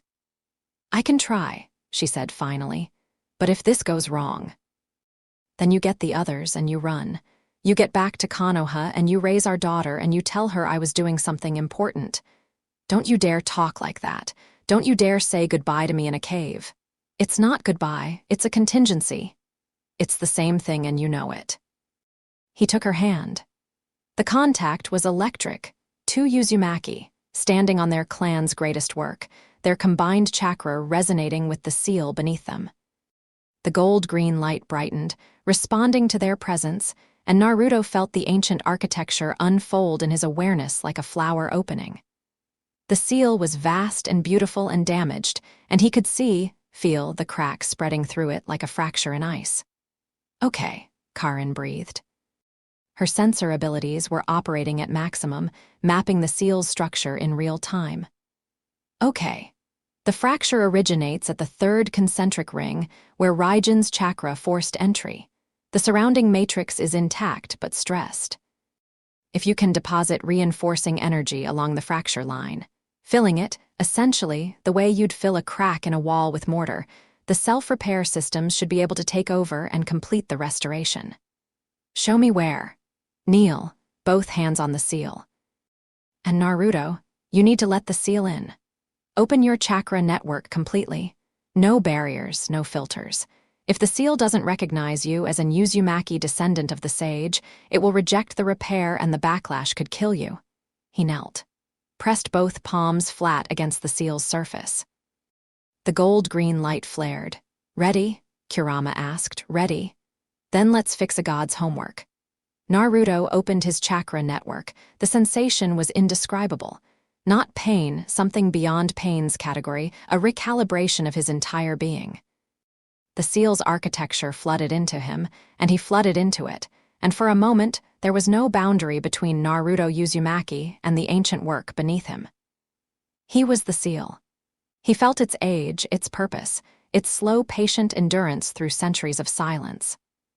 He felt the primordial tree below, vast and dreaming, pressing against the barrier that held it with the mindless persistence of growth. And he felt the crack, jagged, wrong, an intrusion into perfect order. Karin's voice reached him from what felt like a great distance. The fracture line runs northeast through the third ring. Follow it. Fill it. Use your chakra as sealant, match the existing frequency, don't overpower it. He followed the crack. His chakra poured along its length like water filling a riverbed, gold meeting gold green, Uzumaki energy recognizing Uzumaki work. The seal accepted him. Not instantly, there was a moment of resistance, of testing, as the ancient defenses verified his bloodline, his lineage, his right to be here. And then the resistance dissolved, and the seal embraced him, and he felt something he'd never felt before, the approval of his ancestors. Thousands of Uzumaki, across centuries, had poured their chakra into this work. Their signatures were still present, like fingerprints in clay, and they recognized his. I'm here, he thought, and it wasn't directed at anyone specific.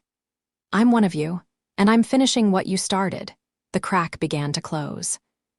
It was slow work, painstaking, precise, requiring a level of chakra control that pushed Naruto to his absolute limit.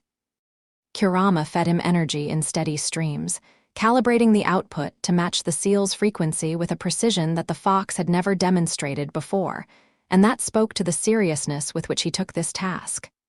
Steady, Kurama murmured. Steady. There, the junction point. More pressure on the left. Good. Now seal it. Use the spiral pattern. It's in your blood. Let your instincts guide you. Naruto's hands moved on the seal surface, tracing patterns he'd never learned but somehow knew. Uzumaki spiral work, concentric barriers, self-repairing matrices. The knowledge was in his DNA, in his chakra, in the bloodline that connected him to every.